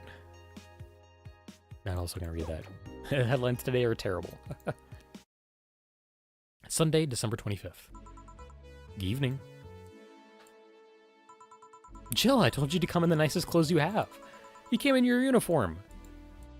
These are the nicest clothes I have with me. Besides, you and Gil are in your uniforms too. Well, I can't really show up in casual clothing. I'm being monitored. What about the kilt you wore that one time? Still surprised that one didn't break the dress code somehow.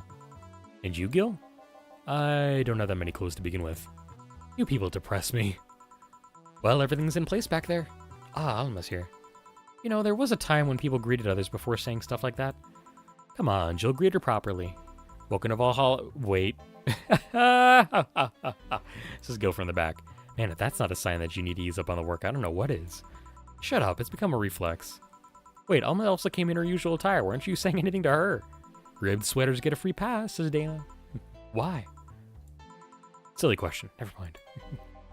Jimmy came earlier too. The dogs went with him to get some ice. Don't we have ice? I'm trying to take it out of the bartending station as a chore, so it's better to buy some outside. Huh. What were you doing back there, Alma? Setting up the food warmer. The what? Bought it 3 days ago. It's amazing. It looks like just a set of wires, but you create a frame with them. Put the food inside it, press a button, and watch as it warms the food up just like a microwave. It's an infomercial bauble, though. Really useful, but tricky to handle at the same time. One wrong move and we'll be out of food for the night. Everything will be scorched in a second. Oh. So you bought infomercial stuff too? Haven't you? It's at the very least a good idea for gifts. Well. Dynamic entry, says Dorothy. Finally, somebody came after me. Is it weird that I've already heard that 3 times in the last hour? Oh, to me like that. She's not saying it out of malice or anything. She just found it funny. You're taking her side now? Jealous? You wish. You don't need to fight for me, says Dorothy. We're not. I'll go check the microwave wires thingy. I'm starting to get hungry. Great idea, says Dana. Back. Oh. Hello, Jill. Soldier, you're late. Hey, Jay. See, that's how you greet people, says Alma. You shut it. I'll go help. I'll go help Sweater Pups. Something wrong? She's not good with dogs. Oh. All right, we're all here, so we can start. Yo, Anchorage. Alma. I know what I said. How's the food doing? It's doing well, but it'll take a bit. Can't you speed it up? I've used those microwave wire things before. It's either warm nicely but slowly or burn that bitch. So how long? 15 minutes or so. A bell will ring when the time comes. We need to kill some time, then. All right, let's play Truth or Dare. What? I'll pass. Games are for kids. I'm in. Sure, I'll play, says Gillian. Sounds fun. As long as that much stays away from me, says Dorothy. That'll make the time pass faster, says Alma. I'll pat. You'll play. Alrighty, it's Truth or Dare time. Yippee! Alright then, rules are simple. If you get picked, you pick either Truth or Dare. After you finish, you get to pick somebody else. We go like that until food's done. What about punishment games? Those are a hassle. Just issue new questions or challenges until the other person complies. That said, Jill. Yes? You start. Pick someone. Oh, let's see. Let's pick... I could really pick Gil, but I want to pick Dorothy today. Well then, Dorothy. Yes. Truth or Dare? Jill picked Dorothy, who chose Truth. Let's go with Truth. Is there anything you have rejected from clients? Those who want to roleplay with mutilation. That's fair. I mean, sure, I can take off my limbs with no problem. I have to do that for maintenance every now and again. But I'm not okay with doing it for clients, because first, that leaves me defenseless, which I cannot allow by any means. And second, half of the time, the roleplay involves a violent scenario. And there are some behaviors I won't reinforce, namely non-consensual violence of any kind. Interesting, says Jill. Alright then, my turn. You, Sweater Pups. Me? Truth or Dare? Dare. Man, you're brave or stupid. Okay, I want you to say in the most sultry voice you can muster, Admin Override. I gotta take a screenshot of that. That's so funny. Okay. Admin Override. Happy? Yes, very. I've been playing Division 2 with Jill. Hell yeah. Hope it's been good for you, Saper. Got anything good to drop, or you just having fun? Seems you caused some collateral damage here, said Dana. I don't know what you're talking about. Don't mind me. Seriously, guys? Well, let's see. You, the dog. My name is... Yeah, whatever. I want you to bark. I haven't picked Dare. I said bark. Bark! I asked you to do it, not to say it. Bark, barking! Hey, if I bark, then I'm the king of the bar, because I'm barking! I'm not gonna placate that pun. That's such a bad pun. We've been divisioning for 4 hours? Hell yeah. Seriously, Jill? Yeah, I have a lame sense of humor. Whatever. Alright, my turn. Hey, Jay, Truth or Dare? Dare. Then pet me. I'll pick Truth. Okay, why are your nails so thin? Your nails. You won't be able to dig with such flimsy nails. All humans have nails like these. Wait, they do? How do you dig? With shovels. You guys are weird. I used to reluctant to pet him. Call it a gut feeling. Here how long until the food is done. Alrighty, let's go with... Do I want to go with another Dorothy? Fuck it, let's go with Dorothy today. Dorothy. Yes, I picked Dare. Okay, I want you to put your leg behind your head. Just that? Alright. So the extra flexible joints weren't just a bluff. I never bluff. I'm pretty sure I heard something rip though. Okay then, Dana. I picked Dare. I dare you to stare Honey straight in the eyes for 10 seconds. And that will be it with Division for this year. Congratulations, more Division in 2026. Sure.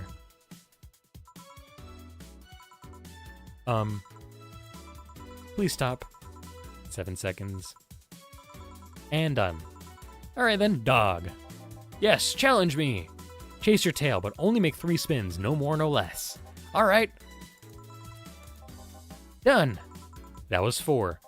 And now, 2. That was 3. Good job. Alright. Hey Jay, pick one. Dare. I dare you to call me a good boy. Good boy. Yes! I'm getting hungry. Let's do one last Dorothy. Alright then, Dorothy. Dare. Do something freaky. Like removing my head? Removing your... Because I can remove my head with no problem. Do you want me to remove my head? I'll pass. I take your word for it. Anyone want to see that? No. No, thank you. I do, but I'm not going to be the party pooper here. Fine. I guess it's my turn now. Hey, Dana, what do you pick? I'll pick Truth. If you had to marry Honey or John, who would you pick? Probably Jill. Eh? I mean, she's cute, she's smart, and I kind of own Gil anyway, so it's kind of redundant. Speaking of Gil, Truth or Truth, fuckboy? Pick one for me. Well, where were you born? I don't really know. It's one of those things I can't remember or was never informed about. Strangely, I do remember an early childhood in the Arctic of all places. The Arctic, huh? Just huh? A bell? Food's ready. Finally. Let's go. You guys go ahead. I'll have a quick smoke outside. Careful. God, I wish someone called me a good boy. Thank you for the hydrate.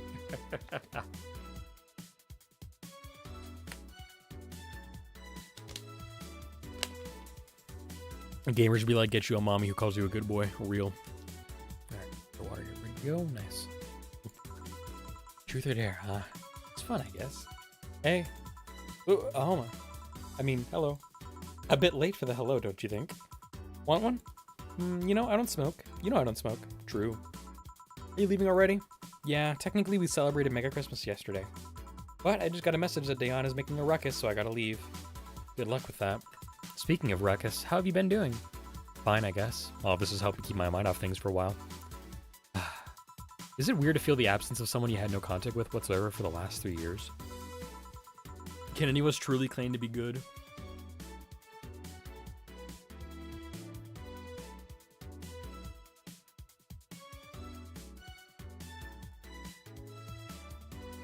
Noko from Warframe is good. That is my claim. Ask Katyusha or any of the old literature maidens whose spouse went to war types. I mean, even if you had no contact with her, maybe she was constantly on your mind.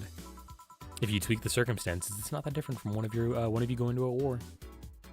Fuck, I didn't plug my headset into charge. No! I guess, says Joe. Well, all of the circumstances make me not want to. I've got to go. Careful out there. Oh yeah, you should take the chance and spend this time with everyone else inside. Don't you think? Yeah, she's right. Hey, Jill's back.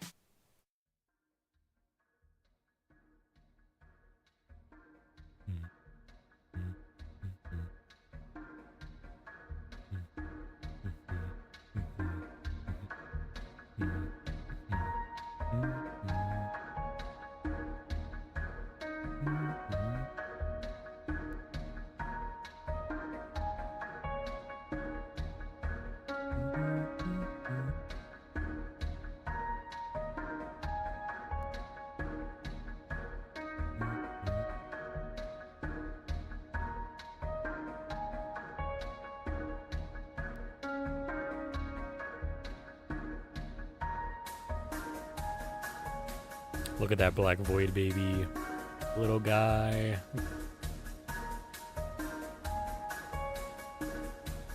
Capítulo 3. Dulce.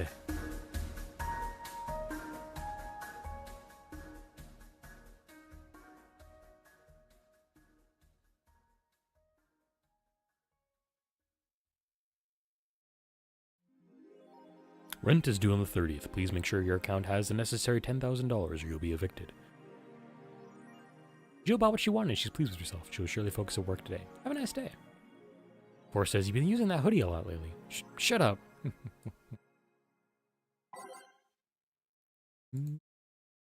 Oh, since I didn't already say it too, sound. Happy December 30th. Happy almost end of the year. Happy almost New Year's Eve. Hope you have a great 2026, gamer.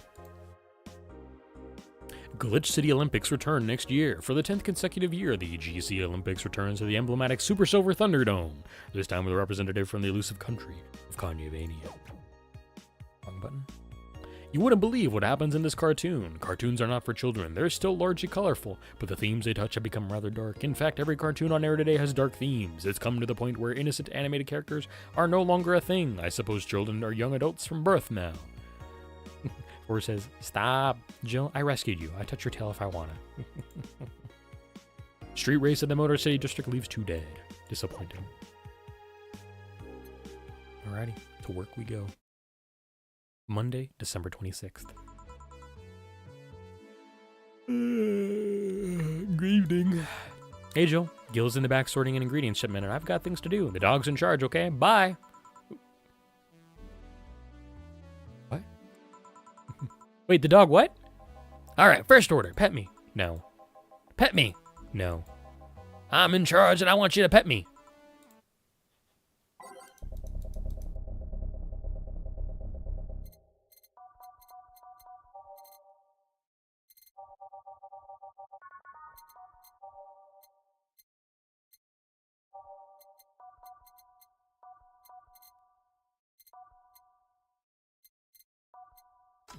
Time to mix drinks and change lives.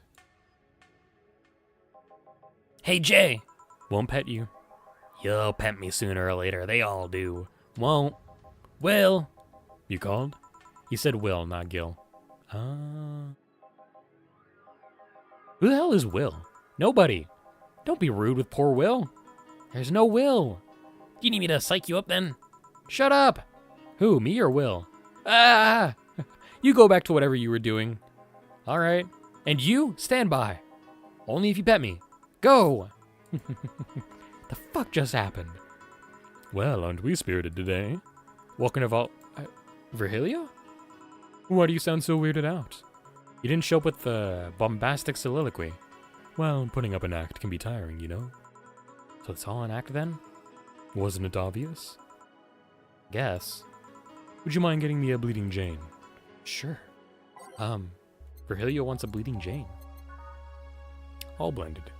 Let's make this big.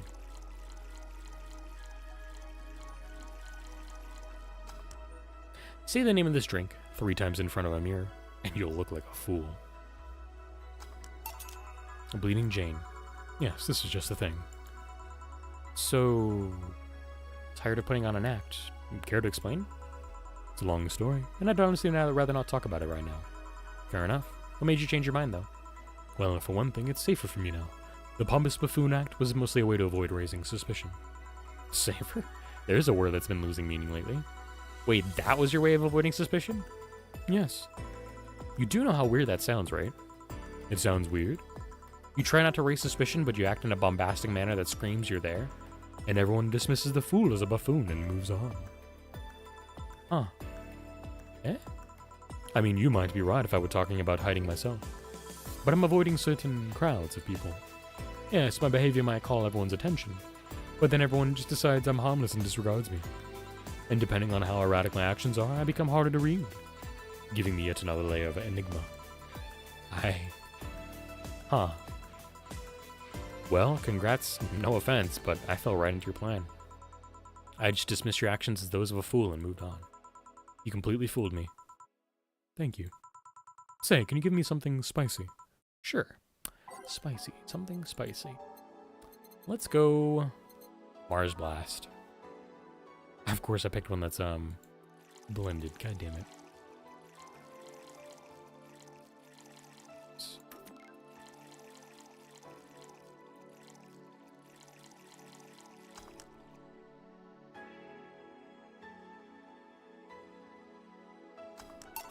Here. Aren't you fascinated by spiciness? What's spicy for humans might not be spicy for other animals. Hell, what's toxic for us might not be for other creatures. Do you like spicy things, bartender? I don't mind them, I guess, but I'm not really a fan. That neutral stance is actually weird to come across. Everyone either loves spicy things or hates them with passion. You like it? Lots, not only in regards to painfully spicy things, but also the way mild or slight spice adds to a meal. I've always had this dream of opening a curry stand. As things are, I might actually pursue that dream. Let me know if you do. I haven't had curry in ages now. Hey, bartender. Call me Joe. I wanted to apologize. You put up with me all this time without lashing out. I should apologize for my behavior. Thank you for that. Thank you for the useless button. Appreciate it. Don't worry. I actually feel like I was too rude to you last time you came. Granted, you came at a really bad time, but I should be the one apologizing. You're a client after all. Well, don't. I'm actually surprised that nobody else had finally lashed out at me yet. You make me curious as to who you really are, though. Is Virgilio even your real name? It might be not. Sometimes I wonder if I'm a magnet for people who hide their identities and sordid pasts. Gil, Jamie, you. Did you say something? Just rambling, pay me no mind. Now that I think about it, how did you find this bar? I was, avoiding some chaps and came to this alley. Huh, again. Again? In my time here, I've heard avoided people and end up here enough times to make me believe that the original owner built the bar here thinking about the runaway public. Scratch my arm, 1 second. You make me sound like a criminal. You're not helping. The expression runaway doesn't just mean people escaping the law, though. We've had people avoiding stalkers or solicitors. I've seen people more shocked by an insistent salesman than a shady figure. Maybe because the salesman is a more active predator? I don't know. A troublesome part of the city right near the shopping district. Let them know there's a bar and they'll come. Sorry, I should stop rambling to myself so much. I don't mind it. You think I'm sort of a criminal, though? Like I said, you're not helping. But for all I know, you might be the buffoon I've seen the other days. In any case, can I get something bitter here? On it. Really want something bitter.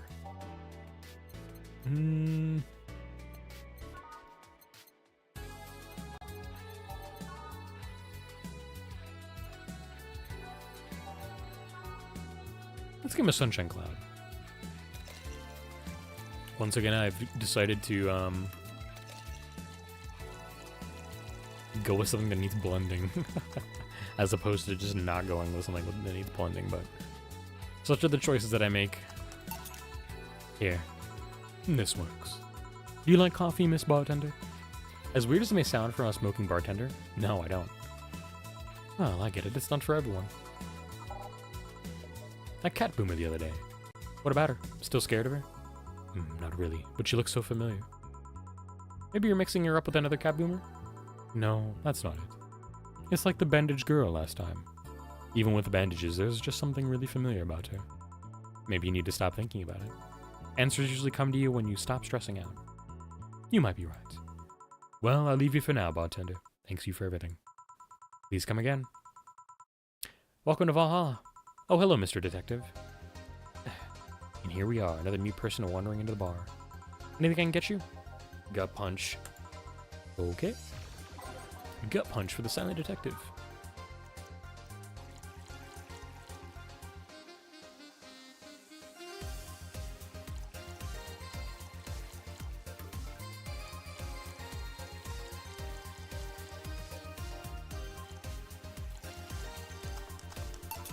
Here you are.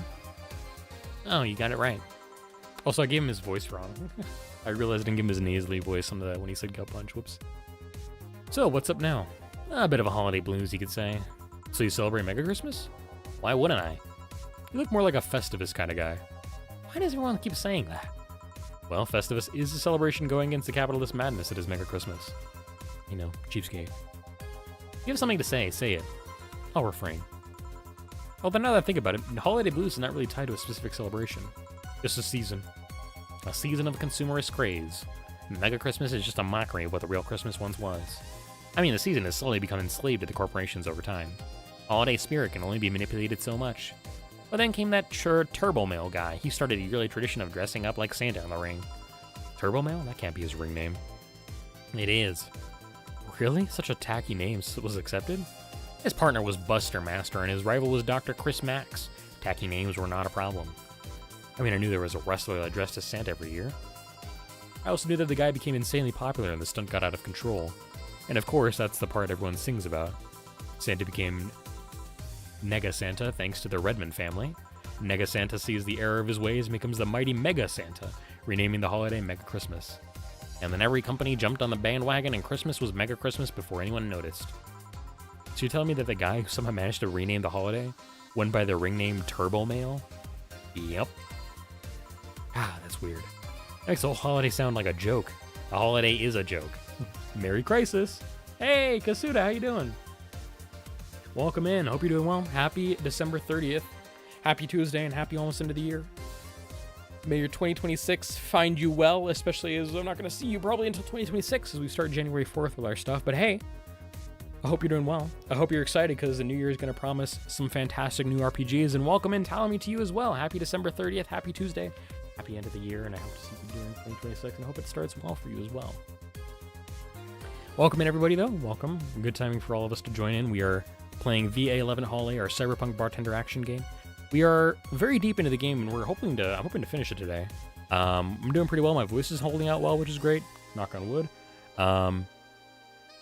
Yeah, the year's coming to a close. This is what I decided to finish it on. We're going to start up Halo on January 4th with one of our good streamer friends, and we're going to be doing RPGs after that.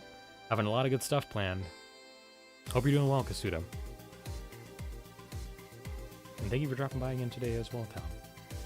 I actually enjoyed your Nine King stream, I think, yesterday. But I was just quiet during it. I didn't say anything. Thank you. Wish you all that back. I appreciate it. Thank you. But yeah, we're having a good, relaxing time.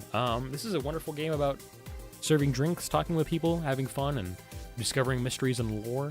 A lot of our plot development has, well established itself. We're kind of in the payoff section right now. As we wind down towards the end, we have about 4 or 5 more days in game. I saw speedrun of this game on GDQ not too long ago, weirdly enough, and I was lucky enough to watch one of my friends donate and get right off there, which is really great too. And I am definitely very familiar with that run. That was a good run. The whole Discord for this game and the developers behind it was really excited for that when that came out. And sometimes there's dogs. It's true. Rad Shiba was just here a little while ago. Nope, it's too far back in the history. But we do have a dog. Sometimes dogs are here. And cats. Don't forget the cats. And sometimes brains in jars, which will only make sense if once we play the game again. Yeah, I fell in love with Nine Kings, which is funny because I used to hate deck builder roguelikes. Really? That's kind of crazy. The only deck builder roguelike I've really enjoyed was... I probably would like Slay the Spire. I think I got a copy of that, but I've enjoyed watching Slay the Spire. Balattra's kind of a fun watch. I don't play Balattra, though. It's not my type of game to play. And I really like... the only actual card builder roguelike that I've played is... Actually, it's a lie. But the only one that I really finished was Inscription, which was pretty fine. It was a good game. Sometimes the game just oozes great community. This is one of those games. It's pretty decent. It's a pretty good community. I really enjoy a lot of people I've met in here.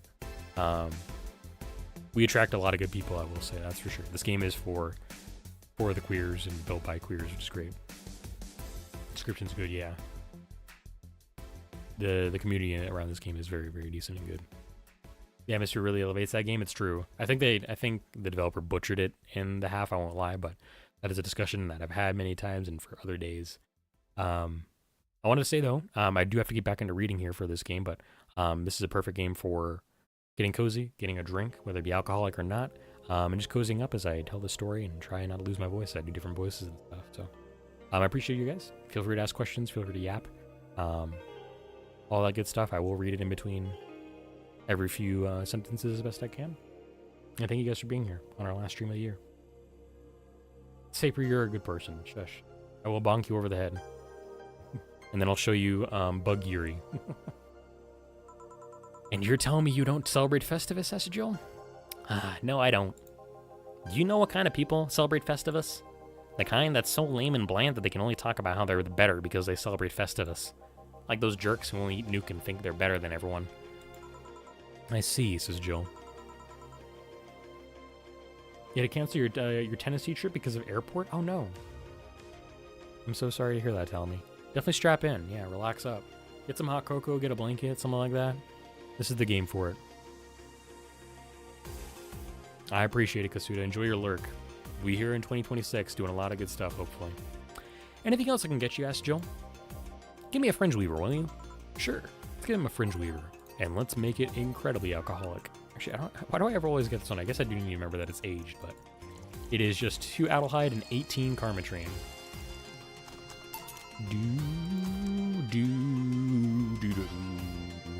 Such a good song. Here, says Jill. Right, thanks. So, any issues with the city lately? What's the word on the street? Yeah, shouldn't I be asking that? There's nothing new, really. The lynchings of White Knights stopped, so there's that. Really? Something about the armor. I haven't got much on that one yet. All in all, the madness following the attack on the bank seems to have settled down a bit. That's good to hear, says Jill. Have any other details about the attack emerged yet? All records of whatever happened there have been long deleted. Security cams, system logs, everything was wiped. Whatever happened there, it's become even more of a mystery now. I wonder if Say plans on testifying. Does anyone know if Say went there in the first place? Maybe the wiping of everything actually protects her somehow. Hey, bartender, you okay? Sorry, got distracted. There's not much to say, really. There is the odd silly rumor here and there. Like the vending machine's tasers malfunctioning and applying more strength. Or that the writer of The Last Reign in the World is actually living here as a brain in a jar. But those are the kind of rumors you hear from crackheads. Crackheads might hold that one last piece of info you need, but you also hear crap like that. I see. Anyway, I'm leaving. Happy New Year, bartender. Please come again. Alright then, but no, wait, she's out. Gil, you there? Yeah, taking your break? Let me know if someone comes in.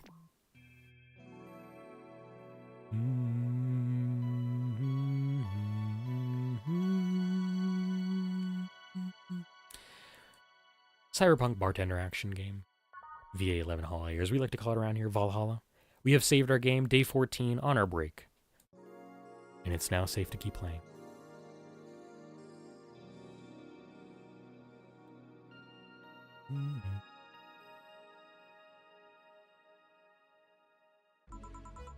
Things are pretty quiet outside, thinks Jill.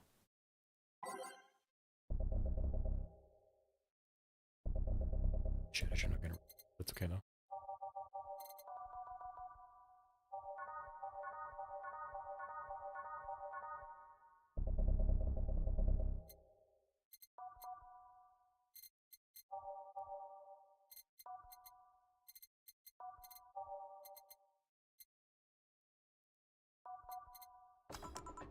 Jill, comes in Kim. Ah, Miss Kim. Just call me Kim. It sounds weird to be called Miss. You seem to be in a good mood. I got some money on Mega Christmas. Wouldn't you be happy? Well, I guess. What can I get you? I'll have a beer. Okay. Let's give Kim a small beer today. So let's skip this on over. Here you go. Thanks. So how have you been doing? Pretty good, actually. This is Kim. My hair stopped falling out. My appetite is coming back. I hadn't realized just how much the newspaper was weighing on me until I quit. I suddenly stopped feeling defeated. I actually felt like I achieved a victory. Like I got a hold of my own life. So nice to hear. Oh yeah, I'll start bartender training in January too. Huh, really? Yeah, I did some research and it sounded cool. BTC gives you many benefits, so it sounds like a good thing to do for the time being. I don't know if it's what I want to do for the rest of my life, but it's a good start. It'll give me time to think on the next course of action. Bit of advice, don't go for BTC housing plans unless you absolutely have to. You have to sign a contract for at least 5 years of service with a cut in pay and tips. I was going to go for that one, but I backed down a bit at the last minute. How do you back down a bit? Well, I took the chance when the BTC found me an apartment.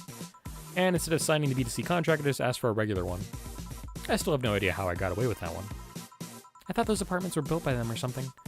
Back in England they are. They have their own real estate companies. Apartment complexes where they have the means to give discounted rooms to employees. In this city, Realty Nua holds an unspoken real estate monopoly. So BTC can easily offer such promises. Can't easily offer such promises. Oh. Realty Nua is a bit weird as far as companies go. Their name has become synonymous with quality, a brand built around certain expectations, but the truth is that Realty Nua has done little to no work in the last 10 years or so. Really? I mean, when they started, they managed to sell and build upon plots of land that everyone gave up on. They became a big name as far as real estate goes, but in reality, the company itself has actually done less than you'd think over the years. Most of the time, they're cashing in on their established properties or letting others work with them. I believe in the last 10 years or so, they've only started around 3 or 4 new projects. And they're all expansions of their already established ones. You seem to know a lot about it, Kim. Adjusting my mic really quickly here. Nah, I've just read a lot about it over time, especially after hearing my landlord ramble about them. I think it's all par for the course for real estate companies, really, says Jill. But it's true that when you hear a name so much, you expect something, I don't know, different. But enough rambling on my side. You must be thirsty. Can I get you anything else? Let's try a sugar rush. Alrighty. A sugar rush. I feel like I've been serving them a lot lately. Here you go. Yay. My voice died there. That was such a defeated yay. Actually, Jill, I came here today to thank you. Me? Yeah, back when I first showed up here, I was in a really rough spot. I was shocked, I was tired, I was a total mess. I even said some really mean things, but you had a patience with me. Not to mention you helped me cool down and your boss saved me. And I don't know, I felt like I had to tell you all that before the year ended. Much appreciated. Thanks. But anyway, how are you doing? Last time you were a bit off. I'm better now. Thanks a lot. Glad to hear. It was weird to see you like that. It's always felt like you were putting up a cool bartender act. You did? You don't? I don't. Are you sure? What you saw as a cool bartender act is what everyone else has described as being cold. I mean, cold and cool do mean the same, but nah, I don't try to put up that act. Sorry to disillusion you. I'm too much of a mess to do such a thing. Huh. Disappointed? Surprised, actually. What led me to believe that you're, Yeah, she's asking herself this question. What led me to believe that you're putting on an act?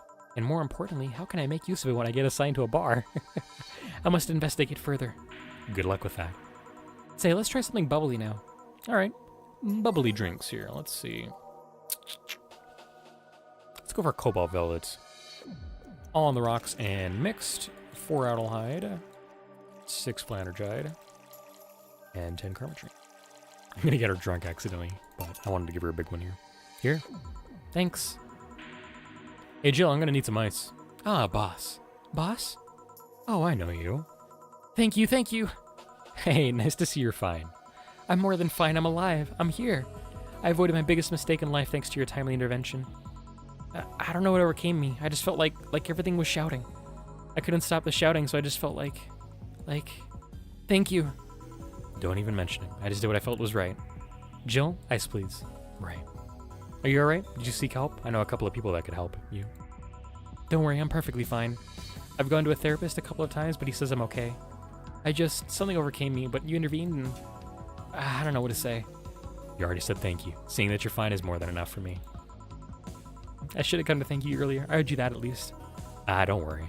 Just go out and be happy. A 5 a.m. Salad sounds really good right about now, Saber, actually. I had a decent salad a couple days ago, but honestly, I'm craving a good one. Haven't had a good one in a while. Probably like since maybe late August for us. When I was doing those shake ones that I was yapping about on stream when we were doing Silk Song. Those are some good salads. That was September, actually. Anyways, I feel that. Salads are great. Dana says, don't worry. Just go out and be happy. You have a second chance, so use it as best as you can. I will. I'll be leaving. Happy New Year, Jill, and thank you again. Please come again. So, a couple of weeks ago, I read some news about a woman saving a suicidal girl, catching her midair. Would you know something about that, boss? Maybe. Maybe not. Whoever it was probably just did it because it was the right thing to do. Feeling lonely? That voice. Hey, Joe. Long time no see. A really long time no see. Seriously, it feels like it's been over a year since I last saw you. I was planning on visiting you last week, but things were pretty heavy back then. So I just waited in the background until the tension wore off a bit. Earth to Joe, I'm talking to you here. If I ignore her, she'll leave. I'm not an unfathomable sense of dread. You can't just ignore me, you know. Julianne Stingray, I'm talking to you. Calm down, don't fall for her taunts. How did she know my full name, though? I thought your full name was Julianne Natalie Stingray. Or did you legally remove Natalie? Never mind that. Is she reading my thoughts? Yeah, I mean, they're kind of written in the middle of the screen. Hard not to see them, actually.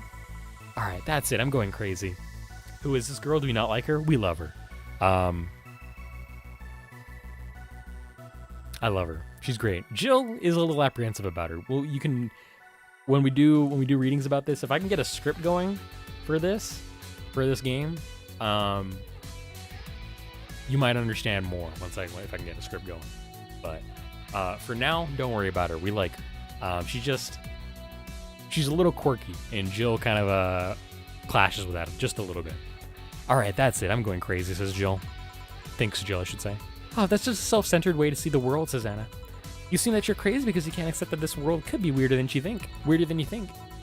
This world is amazing because of the things you just can't explain. And just because only you can experience them, doesn't mean it's a liar that you're crazy. I mean, just look at ASMR. No, I'm pretty sure that's what a crazy person would say in this scenario. Thanks, Jill. You acknowledged me. Shit. That's good. I'm not serving you anything. What? Why? Last time you came, I had to clean the drinks I served you off the floor. Don't be like that. The drinks were also paid for with my money.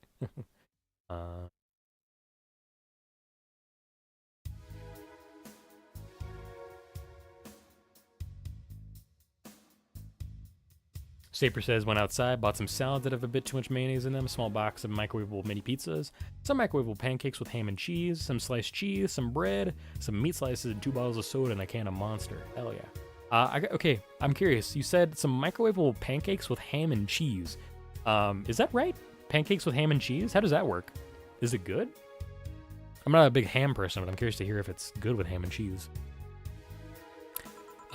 Jill thinks, I don't know how you did it, but that set any and all plans I had for the rest of the week off balance. I was gonna buy some curry with the money I had to put up for those drinks. Dog duty done, says Gillian. I know we have slow days, but for God's sake. You okay? You look, angry. I'm fine. Good job out there. I'm back, says Dana. Boss, what happened? Meeting cut short. At least I drank the the bottles. Are you okay? You look distraught. I'm fine. So they really can't see you. I mean, you're right in front of them. And you're wearing jeans under a skirt. Why? Just why? To annoy people, of course. Is that a new trend? What does she think she's doing? Everyone feels like it's not quite right. Everyone thinks they should call you out. But they can't bring themselves to do it because it's not that wrong. There are things like spats, after all. It's uncannily right. Not all that wrong, and they can't stop staring.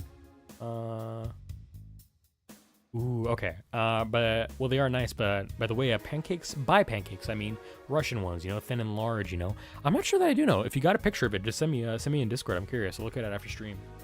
But I don't know if I know, if I'm that intimately familiar with Russian pancakes and their differences from, like, American or English pancakes. Recently, though, I've been seeing a lot of, like, really thick pancakes go around on the internet in my corner of the world, and that's been kind of interesting to see. I think they're just a new trend, not like a regional thing, but it's interesting. So yeah, if you got a picture, send me. I'm curious.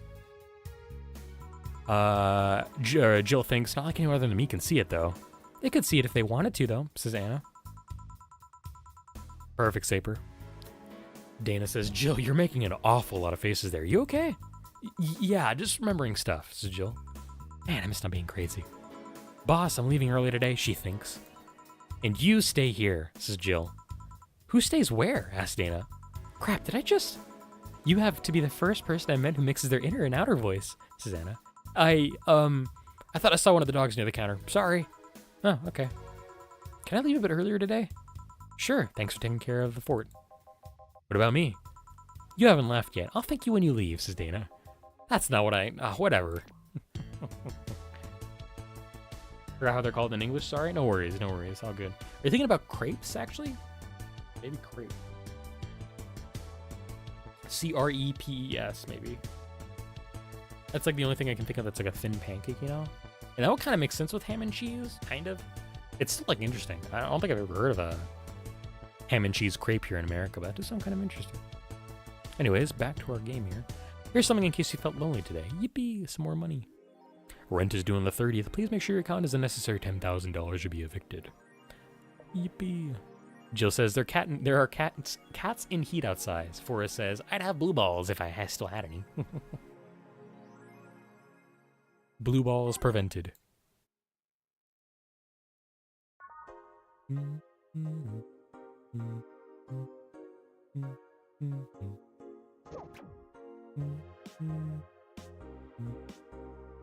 Biker gang arrested after vandalism during protest. The members of one of the largest biker gangs in the Motor City sector were arrested after the group's leader and her entourage were found at the site of a protest last Friday. Parliament discusses anime influence. During an unusual meeting held at Parliament today, delegates discussed the effects of anime on the population.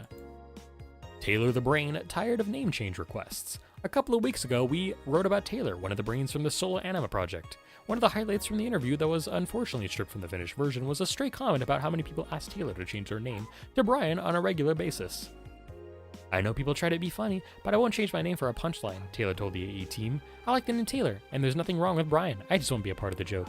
My life is worth more than that. Doggo was barking. Let me check something really quick here. Thank you for the lurk, damsel. I appreciate it. Enjoy your lurk, enjoy your quarters, and thank you for stopping by Valhalla today.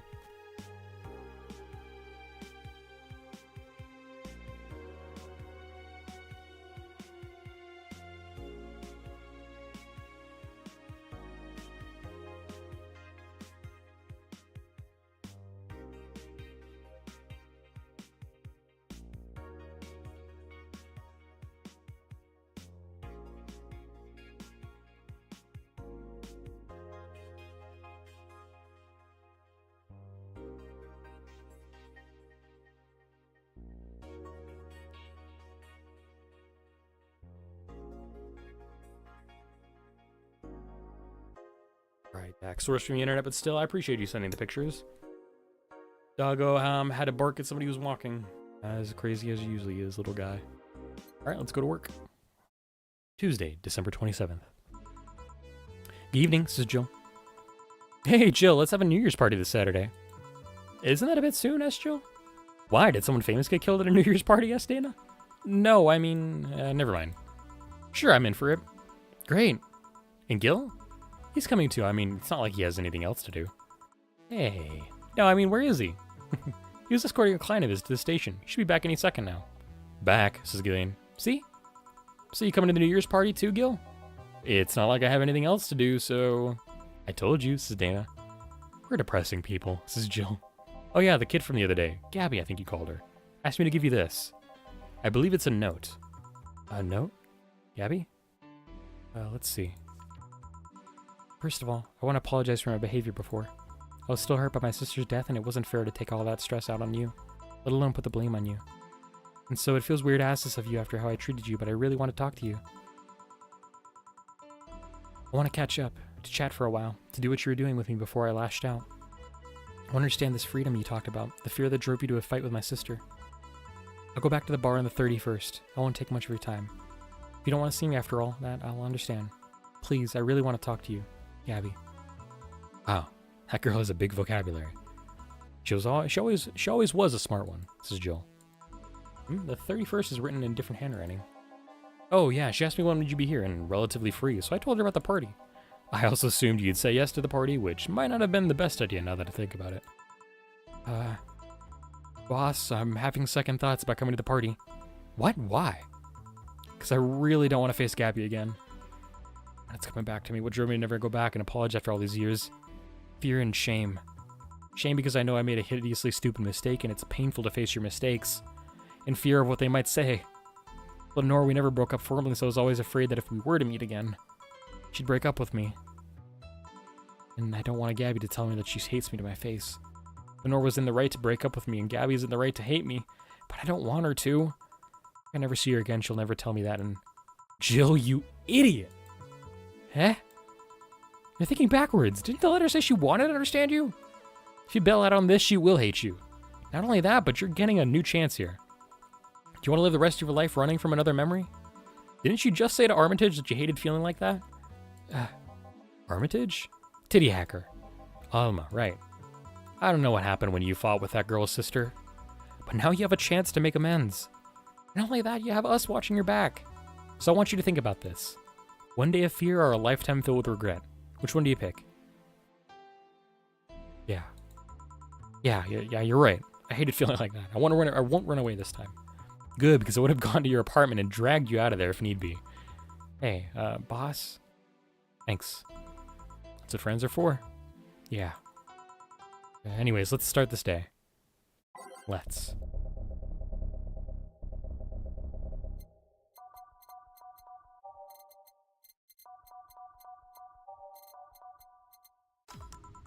Time to mix drinks and change lives.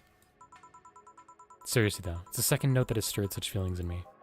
Second one? 2 weeks ago I got another note in the mail. This one is from Lenore.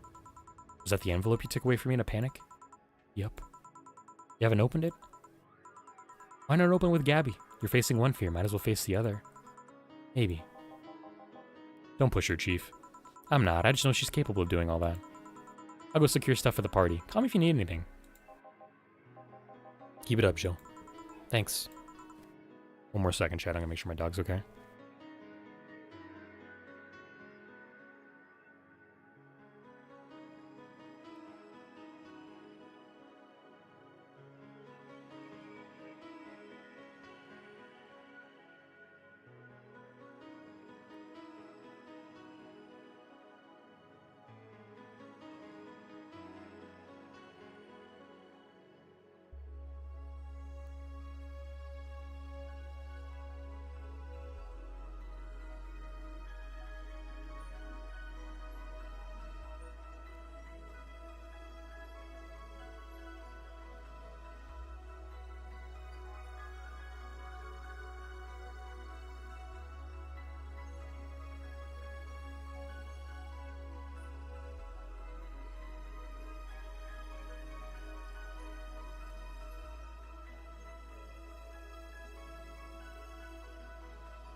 I think my Ko-Fi link is broken. I'll have to fix that later. Looks like it's doubling up for no good reason. Anyways, I'm back. Appreciate you guys waiting through the ads. You were right there close to crepes. Good to know. I'll look at those later. Thank you, Saper. Alright, let's get back into this. Happy holidays, says Stella. Someone's happy. We held a party for the staff and their children. Ah, you should have seen the faces of those kids receiving gifts. Nabbing that Santa suit at the last minute the other day, it was totally worth it. I strongly suspect that Stella took a Santa dress that would have benefited Dorothy in her line of work, which I think is really funny. Santa dresses seem to have been popular this year, says Jill. I heard they were sold out in most places. There was this weird shortage of Santa suits, but luck was on my side this year. Sorry for that outburst. Why? You look so happy. I felt happy too. You shouldn't hide your happiness. Anyway, can you get me a cobalt velvet, please? Sure. Cobalt velvet for Stella. Yippee. All on the rocks and mixed. 4 Rattlehide, 6 Flannergide, and 10 Karmatrine. Here. Thanks. Are you meeting with Say today? She should be here in a bit. She told me she wanted to drink here, and since I was coming here too. Sadly, I can't stay for long. I have some errands to run. My fleece balaclava came in today, and now I don't have to worry about freezing my face off when I go outside. Yo, let's go. Huge. How's she been lately? Asked Jill. She's better. Her wounds have been healing really nicely. If only she stopped scratching at her bandages so often. What about her eye? Eye? Hers. Sorry. It'll take longer to heal, but as long as it's kept clean, there should be no problem. But to be honest, I'm more worried about her emotional wounds. She doesn't show it, but she's had depressive bouts from time to time. And who can blame her? Her life changed completely. The job she loved no longer exists. She was used as a disposable pawn in the whole bank affair. I'm afraid it would all make her go back to her old ways. Old ways? It was a rough spot when Say was a teen. Her mom's clinic was about to close, and her biological father, who was an asshole, showed up. And the teachers at her school didn't help. Say is not a slow learner by any means, but her way of learning stuff is different. She needs equivalences to things she knows. You need to get a bit in her mindset. Once you get this, she's a fast learner, but schools don't have that kind of patience. They basically brand her a failure. She even dropped it out. I would have suggested a special course somewhere else, but that would have offended her. She's always been against being labeled as special or different. Anyway, Say was totally different during that period. Foul-mouthed, short-fused, always frowning, the total opposite of how she is nowadays. What is her laughter? From time to time, I see that old look across her face that scares me. You're comparing her to her teen self, though. People mature. Maybe she'll show signs from time to time, but I bet Say knows better than to go back to that. I hope so. Give me something cold and sweet, will you? Sure. Cold and sweet. Yeah, let's do a Moonblast. God, I gotta just pick ones that are blended, huh?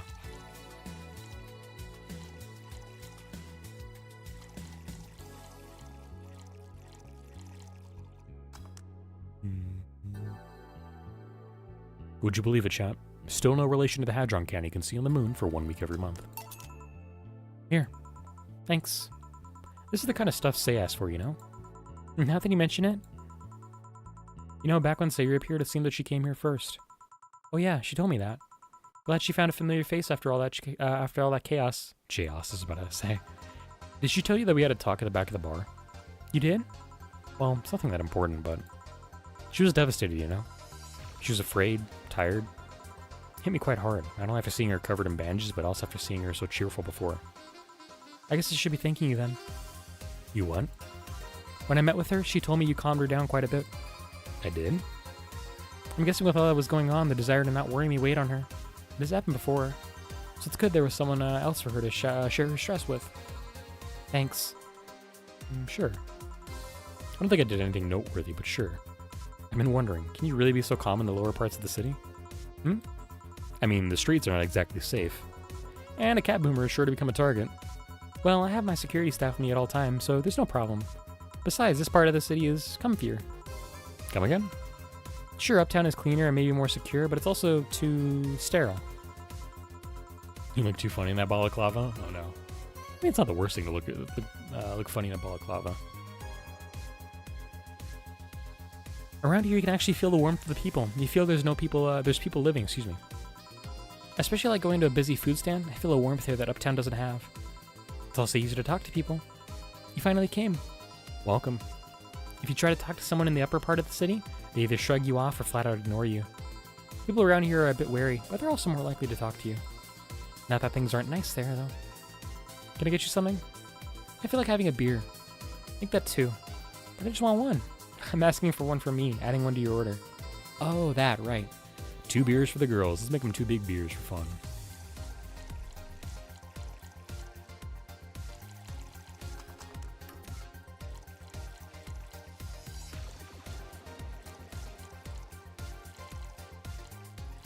Love all the voices you do for them. They're very nice. I appreciate that. Thank you. It is I'm not going to lie, it's a source of worry a lot of the time trying to make sure they are consistent and what I believe they would be. Betty, like the three female voices I have, I use for Stella, Say, Kim, Betty, Dana, and Kira Mickey. Yeah. It's tough. It's tough to do all those voices. We'll see if I can expand on that next year, though. Here. Thank you. Thanks. Say, you should have seen the kids after you left. They were all playing with the toys you picked. You nailed it again this year. They were all asking, where's Say? Where's Say? Why do they call you just Say when they call me Auntie Stella? I don't look that old. Don't worry, they still like you. Sorry I had to leave. My mom worked overtime that night and I couldn't leave her alone. What happened? Well, there were fireworks and some dog thought it'd be safe to hide in a jar. The little guy managed to get his head and paw inside before getting stuck. It was plastic, so they couldn't just try to break it. My inability to do any voices is one of the things that prevents me from trying to DM. I can see like it'd be a problem, but it's not like the worst thing. It does help sell immersion, but like if you're telling like good story, if you know your words and stuff, if you can put power behind the words you use, like you don't have to put like different voices and tones in, but if you put power in, that can help. And if you have like just a little bit of range, like if you can go a little bit higher and a little bit lower, you're probably golden, I'd say. So I can, if you want to, I highly encourage you to try and DM again. But that is up to you, gamer. No worries that you feel like it's something that prevents you from doing it. It's okay. That's messy, says Jill. She needs someone to hold the dog while she worked. Poor fellow was scared. Well, I'm out. Oh yeah, we'll have a New Year's party this Saturday if you want to come. Sure, it's better than depressing myself with my dad's woes about the next fiscal year. I'll be here. Bye, Jill. Bye, Say. Careful. Please come again. You want to come too? I'd love to. We'll also make up for not coming last time. How was the party? Pretty nice. We played Truth or Dare. Had some fun, broke some glasses, ate lots and lots of food. Seriously, looking back, the amount of food was ridiculous compared to the number of people who were there. Better leftovers than left hanging, don't you think? Yeah. Can I get you something else? Let's try something classy. Okay. Something classy for, say, tape.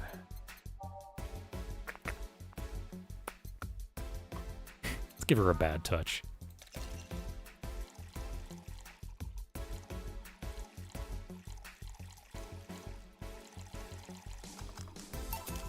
Something classy. Yep, this is the thing. Stella came in quite cheery about Sunday. This Sunday? Oh, yeah. Well, you know, her birthday is actually the 25th. Really? It was a weird story from when she was a kid. She heard Mega Santa's story, and somehow she got into her head that by being born on the 25th, she was the spiritual reincarnation of the original Santa. That made her start giving out gifts like crazy. She got over it, but the gifting stuck to her. Spiritual reincarnation? Well, the story says the Redmond family destroyed Santa's spirit, and then Mega Santa was reborn as a manifestation of the Christmas spirit. She thought she was the old Santa spirit in a new body. That girl was delusional as a kid. Speaking of things you did when you were a kid, Stella mentioned she's worried about you going back to your old ways. Something about a rough period where you were angry or something. Say, such a cutie, it's true. Oh, that.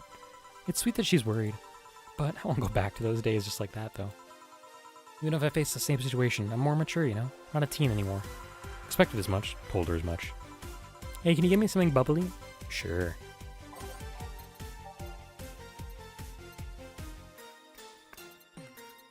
Let's go for a beer.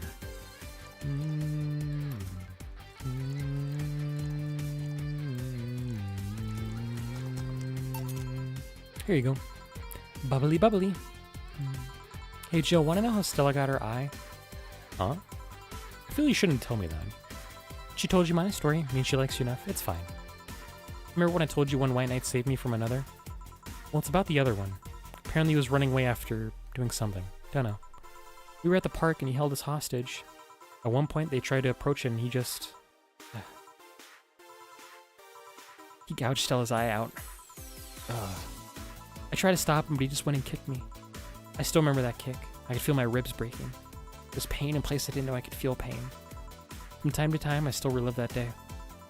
The kick in my torso, Stella's screams, it's chilling.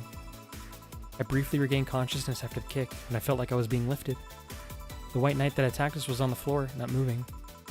I was on another white knight's shoulder. He took his helmet off and put it on an anguished Stella. I passed out. When I came to, I was in a hospital. Apparently the kick ruptured a couple of organs and I was put on emergency care. I woke up because Stella was punching my leg, telling me to wake up. Damn. Just damn. Yikes, I forgot about that part? Yeah. I'm not too worried about getting her too drunk safer. She's fine. She didn't ask to not be drunk today, so she's okay. What made you bring this up? I bring this up because that guy that was here last time I came, I think he's the one that saved us. No fucking way. Virgilio? Really? Thanks, Jill. What made you think that? Sure, more pounds and years, but I'm pretty sure it's him. There's something about his face I just can't dismiss. I'd like to see him again. Do you know how? You know the Steampunk Museum? Ask for Virgilio there. Gotcha. Well, I'm done for today. Thanks, Jill. Please come again. I'll go take my break, Gil. Sure.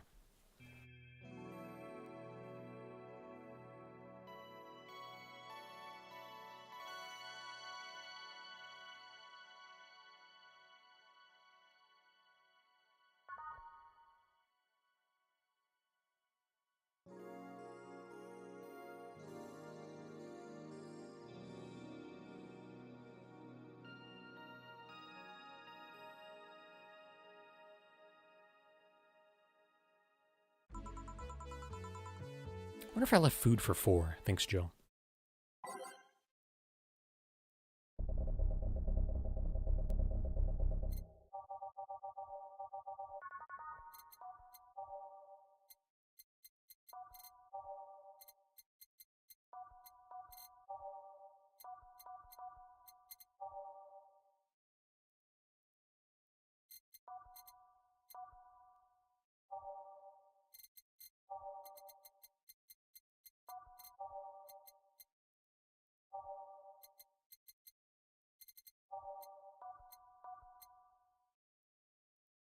I have played 2064. 2064 is one of my favorite games of all time. Okay, Dorothy? You won't get through the bar anytime soon. You can stop walking. Huh? Ah, honey. You want something? The usual, I guess. Usual. What's wrong with her, though?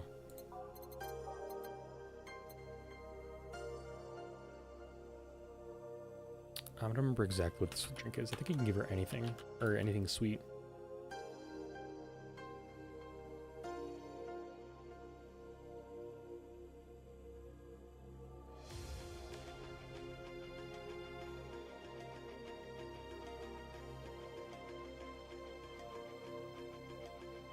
I am going to give her a Piano Woman, I think, but I'm not sure if it's one I need to give her or not.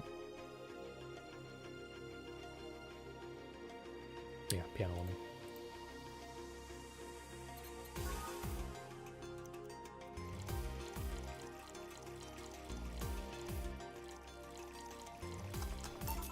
Here. This is nice. Nice. Nice? Okay, you're freaking me out. What's up with you? Hey, honey, how do you know what's real? How so? I mean, how do you know if what you see is an actual thing? How can you tell if what you see around you is actually happening? What tells you everything is not actually a fabrication? What tells me I'm not just a simulation in a computer? And those ponderings brought you to the bar? What? Oh, I'm in the bar. Am I? Dorothy. So you're having a solipsistic crisis of sorts. What? Solipsism, the theory that the self is the only thing that can be known to exist. See, that's another thing right there, that word. Solipsism, what does it even mean? Where the hell did it come from? Well, solus means alone and ipse means self. Yes, but how did it come to be? You expect me to believe that a lot of people just randomly decided to make noises? And decided, hey, let's make this noise mean this. This makes sense. Words don't make sense. I've been repeating words for a long time and they've stopped making sense. Why? Now, it's just semantic satiation. Stop making up words, honey. And then there's this counter. How can I be so sure that the counter is really here? It is. Please stop tapping it. Hold on, just making sure. Need water.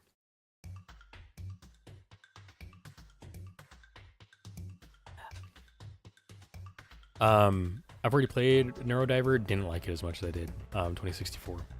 There's a playthrough up of it on the channel, on the YouTube side of things. You can scroll back and find it eventually, I know. It was sometime when it came out last year, we played it. And I was disappointed with it, honestly. And I say so much, actually, in the review I have up on Steam. For what I say in the playthrough and what I put up on Steam, I think that's my thoughts on this. I do wish it was better. Missed it sadly, no worries. You can always go back to it. I think it was the days before you were watching stream, honestly. Before I was really yapping about it a little bit in Sukuban. I should make her a drink. At the very least, I'll have something to throw at her. Let's just do a Zen Star for fun.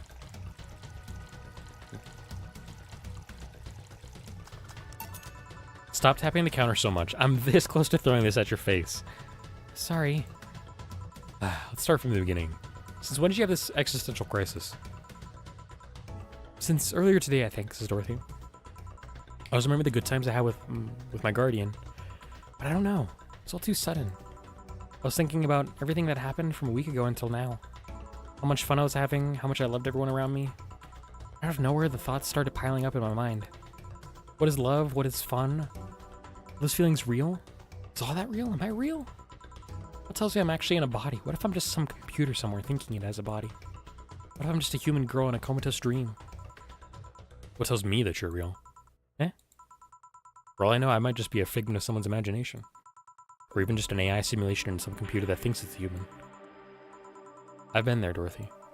That existential doubt and crisis. That uncertainty about whether or not things are real. It's a couple of months only, but I remember having panic attacks and scratching my arm to feel something. The panic attack gave me a rush of adrenaline, so I couldn't feel the scratch, and the fear got worse. What did you do to get over it? Oddly enough, read a book. Last Reign in the World. One of my favorites. At one point I cried with a book and I realized I was crying over fake things. A story and its characters. I didn't care less for them because they were fake. I want to think of reality like that too. Even if I'm a figment of someone's imagination, I'd still care about you. That's what I told myself, at least. It wasn't immediate, but that focus helped me. I like it. Hey, can I take this drink? I made it for you. Thanks. Okay, then. Splash. Do selective serotonin reuptake inhibitors work on limbs? Good question. You're talking about antidepressant pills, right? Because I'm pretty sure that's the selective serotonin inhibitors are based on. Phew, this is Dorothy. Why did you throw it on your head? To feel something you made. And? It burns and itches a bit. I'll get you a towel. Delivery for Dana. Oh, I've been here before. Mr. Mario, welcome back. I have a delivery for Dana Zane. Who's that? She's my boss. I'll get it for her. Right, sign here, please. It's a big package. I wonder what's inside. You should open it. If it's something perishable, maybe it'll need to be refrigerated. Let's see. It's a wiener. A really big wiener. Honey. The big package had a big wiener inside.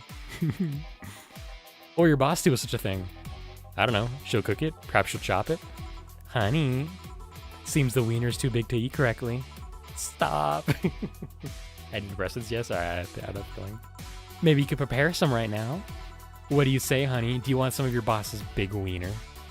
I don't. Seriously, Jill? She's the one making the jokes. And you're the one trying not to laugh too hard at them. Anyway, we all know if we dare cook this without her permission, she'll hang us upside down. She'll hang me upside down, says Gillian. Hey, Jacket Boy, what's your name? I'm Mario. Come on, Mario, I'll buy you a drink. You might have another delivery, you know? This is the last one, actually. I'll accept your offer. I'll have a sunshine cloud. I wish I could do Mario's voice better, because I like Mario a lot. And you? I'm fine. Sunshine cloud for Mario. On the rocks and blended. I got a big one for him.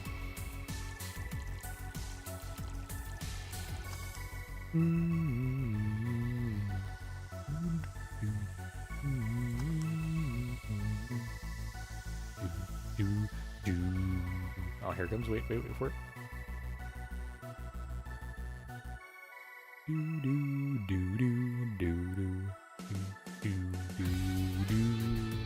First name Mario, last name Mario, Mario Jumpman Mario. It's true. Here you go. Thanks. Hey, call me Dorothy. You can also call me Darling for the right amount. Yeah, Dorothy, why did you buy me a drink? Just to let you know I don't swing that way. What way, Lilum? I'm a man's man. I like men, okay? Not that there's anything wrong with liking women, but...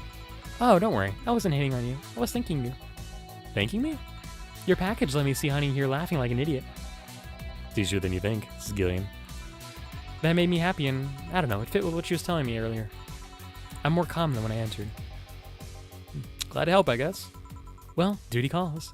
Bye, Mario. Bye, John. Bye, honey. Enjoy your big wiener. Out with you. One of 6 ways of doing it. You're okay, Saper. That's fine to share that kind of stuff. Not too, I think there's limits. I'll let you know if you ever break those limits. Don't worry them. I think this one's fine. But yeah, sometimes trying to find solutions for things like headaches and stuff can be tough. So I wish you good luck on that. She seemed like a nice girl, says Mario. I don't mean for her to sound like I get it. Don't worry. You like guys. It's clear. Speaking of, you like motorcycles, don't you? I do, yeah. Have you been to the motor districts? I spend a lot of my free time in the motor district, actually. Why? Is it true what they say about all the illegal races going on there? You're not a cop, are you? As far as I remember, no.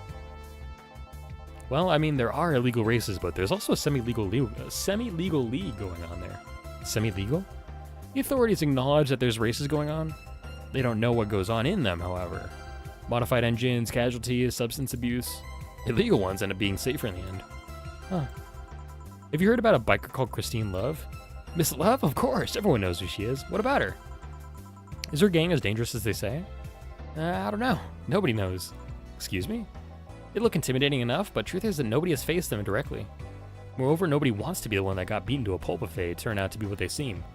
So her gang is just there, menacingly doing their own thing, not bothering anyone. For now, I exist on 800 milligrams ibuprofen. Real. I know how that could be. I got a family member who sometimes not relies on ibuprofen, but like needs days where like there's more ibuprofen to take than normal.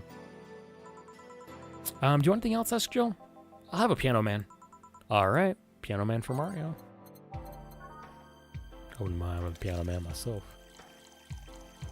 Oh, Wooga. I'm being silly. Here you go. Yeah, this is nice. Hey, you two an item? What are you trying to say with that laughter, Gil? No, we're not. What's wrong with you? Eh? You work with this hunk of a man and you don't feel the least bit tempted? How can you be so calm when this smells so close to you? Asked Mario. I've heard the expression his past is a fucking weight I don't want to carry. Because his past is a fucking weight I don't want to carry. If Yoon has a past at all, I'm having my doubts lately. Are you implying he's not good game? Oh, don't misunderstand. Gil is good game. He's not bad looking, he's a gentleman, he's always attentive. But he's also distant and will take many steps back when he feels like he's getting close to somebody. You don't have to marry him, just push him in a closet and... not interested. You annoy me, bartender. You don't see what you have right in front of you. I'm out. Please come again. Ah, Gil, you heartbreaking fuckboy. Back, did anything happen? I discovered I have the sense of humor of an 8-year-old. Did anything new happen? Asked Dana. Didn't you know he's swinging that way? Yeah, I'm very pan. Mario's hot. Gil's hot. Would I go for Jamie? Maybe. Ingram I kind of want to like know more about before I'd ever get in his pants, but yeah.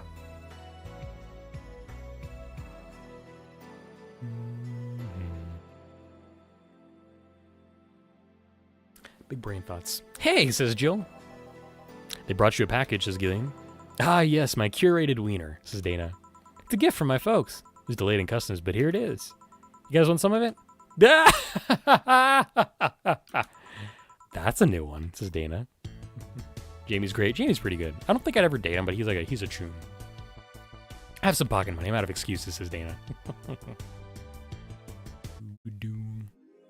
Rent is due on the 30th. Please make sure your account has a necessary $10,000 to be evicted. Forrest says, you've been chuckling since yesterday. Wiener.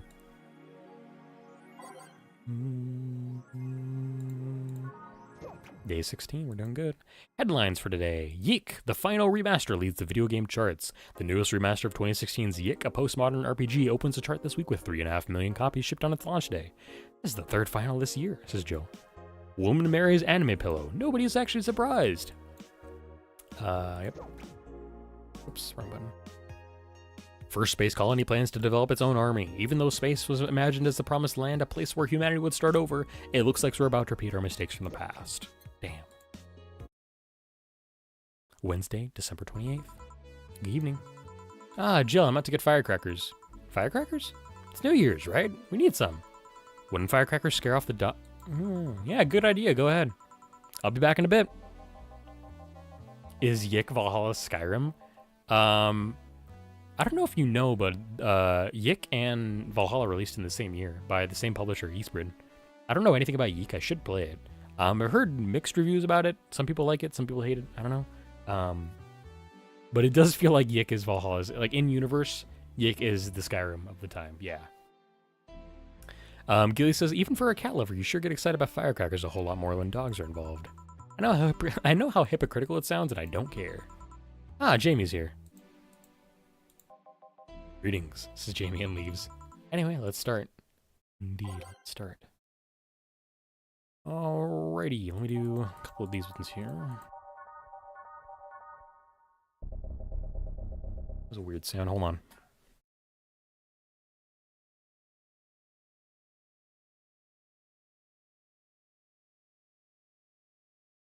Well, today is being loud. I know Yik is a real game and it was published by Eastbridge, but that is all, yeah. So the reference there is for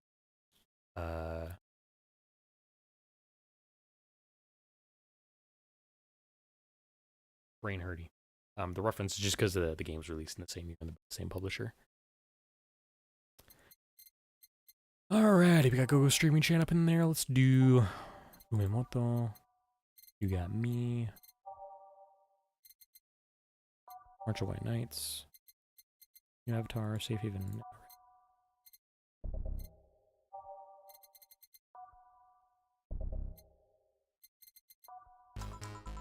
Time to mix drinks and change lives. We're getting another package. Hold on.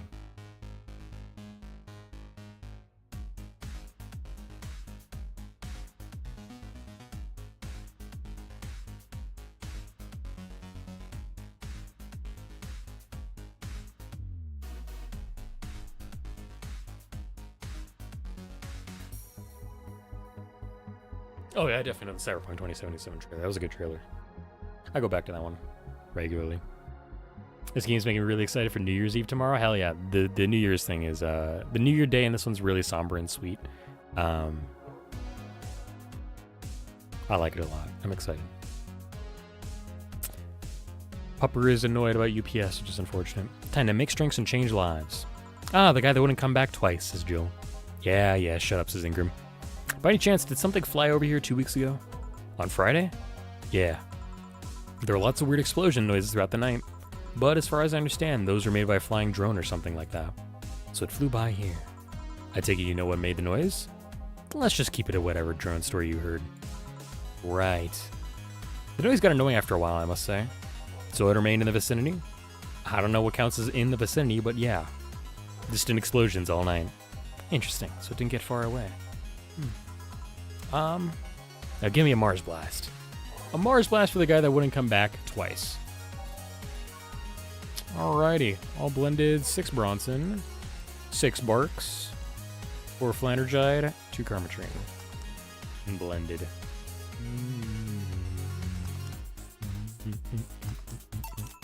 Here you go.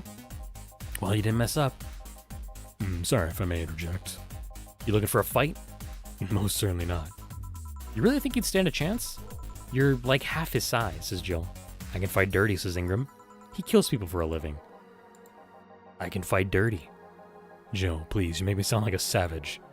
It would be like me saying that you get people drunk for a living. It's not wrong, but there are better ways of saying stuff like that. You're right, sorry. And like I said, I'm not looking for a fight. I just noticed you seem to like strong drinks. What about it? Well, to be honest, it's a rare sight in this bar. I'd even come to believe I'm the only one here who enjoys them aside from the owner. I suggest you try a suplex next time. Might be to your liking. Okay, let's try this suplex thing. Right.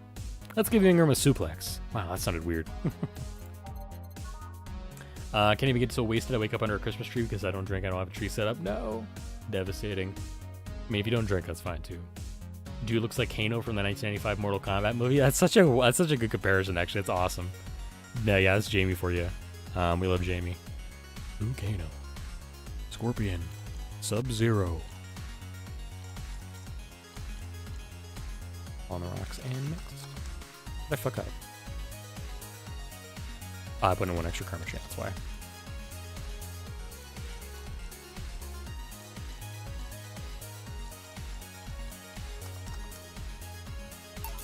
Here.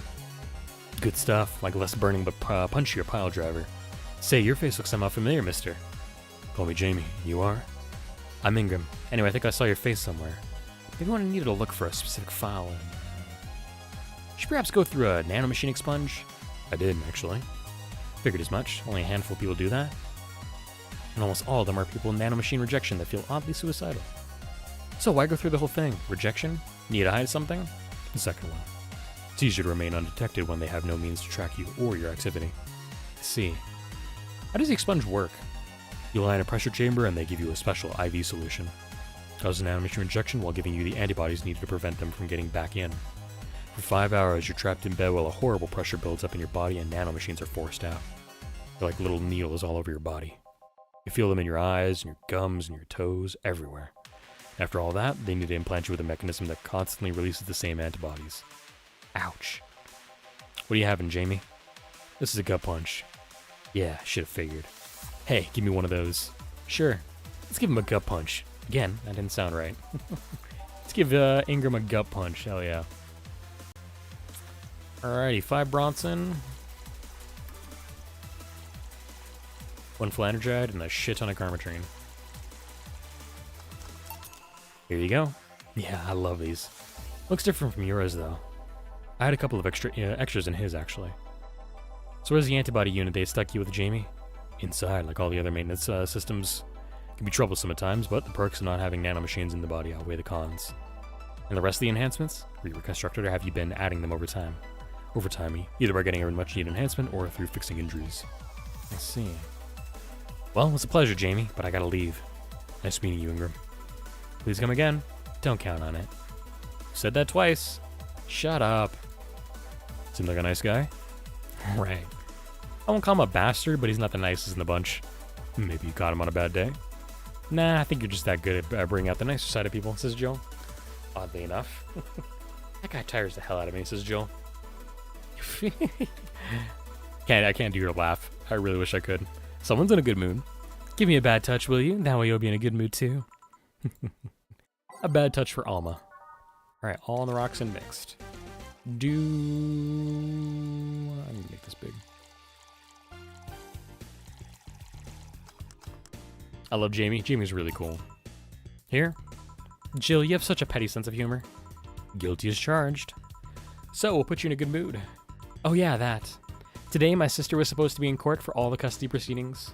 Of course, not only did she show up later than her husband and drunk at that, but also dressed like she got fucked in the back of a parking lot. And to top it off, she forgot to even bring her kids. Luckily, my parents brought them to the court. The judge assigned the kids to my parents for the time being. So she really messed it up, huh?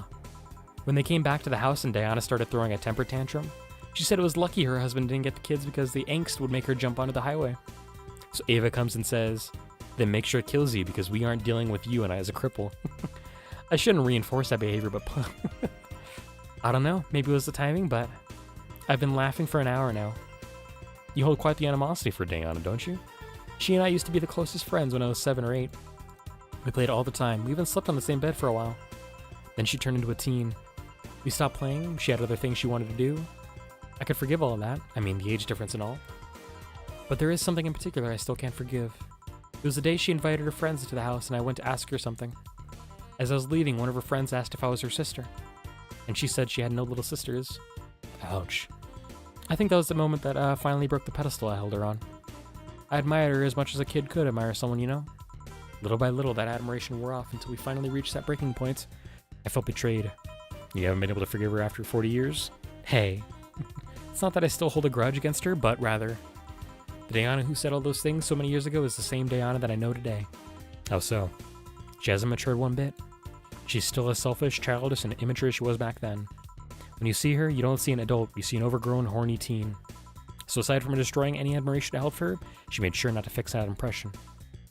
Huh. But enough about me. How are you? Everything's fine, aside from this note. A note? Remember how I told you I lashed out at my dead girlfriend, dead ex's sister? Yeah. I got this note from her. Let's see. Wow, she must really feel bad about the whole thing. As do I. So what's the problem then? The same fear that drove me away from her in the first place. Right.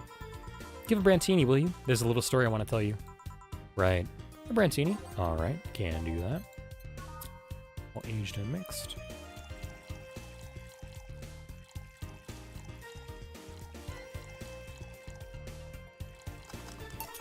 Here you go. This is the thing. Let's start. Boo, says Anna. Oh, hell no. This is a story of a girl who grew disillusioned with one of her sisters. Soon it became animosity, and not long after that, she distanced herself completely from said sister. With time, the girl would become attached to her eldest sister, looking up to her achievements. All I can look at right now are those boobs. Not now. Boobs? It's true. Jump scare boobies. Said sister would even marry the girl's best friend not soon after, and after the girl went into college, said sister would quit her job. The sister was worried and sick about leaving her baby kid alone, prompting her to quit her high-ranking job. What if I hire your high-ranking lip, says Anna. Shut up, thinks Jill. The girl, even as an adult, felt betrayed. Her role model sister went against everything she held her in a high esteem for.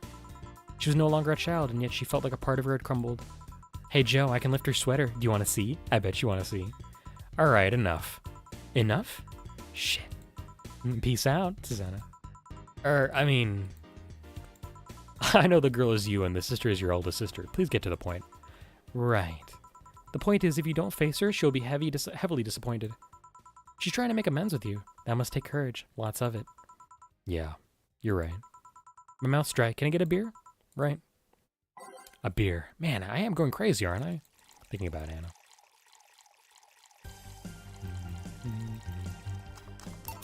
Here you go. Thanks. So tell me, did you and this Gabby girl get along? Oh, yeah. I never had brothers and sisters, but once Lenore introduced me to her as her sister-in-law, she got so excited about having a new sister that she clung to me a lot. I helped her in her studies, read books with her, played with her a lot. She's pretty much my sister, too. I have to leave, but I'll tell you this. As both a big and little sister, if you don't grant that little girl the chance of talking to you, I'll never forgive you. Yeah. Oh, there's a small New Year's party this Saturday if you're interested. Oh, sure, I'll be here. Remember, I won't forgive you. Yeah. I'll go take my break. All right. Wow, you were here? You were quite absorbed in the conversation just now. JB even said goodbye to you, didn't you hear? Anyways, call me if anything comes up.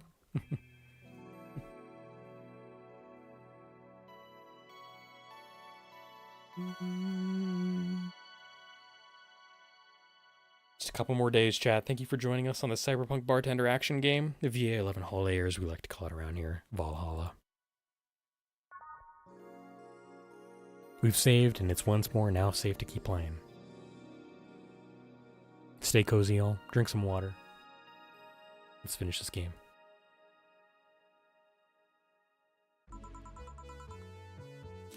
Jill says it's less chilly today. I want to do Go-Go Streaming Channel because we didn't get to that one.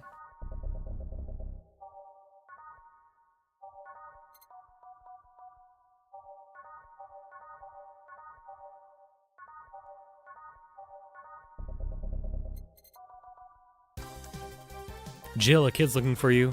Ah, shit. Here's Norma. Hey. Ah, Norma. Phew. You're back.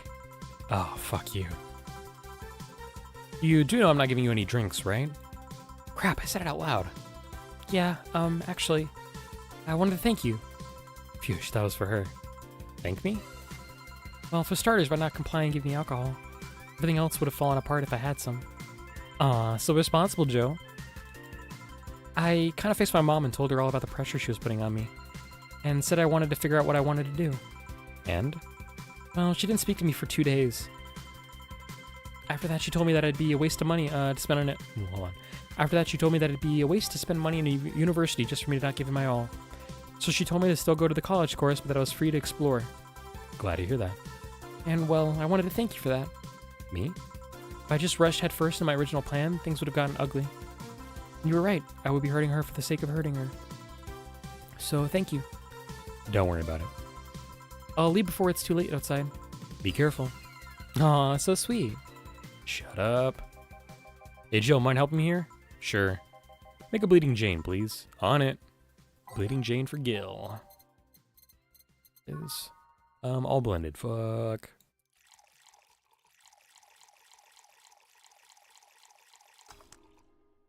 That should be right. Yeah, it looks right.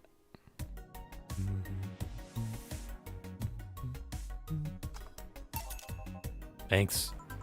Hey, Joe, do you hate me? Hate is a harsh word. It's not against you directly, but rather the fact that only I can see you. Like I told you, if they wanted, they could see me. And why can I? You're the main character? No.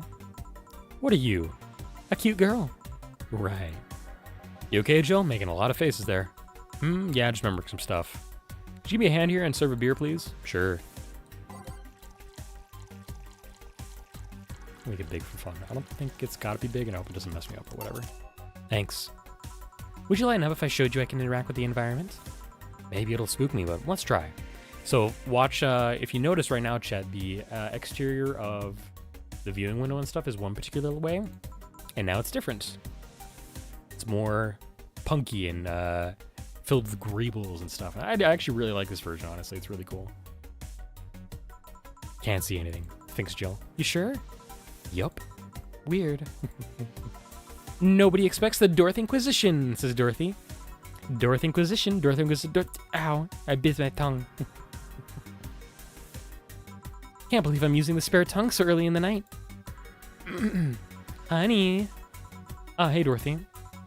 I'm making a quick stop for a drink. Can I get a fluffy dream? Sure. Sure. I'll get you some 8s going. Fluffy Dream, here we go. Also, goodbye bitrate. All aged and mixed. We'll do 6, and maybe 12. I don't know what I can do here. Oh, 8. Okay, cool. And thank you. Oh yeah, before you leave. What, are you guys throwing a New Year's party too? Yup. Sure, I'll be here then. Well, I've got things to do, so. You do? Who does what? Sorry, I sneezed. Weird sneezes. Anyway, I'm out for now. Oh yeah, Joe? Take care of Becky, please. Man, she was in a rush. Alright, fuck that noise, says Dana. Fireworks are sold out everywhere. I'll need to get them through more shady means.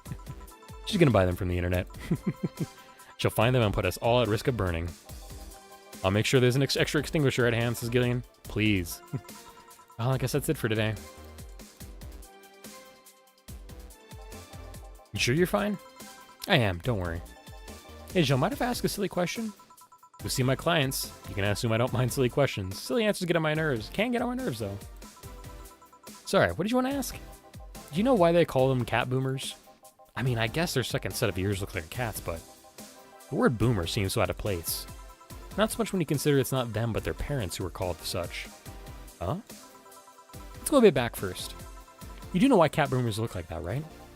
Because they went through some anti-nanomachine rejection treatment while they were still a fetus, right? It's called the Yamazaki-Romanova treatment. Or was it the Romanenko, I can't even say that. Romanenko-Yamada treatment. The whatever. Let's call it the catification procedure. It was not only the first successful genetic treatment on a fetus, but also the first way to fight nanomachine rejection. Moreover, that research had a bit of a rocky story. Funding got cut in the middle of it at a crucial point that can make or break the whole thing. Not to mention Zaibatsu Corp's record of not addressing nanomachine rejection at all. The rest of the research was funded by Maki Stengovich. Was it Stengovich? Let's call him Stengovich for now. He's a businessman whose unborn daughter got diagnosed with early nanomachine rejection. Stengovich funded the research, and in a desperate move, his wife offered herself and her daughter as test subjects. Of course, the experiment was a success. The girl, Sylvia Stengovich, didn't die. She became the living testament of a scientific breakthrough. But then, the story of how things played out for Sylvia got sensationalized in the media and created a weird fad. Parents made their unborn children go through the catification procedure, even if they had no ailments at all. All because one particular girl whose life got saved through that treatment became a media darling for a bit. A whole generation of kids with those cat-like protrusions got born. And their parents got called cat boomers? A generation of parents obsessed with those cat-like features. The fad quickly passed, but the term remained in use.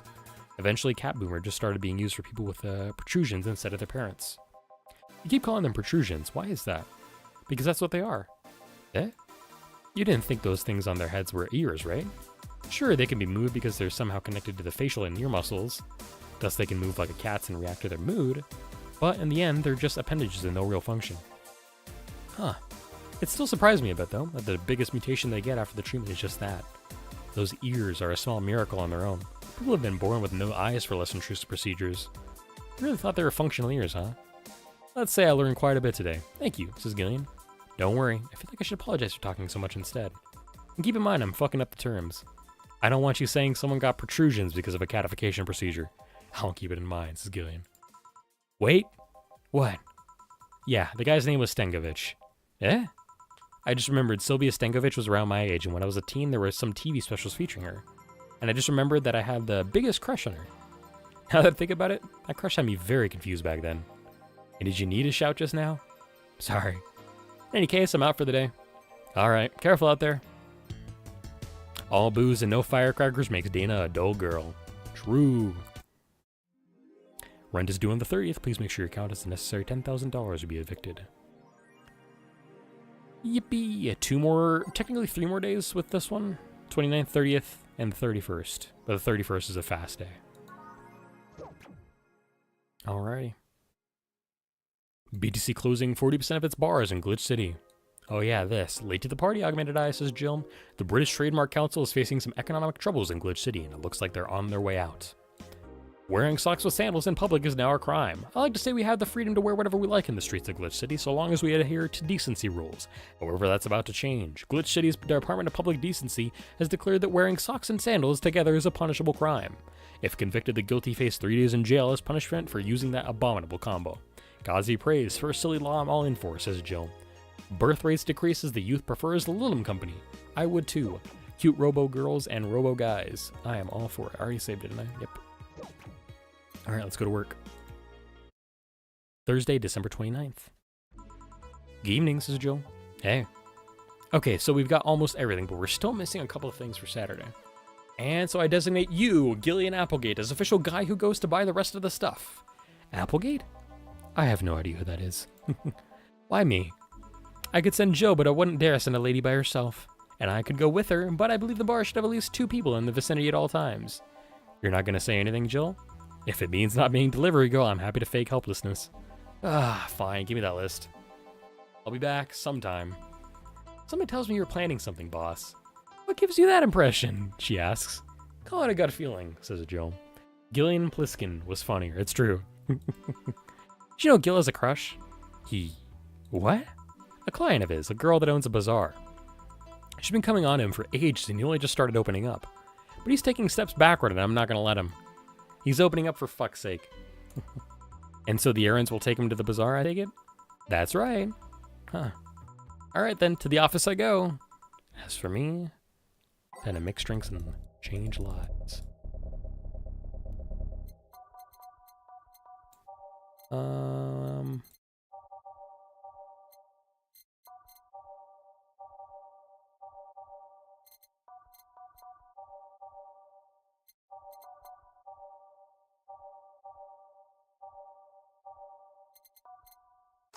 Time to mix drinks and change lives. Gil with a crush. Huh. I don't take a steps back seems the usual thing to do. If you're committed to the relationship, it's tough. For us neurodivergent folk and people with like just general, like just being neurodivergent, it's tough. I do it. I know I've done it before, but it's not normal necessarily. This place, great. Oh, if it isn't? Hey Jill, sorry, but is there anywhere I can hide? There's an unpleasant guy on my trail. Boss, stocked woman incoming. The door is open. Go ahead, the door to the left. Thanks. Hello there. Oh, hi there. The other one, that's the bathroom. Wait, what's the dog doing in the bathroom? Now, where did she? Ah, the hellhole, perfect. Hey kid, I'll have the usual. Right. Oh, you remembered me after 2 days. 2 weeks, I should say. Should we get him a beer? Nah, fuck you, we're getting you a Zen Star. I don't need the money, we're fine. Here. Whatever. The paper's been a mess lately. You'd think with all that's happening, they'd stay and do more reports. Give him a frothy water. I should have. Black commitment. That's what made my relationship end. Again, I love how emotionally unstable man. Yeah, it's tough. I mean, dating's tough. Being human's tough. The human condition is tough, but we get through it. We find out things. We try things. We try and be human. We make life work as best we can. But they're all asking for vacations, and I can't afford to be understaffed. So I had to come up with some sort of reward for whoever produces the most reports. I see no difference in my feed, though. Mr. Donovan, I don't mean to sound rude, but you do know the infamy of the augmented eye with the general public, right? A shitty page that will over-sensationalize anything and report useless things. Of course I know. Now why not try to rectify that image? To put it simply, I'm being clutched by the balls, in the non-pleasant way. Zaibatsu Corp. and company have an eye on every publication they haven't bought yet. Report on them once and they'll find something to fine you with. Twice and you'll find your resources severely cut. Anything beyond that, in the best case scenario, is that they'll buy the damn operation to keep it quiet. I know there are more newsworthy things than whatever it is that the lackeys picked out that week. But if I overstep, my ass is on the line. Huh. Glad to see this hellhole is still in one piece, though. The BTC has been going apeshit closing bars lately. Oh, yeah, that. Yesterday they closed one that served as a key part of a drug trafficking ring. And last week they closed 3 small bars that serve as illegal chicken restaurants. Huh. Not to mention there are like 100 people who have BTC certificates but never use them. Instead, they keep those credentials around to stop police from raiding their homes or warehouses. I don't know about you, but it's obvious to me that some restructuring will begin at the BTC after this whole thing. Man, shit ran deeper than I thought, thinks Joe. And no news outlet talks about that. Alright, kid, let's try a moonblast now. Come again? Hey, even I have to break the routine from time to time. A moonblast, that's new for him. Can do. Except for it's blended. Fuck you, man. Fuck you, dude. Fuck you, give me things that are annoying to make you pay for it. In money. Fuck.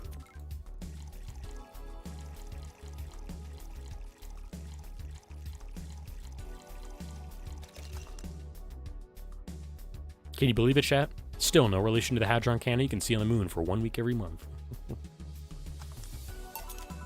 Here. Now let's see what the ruckus is about. So what brought you here?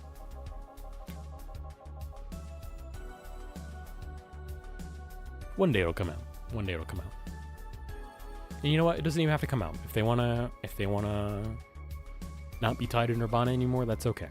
They don't have to be. That is okay. I know it's a tough situation for Lark in particular. And I know you don't mean this in this way. I know that's why you're not bringing it up, but it's something that happened recently for Lark again.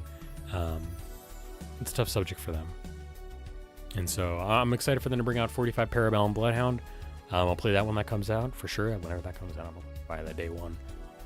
But I will not like tap my watch for them to bring Nirvana out. I'm just going to wait patiently if they want to bring it out. If they don't, they gave us a gem in Valhalla, and I'll always be grateful for them for that. Besides, the community is still pretty damn good, even without Nirvana. But you know what? I can't agree with your sentiment. I hope all the shit show in the world is done by then. That's something we can all hope for. Alright, didn't you see a Lilum coming in here? Blue hair, big tits.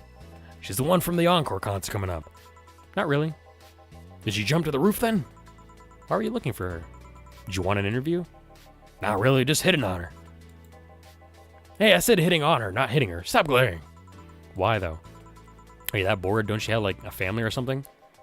Have you seen that girl? Hot as tits. Also hot ass and tits. I'm suffering the weirdest combo, being hard as fuck and curious as shit right now. I want to know just how detailed those King Class CH-1A models are, personally. And so you followed her.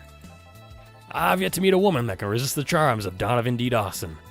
You're in front of one, and I'm guessing you have quite the selective memory, thinks Jill. Like I said, don't you have a family or something? A wife, but that woman cheats on me as much as I cheat on her. In fact, I'm pretty convinced she gets off on the thought of me cheating on her. So that Lilum isn't here, huh? Whatever, I'll have to find a busted enough replacement tonight or I'll explode. Hey, after you're done glaring, please serve me a pile driver. Right. Let's just give him a pile driver. Literally. Alright.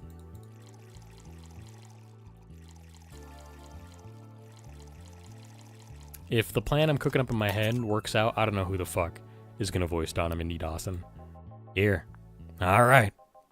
Well, seeing as she's not here, I have no reason to stay. Maybe I'll find someone that looks a bit like her. The guy left. Oh, alright. Thanks for sheltering me, Dana. Hope your sister likes the video. No, thank you. Seems you had a hearty talk. Your boss is such a fun person. Her sister's a fan of mine, so I recorded a small video for her and took a couple of photos. How nice of you. It's nothing really. And she did hide me, so it's the least I could do. But, well, we're here already. Mind giving me something sweet? Sure. Something sweet. Let's give her a blue fairy for fun.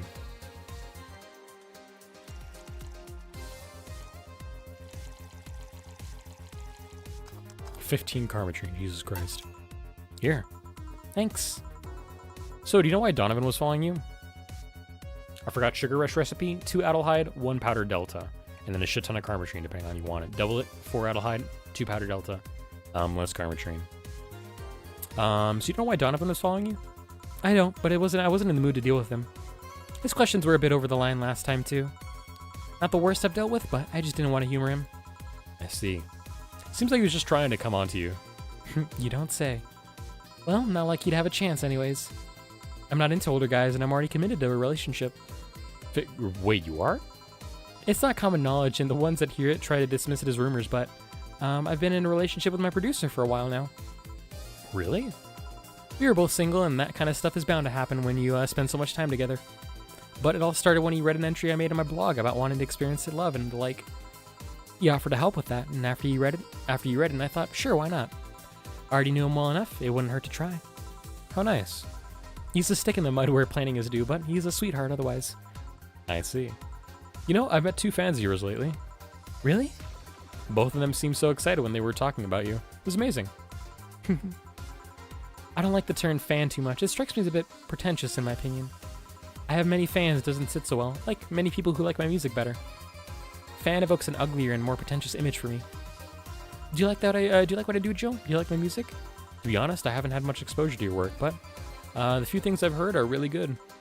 And not gonna lie, having talked to you, I feel like I would support you even if I didn't like it. Oh, so nice to hear. Hey, this will sound familiar, but do you have anything like tea? Let me see. I do. Welcome back from ads, chat. Apologies, I didn't see those in time, so you missed about 30 seconds of dialogue, but Kira Mickey described how she doesn't like the word fan to describe her following. She describes it more as people who enjoy her music, and a big group of that. And she's appreciative of the fact that we would support her even if we didn't like her music. Here you go. Oh, perfect. Hey, you're a King Class CH-1A, right? Kira Mickey, a private military corp company confirmed? True. That I am, Kira Mickey. May I ask you something about your model? Sure. Are there any differences between you and a DFC-72? We both serve the same purpose, but DFC-72s have the port on their heads, which make them more versatile. My line lacks that or the resilience of the DT-01Ds, but we're a tad more polished elsewhere. More specifically, our voice emulators are more advanced and our movements are smoother. A trade-off of functionality and power for appearance, you could say. I see. Hey Jill, will you go to my next concert? I heard every ticket was sold out, never mind how expensive they are. So I guess it's a no, sorry. Now you will. Here. Is this? It's a ticket for my encore concert. Sorry, it's not a better seat, but I only get so many free tickets. No, I mean, this is amazing. I don't know if I can accept it, though. You will. It even has a backstage pass, so we can talk afterward, and you'll tell me how it was. Why give it to me? I don't know, I like you. You're attentive and hear me out. That behavior should be rewarded more. Wow, thanks. God, it feels so weird to get a gift. From a celebrity, no less. Don't think too much about it. You deserve it. Although I guess I can understand how you feel about receiving gifts. I usually get quite a few from fans, but it always feels so weird. I don't like feeling as though I got something for free. Luckily, I've thought of a way of not feeling so bad about it. How? Just give it my all on stage. They gave those gifts to me after watching me perform. It's only natural for me to do my best and give it my all as a way to repay them. I should give my all mixing drinks then? Of course. I see. Well, I've got to go, but let's have a Sparkle Star first. All right, a Sparkle Star from Miss Idol. All aged and mixed, 2 Adelhyde, 1 Powder Delta. Wait, no way. Oh, right, the difference here is the age part. So you can make I can make a Sugar Rush if I took off the age, but the age part makes it a Sparkle Star. I forgot. I gotta fix that. I don't know why those are duplicating. All right, shit ton of Karmatrine. I'll make it big for fun.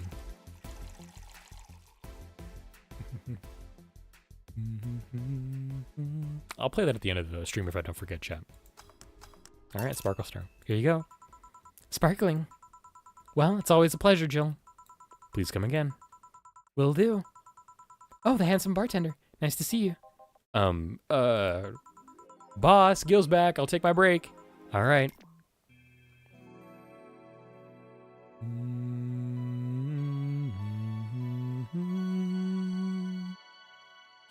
Pure and crystal.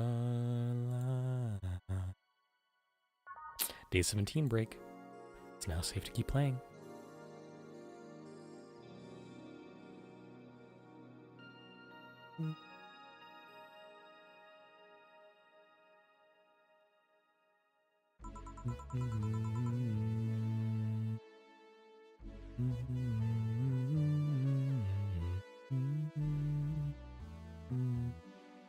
Note to self, buy oil for that door. I think we're gonna leave it like this here. Actually, I'll switch it around. All right then. Gil, you're in my spot, please. Oh, sorry. Also, you're cleaning one of Boss's chicken buckets. Did Boss ask you to do that? If I told you she did, would you believe me? Without a doubt. Let's go with that then. Right. Greetings, says Stella. Ah, Stella, what can I get you? I'll go with a Bleeding Jane today. A Bleeding Jane for Stella.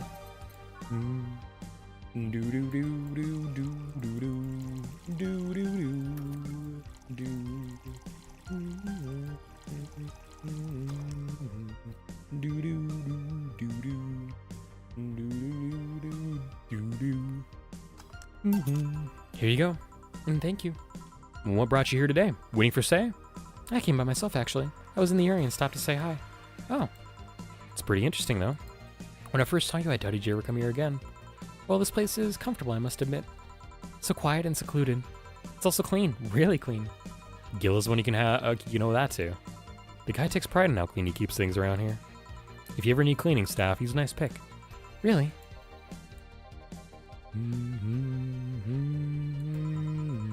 He's a bit out of it today, though. I see. Hey, Jill, have you heard of the new gold rush in the city? Gold rush? I love this little dialogue sequence here, too. I was at 6:40 already. You stayed up playing 4 hours of Division. Like, it sounds like really late into the day. And you came in here very, very late, so I don't know. I'm not surprised.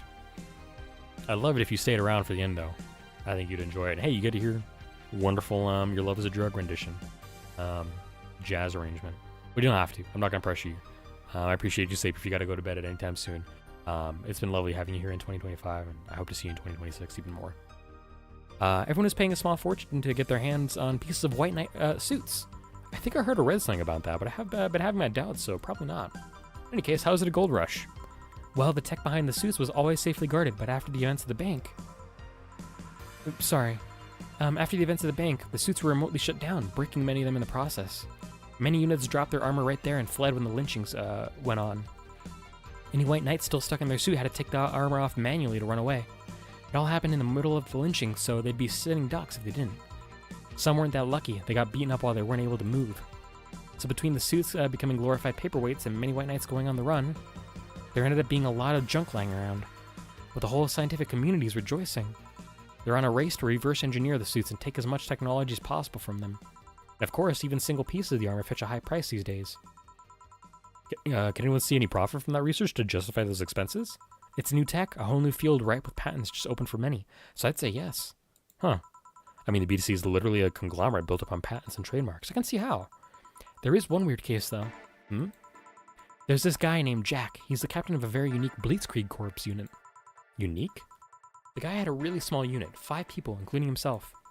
The aesthetics of his unit's armor were heavily modded to the point that they looked like a squad of henshin heroes. And what? They look like really gaudy. Look really gaudy. I can't believe I messed up that line. But it turned out that the guy actually broke through the software and disabled the remote switch. He has one of the few, if not the only, suits of armor with the OS intact. To say they're among the most wanted people would be an understatement. An understandment. I've never noticed that typo there. That's really funny, actually. An understandment. You know a lot about this, says Joe. Yeah, it's interesting, the amount of things you hear when dealing with drunk people of all kinds in the same place. It also helps to put on a front that makes people lower their guard. That should sound familiar to you. True. Wait. Here's a freebie, a fun fact. The failsafe was originally going to involve the armor blowing up and leaving no traces.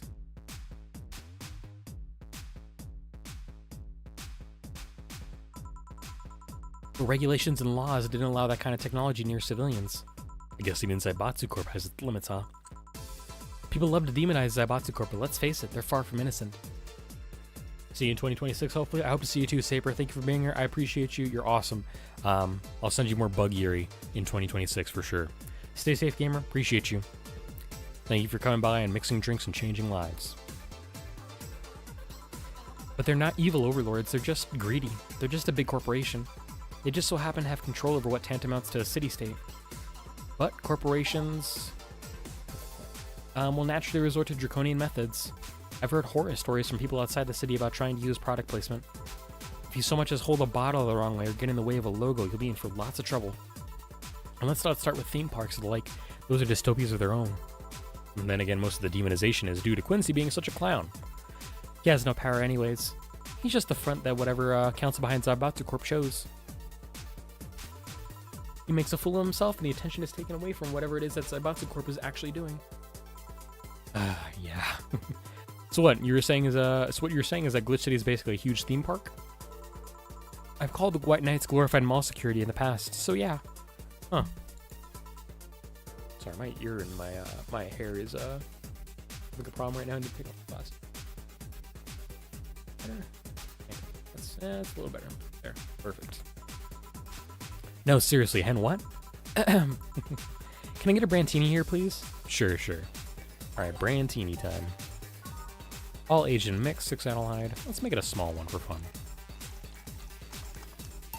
Here you go. Thanks.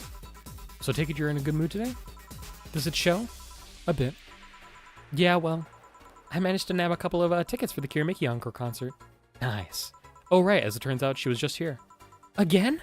Oh, sorry. Again? Can't believe I just missed her.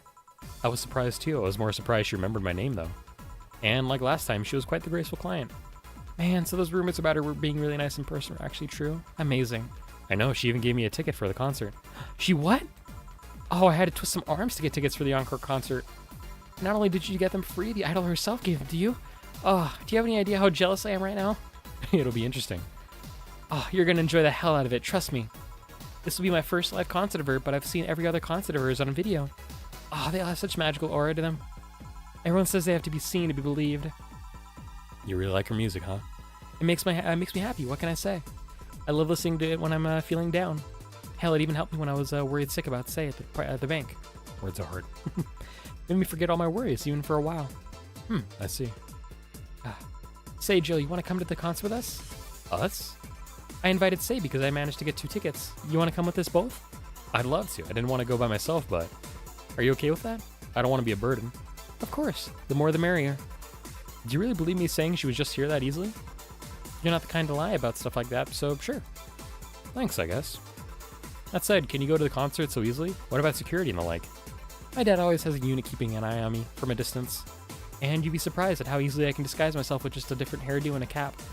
I see. I wonder if I could get in the disabled line with Say in her wounds. Although she'll probably nag me about how she doesn't need it and we shouldn't abuse that.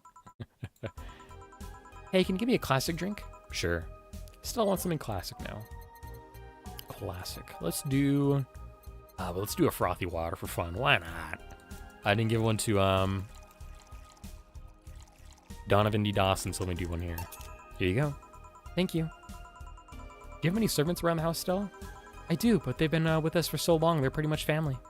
My dad has always said that if you earn someone's trust, they'll gleefully work for you and everyone wins. We even had a young gardener that left to study engineering, and he actually came back. He still comes by every weekend to tend the plants.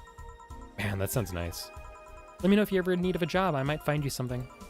Thanks for the offer. Wait. I just realized something's off with the whole tech gold rush story. What would it be? Wouldn't all that tech be patented anyways? I get trying to crack it in the first place, but... That'd be true if the tech was patented in the first place. It isn't? The Zaibatsu Corp have been so paranoid about making the White Knights untouchable that they never patented anything. A patent would be in a database that someone could hack and retrieve valuable info from. Not to mention they've been using tech from other companies without any authorization. And no patent registry in the right mind would approve of that global shutdown signal. Let alone how it immobilized everyone still inside one of those suits. So the ones that are upholding the law did so using suits that are by all means illegal? The irony runs deep, wouldn't you say? Why do it, though? When you have so much money, you start thinking you can screw around with the rules. All that power makes you think you're above every law there is. And this city is what happens when those with money start making the rules. I'm curious, though, have you ever covered up any fuck-ups by using money? I think we've all done things we're not too proud of at some point of our lives, Sistella. Well, Jill, I gotta go. Always a pleasure. Please come again, says Jill. Ah, Alma. No, hello? You're pretty insistent on that one, aren't you? It's basic courtesy, something I will fight to uphold.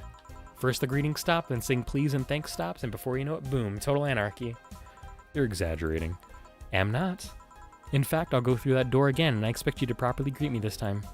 Fine. Hello, Jill. Once upon a midnight dreary, while I pondered weak and weary, over many a quaint and curious volume of forgotten lore, while I nodded, nearly napping, suddenly there came a tapping, as of someone gently rapping at my chamber door.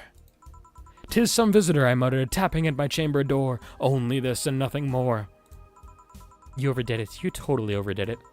Quoth the bartender, I did not. So you like poetry?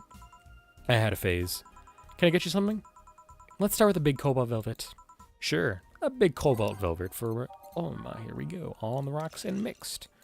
4, 6, 10. Perfect. Here you go. Thank you. Oh yeah, there's something I've been wondering about for a while. Does the name Shadowmaster 69's Chronicles ring any bells? Wow, you went pale. No, that name doesn't ring any bells. May 22nd. Today my daily card readings told me that I'd meet great change thanks to an old man. My biology teacher told me I had been picked for an inter-school contest with my latest essay. I just knew a scientific theory on the idea of auras was as revolutionary as I thought. Soon I'll bring the world into the occult science singularity. Later entries don't seem to have gone that well, though. Mentions of being laughed at, being lectured on why the essay was wrong. Jill? I made sure to delete that blog. No evidence should be left. I can think of at least 6 different sources off the top of my head that have all that stuff archived. Why? Why? Sheesh, relax. It's not that bad. What do you mean it's not that bad? Don't you realize how embarrassing it all is? We've all been young, Jill. Relax. It's not like you're still like that nowadays. That would have been embarrassing. You're not still like that, right? Gods, no, I gave up on the whole occult stuff. It's just that remembering all that stuff is... Ugh. I don't know. I like the way you looked. All dressed in black with a rare accessory popping out thanks to the colors. I mean, at least you had the decency to use makeup and take care of yourself. So you have a pick. Oh god, you have a fucking pick. Why do you do this to me? Why do you dig up the sins of my past? I was bored. Last Friday I had to take my mind off the whole Diana thing, so I ran a small background check on you. Simple stuff, just checking past internet activity. Please don't run background checks like that. I just used a search engine, you know? I didn't request documents or anything. What led you to the page? You do realize your main mail account everywhere is still the one you used back then, right? Like I said, relax. You were obsessed with occultism. I wanted to kiss all the boys. And I kinda almost accomplished that in middle school, which still sorta haunts me to this day. Never underestimate the lengths old classmates will go to track you down. Especially if they think you're still the girl that kissed them for fun and they're lonely to boot. We all have things we're not too proud of as adults. Now I know how criminals feel when evidence is used against them. I have to ask though, why the 69? It was supposed to be 6'9", not 69, like in reference to both the lovers and the hermit. I was convinced it meant wise choices. Jill, there's nobody that would read that as 6'9". I was 12 at the time. Even at 12, I fucking knew what a 69 was. Just how innocent were you back then? You have no idea. Well, let's sweeten up things a bit. I'll have a sugar rush. Sure. A sugar rush. Aren't they trendy? Are they trendy now or something? Asked Jill. You know what? Nope. 18 Karmatrine. Or 17 Karmatrine, I should say. Here. This is the thing. Say, Alma, speaking of the past, what was your last long-term relationship like? That's sudden. You dug through my past, I've earned the right to dig through yours. Fine, fine. Long-lasting relationships, huh? Romantic ones, I'm guessing? Yup. Well, I've had about 4 boyfriends who I describe as such, that I've introduced to my family and all. The first one was in high school. I broke up with him because he cheated on me. I remember the other girl trying to pick a fight and me just saying, keep the fucker. The second one was during my freshman year. I broke up with him after he thought it'd be funny to punch me in the arm. He starts with a friendly hit, and before you know it... Anyways, the other guy I met shortly after I dropped out. He was interested in marriage, but he wanted to get married after only half a year or so of knowing him. And then there's Richard. Who? I spent almost 4 years with him. We got along pretty well. We had awesome chemistry. Truly loved him. But as time went by, there was a rift that started separating us. He just didn't like my family. He didn't? Moreover, he wasn't a family person. He distanced himself from his own and voiced that he didn't want kids. There was a part of me that wanted to believe, even if just for a little bit, that maybe he'd change his mind. But as much as I loved him, that one detail brought a growing gap between us. And at one point, I just had to break up with him. But I'm not here to depress you. Bring me a beer, will you? Sure. Let's get her a beer. A big beer at that, for fun. Thanks for telling me that, by the way. Don't mention it. Alright, one more question, we're even. Wow, you really are embarrassed of that blog, huh? Sure, ask away. At what age did you get those implants in your boobs? Jill, I love you and I know you're saying that in jest. But I've lived through so many rumors about me getting plastic surgery that I can't and won't take it as a joke. As such, in honoring our friendship, I'll just say this. They're real and they're spectacular. Now ask the real question before I slap you. I'll grant you one and only one chance to call me by my full name as compensation then. I gladly take your offer. It's funny that you mentioned slapping because my real question was, why did you get your hands chopped?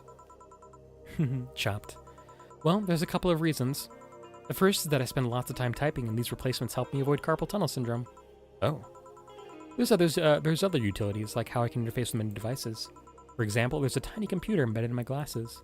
If I move my index finger, it acts like the computer's cursor. There's lots more, but there's small things that don't sound that impressive when I say it out loud.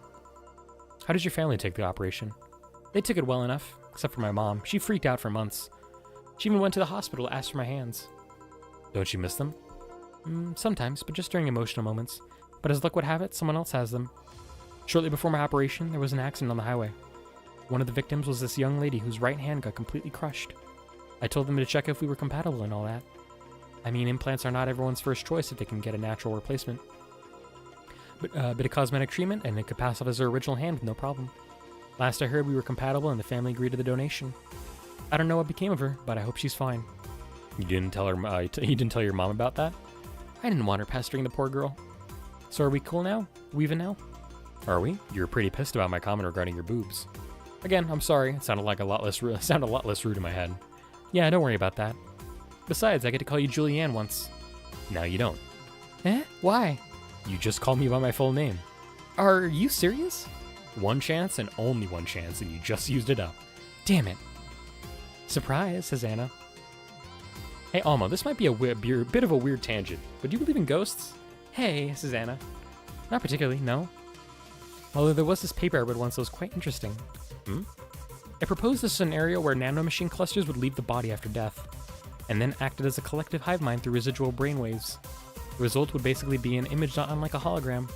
Of course, the hypothesis fell through because such a nanomachine density is impossible in a body. Even 5% of the amount needed is enough to make the blood too dense for the heart, and it's not like brainwaves are potent enough to create those reactions. Still, an interesting read though. I see. Don't give me that look. It's not my fault that you convinced yourself that you're crazy, says Anna. Well, I'll leave then. See you tomorrow. See ya. All done? Asked Anna. I am. What about you, Gil? For some reason, the idle girl left him like that, it seems. You think? Might have been while he was out. True. Hey, boss, you're a fan of wrestling, aren't you? I mean, you were a wrestler, so... That I am. Yeah, why? Asked Dana. I was wondering, isn't wrestling fake? Aren't twin tails for little girls and teens with 8th grade syndrome? 8th grade what? When you get down to it, wrestling is as real as a soap opera. I mean, you don't really expect a legal lawsuit to be fixed in a ring, right? Sure, in my ideal world, you would solve legal problems through good old wrestling, but... No, seriously, 8th grade what? But you don't go around calling soap operas fake. It's a show. It just so happens to use fights as an expression. You might as well see it as a unique form of theater. Besides, considering the injuries many wrestlers suffer, it's not all fake. Didn't think about it like that. Sadly, I won't stand for anyone bad-mouthing wrestling. Bad-mouthing wrestling. So now I have to go and break Gil's back to make you humble. Oh, well, wait, what? Come here, fuck boy! Fuck boy! I love this one. 8th grade what? Who would have thought we get a bona fide idol in the bar? Yippee! No flawless service bonus because I decided to serve Donovan D. Dawson what he rightfully deserved, and that was good. You were charged with $10,000 for your rent. Have a nice day. Jill will have a roof on her head for another month. This sense of relief will make sure she focuses at work. Have a very nice day. We have a roof over our heads for another month. Forrest says, yay! Alright, let's save. Day 18. Our second to last day and our last real day. New Lilim regulations. The current regulations preventing Lilim from looking too human have been working well so far, but Glitch City's government is planning to create even more new laws so as to enforce robot-like features among the Lilim in a bid to reduce identity theft. But people look more robot-like by the day too, says Jill. After the Great Earthquake, salvage agents are the new rage. The Great Earthquake that sank large portions of the world 5 years ago also created an unexpected new profession. Salvage agents. Interesting. Grand Slam Fighters crowns a new heavyweight champion. Glitch City's most popular pro wrestling promotion crowned a new heavyweight champion yesterday, with Giant Yusuke taking the gold from fellow Japanese wrestler Justin Liger. Yippee! So exciting, says Jill. If only I understood what's going on. Via 11 Hallway. The name sounds silly and a bit hard to pronounce. Good thing it's actually called Valhalla. The funny numbers and letters are just a code. Anyway, I visited this cute and small bar downtown twice after getting lost for a bit. I think the area was called Neon District. At first it was a bit scary because I forgot my way back, but once I got in there, I felt really safe and at home. The bartenders are a bunch of sweethearts and the boss is such a class act. I even took a photo with her and sent a video to her little sister. I look forward to visiting again. The drinks were very tasty, even though they weren't made of real alcohol. Jill says, I don't know if I want the bar to suddenly become a fan tourism hotspot, says Jill, but it's nice. Alrighty, we've saved. It's time to go to work. Friday, December 30th. Hey, it's Tuesday, and it's December 30th. Crazy how that works. Good evening, says Jill. Gillian's humming a tune. Gil, are you humming Shine Spark? Ah, hey, Jill. Are you okay? Are you in love, maybe? Asked Jill.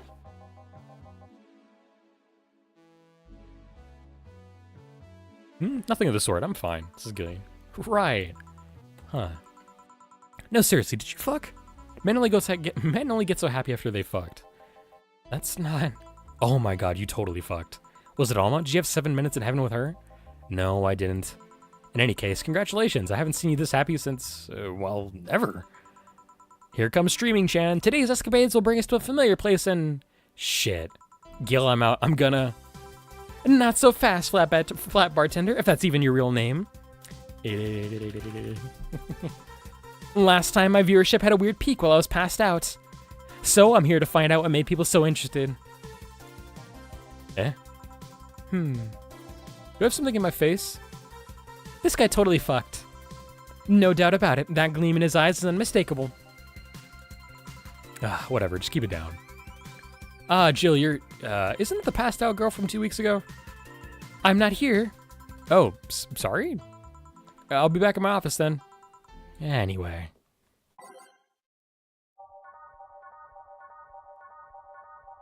Anything else I want in here?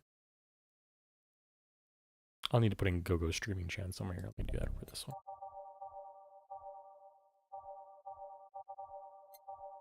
Yep. All right. Time to mix drinks and change lives. There's Betty and Deal. You are too happy and you are too mopey. What happened? Asked Jill. I was right, says Betty. Eh?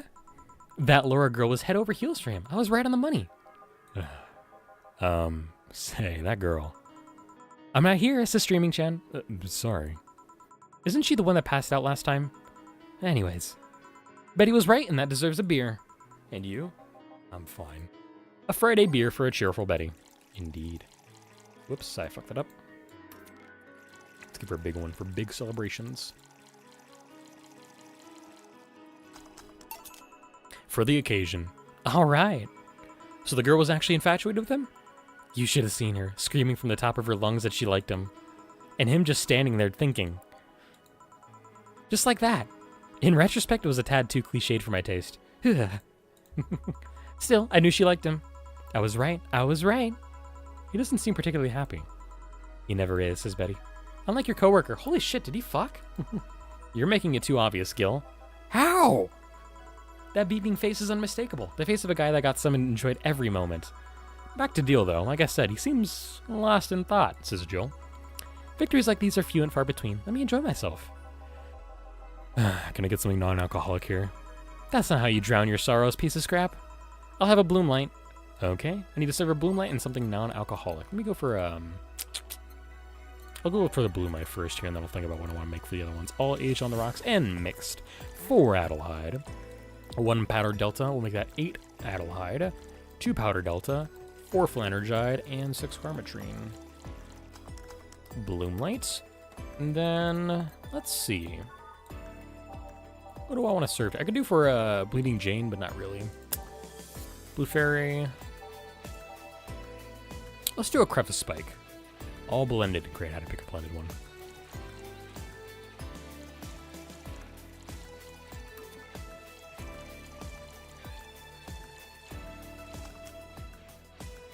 This one will knock the drunkenness out of you or knock you out cold.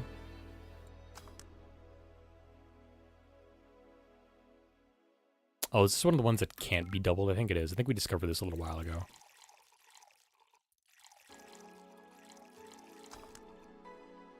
It's the only one that can't have, can't be big without any alcohol in it, which is weird. Here you go. Thanks. Same. Celebrate all you want, but I'm freaking out here. I know nothing about relationships. I have no idea what to do. Well, for starters, what do you think, Jill? Me? Her? Betty, I've seen a few of your relationships, remember? Aside from Veronica, there's Angela, Pamela, Sandra, Rita, Monica, Erica, Tina, Mary, and Jessica. Or should I say, didn't share the bed sheets, snores like a pig, cold feet, shampoo waster, chocolate addict, too religious, fan of the wrong rugby team, teetotaler, and chews with the mouth open. What do you think, Jill? You must be quite the heartbreaker to have so many relationships in such a short period of time, says Jill. I mean about piece of scrap situation. And thank you. I'm not the right person for this. Gil?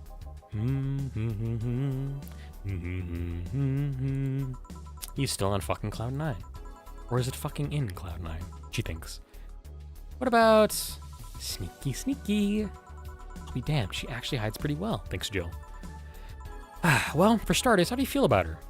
I don't know. I don't know her that well. You could start there. Ask her out sometime, get to know her. Maybe she'll change her mind. Maybe you'll change yours. In the end, you lose nothing by... What? I'm just realizing I'm giving love advice to a Lilum. So I don't know how well it applies to you. These things are humans and all but organs nowadays anyways, says Betty. I mean, if that's the case, it's interesting that she felt that way towards him. Why wouldn't she? This fellow's a good catch if I do say so myself. And like I said, humans and all but organs. You surely encountered Lilum that you sometimes forget are not human, says Betty. Well, responds Jill.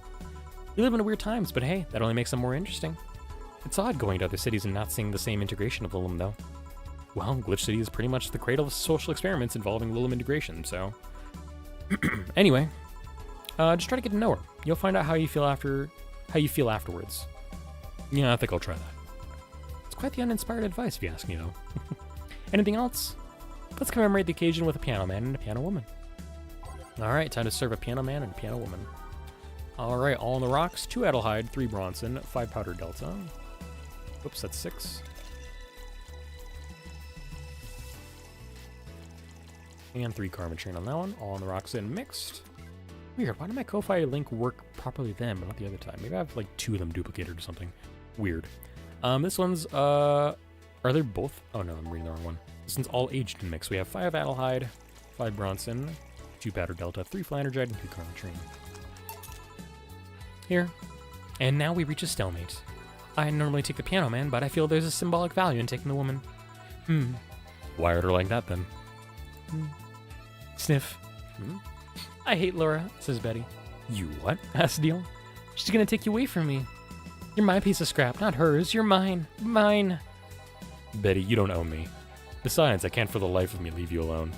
I feel like the moment I let you out of my sight, you'll just crash. That's not a laughing matter. You need someone making sure you aren't kicking people. That's not normal, you know? Besides, it's not like I have something with her yet, says Deal. You're right, responds Betty. So you won't leave me? I'd worry myself sick if I left you to your own devices, honestly. We should leave now. Oh yeah, we're holding a small New Year's party tomorrow. I don't know if you want to come. We'll come. Are you sure? We will. Fine, we'll be here. Anyway, see you then. Bye, Bill. Please come again. Party? I'd love to go, says Streaming Chan. But I told everyone that tomorrow I'd end the year with a party myself, so... sorry. I totally forgot she was already here. Thanks, Jill. Man, that was such bliss. Still, I can see how the traffic spike. Things can get fun here, says Streaming Chan. And just like the last time, I need to show my viewers something fun. Give me something nasty. Alright, let's go for something with a lot of alcohol. Do-do-do. Do-do-do. Do-do-do-do-do. Wait, what? Oh, that's weird.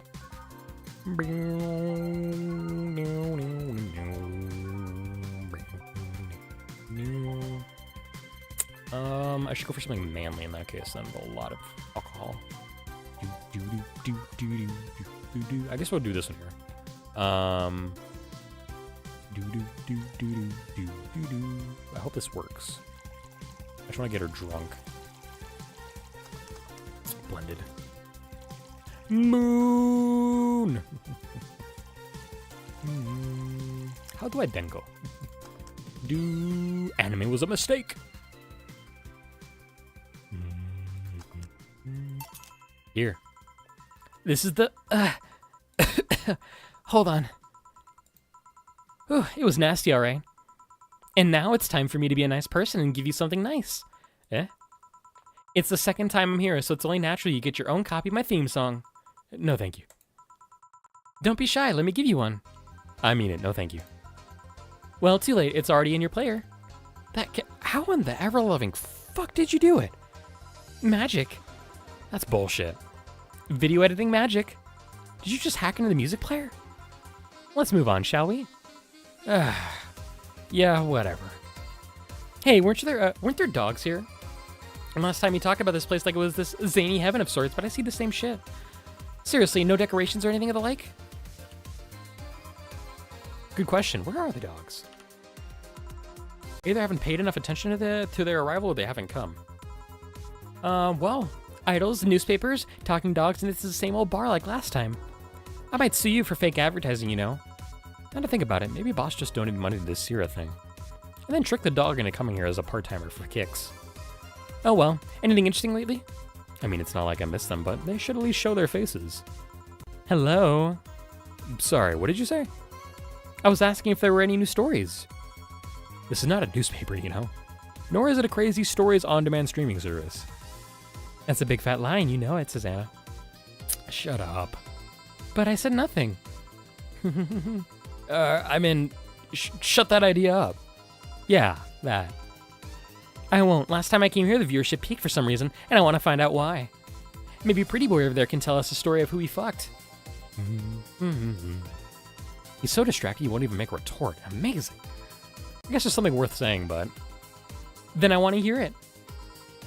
I wish I gave that line a little more power, but oh well. Well, Kira Mickey came yesterday again.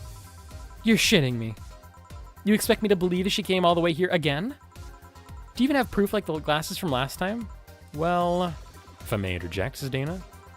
You been listening, boss? The walls are pretty thin. Oh. Anyway, she did.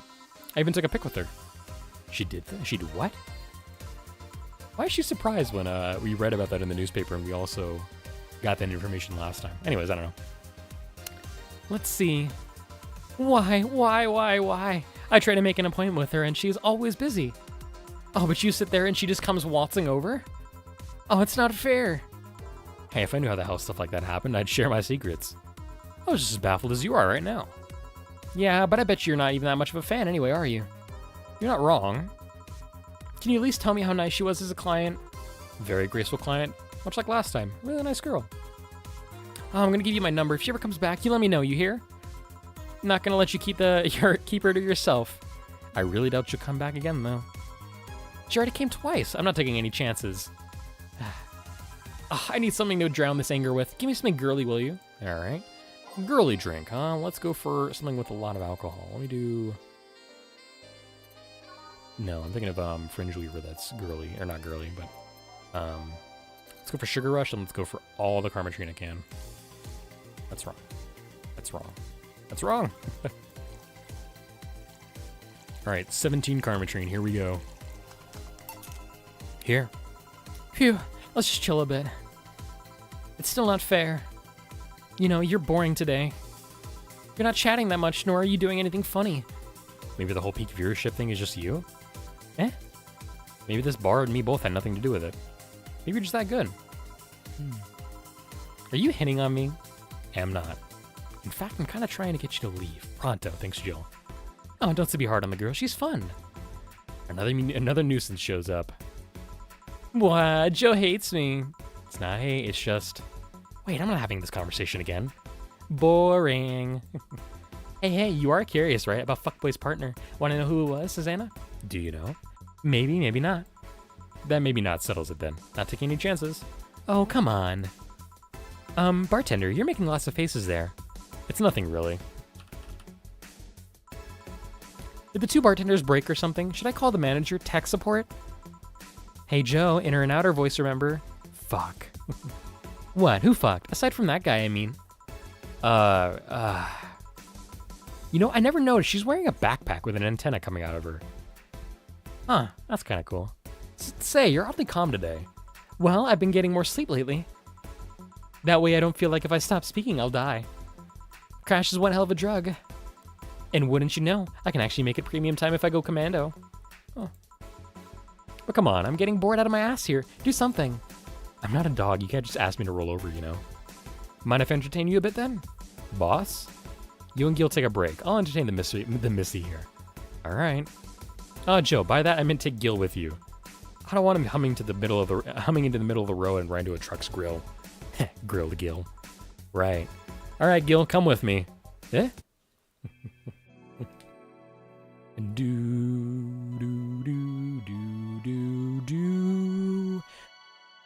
Alrighty, y'all. Our last time to take a break. Day 18. It's now safe to keep playing, and our last time out at the back of the bar. Let's say hi to Gil and have a little bit of a chat. How about that? Yeah, I'm gonna have some great pizza after this. I'm gonna do a little bit of comic, and it's gonna be good. I'm excited for it. Want one? Asked Jill. No thanks, I don't smoke. Alright, I got a text from Alma. Boss, Alma and Gil didn't fuck. Well, that's a bummer, said Dana. She's sending congratulations your way, though. Till I said thanks, I guess. So who was the lucky girl? So it was a guy? Never thought you sung that way. It wasn't a guy. So it was a girl, and you did fuck. I don't feel comfortable talking about that, you know? You don't make things easy for me, though. How so? Asked Gillian. I mean, you're pretty hard to get close to, you know? You never talk about yourself, you're talkative, so long as it doesn't involve you directly. Teasing you is literally the only way I know to get through to you. You make me sound like some weirdo loner. You are a weirdo loner. At least tell me if you enjoyed the night you spent with whoever it was. I did. Good for you. Why are you humming Sunshine Stone so much, though? Well, after that idol girl came yesterday again. I looked up her discography and I can't stop humming or listening to them. Right. Oh god, you didn't fuck the idol girl, did you? No, why would that be a problem, though?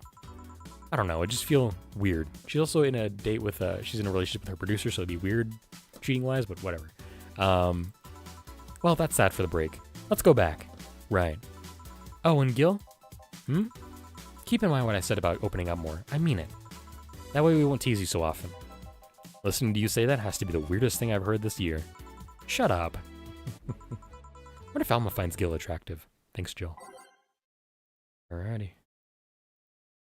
One more time. And that's that. Back. What were you two doing back there? Asked Dorothy. Fucking, says Jill. Oh, so just chatting then. Holy crap, did you two really fuck? Asked Dorothy. John has the face of a man who fucked to death recently. See, Gil, you're making it too obvious. How? What will you have today? Asked Dorothy. I'll have a gut punch. What? What? Nothing. Dorothy wants a gut punch. Is the world ending?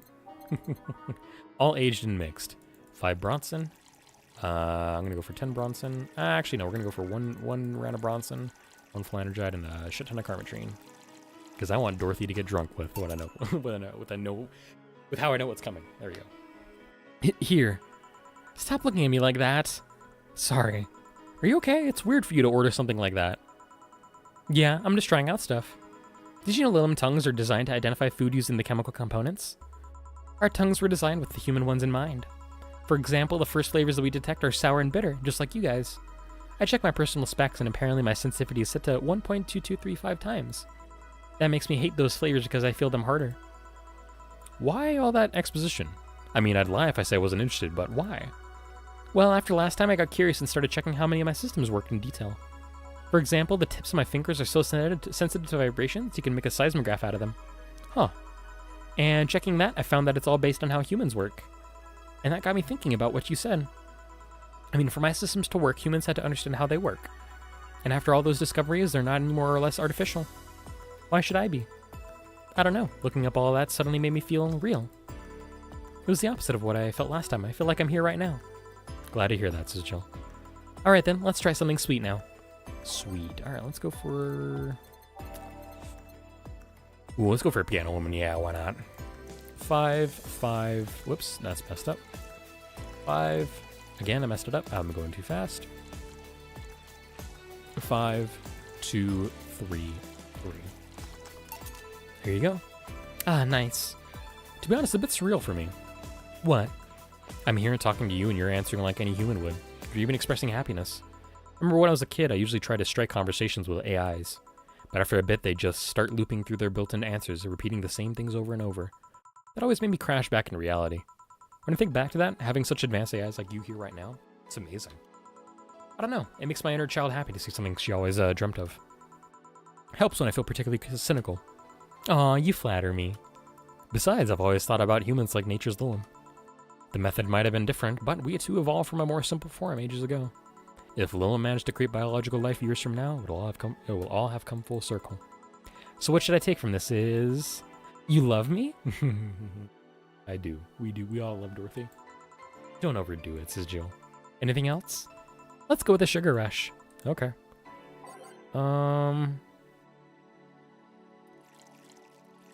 Give her a little bit drunk here. Here you go. Even in doubt, my love for these is real. How romantic. So take it the solipsistic... I can't even... I'm not even going to try. I hate this word. I can't say it. I know a lot of people probably can, but it's just not a word for me. Solipsist problem got solved. Yep. All the reality crisis started the other day. My guardian. Call her mom. Nobody's judging you. Mom decided to meet with the mother of her daughter's girlfriend. It was a very emotional meeting. They both said they felt like they closed a long chapter. I was moved, but that's when it set in. Why was I moved? I never met any of them, so where did these feelings come from? Why do I feel things? Do I really feel them? What tells me someone else isn't pressing a button to make me feel that? What tells me I'm in my body? What is real? Boom. Oh, and don't worry, by the way, I'm fine. Oh, thank God. It's unnatural to see you down like that. Man, that go-go was a blast, Streaming Chan. Don't you feel like talking a bit more with Diddy? Diddy's too much of a prick, and Go-Go's tired, Streaming Chan. Besides, I want to talk with the bartenders. Oh, fuck. Well, I tried, Jill. I'll be in my office. Cute little girl Lilum. Cam girl. Ah, fiddlesticks. What's your name, girl? I'm Dorothy Hayes, at your service. Do you come here often? Weird. It's almost like a comic I read. I didn't even notice that was a line in this game. That's kind of funny. Do you come here often, says Nicole. Are you hitting on me, asked Dorothy. Hey, Dorothy, I'm in the middle of a live stream. Do you want to participate? Sure, sounds fun. Okay, let's take a recommendation from you. What should I drink next? Try the Sugar Rush. Bartender, a Sugar Rush over here. Bartender. Sorry, what? Sugar Rush, please. Right. Sugar Rush, again. With 17 Karma Train, here we go. Here we go. Good choice, Dorothy. Yay. So what are you doing in my turf? Streaming Chan. Yes? No, I mean, that's what she calls herself. Man, that's a tacky name. Yeah, but it's my tacky name. Actually, that's not really my name. What's your real name, then? Behind Streaming Chan's awesome mask lies the humble Nicole Chen. I imagine her doing like a peace sign, raising that up kind of thing. Humble, Jill thinks. Why not call yourself Streaming Chen? It's funny that you mention it. You see, when I started, I called myself Nico Nico Chen. I changed websites so the name felt a bit out of place, thus I became Streaming Chen. Everyone nicknamed me Streaming Chen, though, so I just went along with it. Oh, yeah, I get it. At one point, I was going to call myself Dolores Hayes. Here we go. But then I realized the name was as subtle as a brick to the face. Anyway, I'm here because the last time I came, I ended up with greater viewer numbers than usual. And so I wanted to treat my loyal audience again. Ooh, I see. Well, you came to the right place, especially if you're looking for some comfy fun. Honey here might seem harsh, but you just need a cracker shell. Shut up. See? You just need to say the right thing at the right time and she becomes a sweetheart. Quiet, you. Don't play hard to get. You know it's true. This is Dorothy. I love that smug-ass face. Hey, Stream Girl. That's me. I'll regret asking this, but don't you have a sponsor? It's weird that it's been this long without some advertisement. I have, but you see, the contract with them expired, so Marvin, the business guy, or whatever, had to make a new one. He was gonna send the draft to his lawyer as it had a couple of additions, but, let's say he got too excited with my VR model and the contract became unreadable. Oh, so use the contract to... Yep, he cut it into a pair of panties and rubbed it vigorously on his penis. I mean, you'd expect certain principles to be upheld even in the adult VR industry. I reported him and he got fired, but now they're looking for a new business person thing. Honestly, I think the paper cuts all over his dick are punishment enough. Ugh. Painful. But I mean, why the contract? I don't mind it if you jacked off to an image of me, but the contract? That's money that you're soiling right there. I would have gone back on the deal were it not for the owner paying me a visit and apologizing profusely. Some people seriously. Dick paper cuts. I've done enough crazed teacher fantasies to know how they can be a problem. I don't think you need to have experience to understand that, says Jill. That said, Gil's been grimacing for a full minute now. Don't mind me. Painful. Huh. But you know, I like you, Dorothy. Why don't we celebrate with beers? My treat. All right. 2 big beers, honey.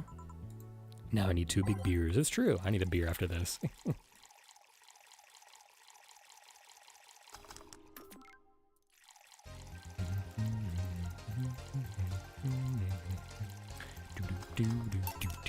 There you go. Cheers. Cheers.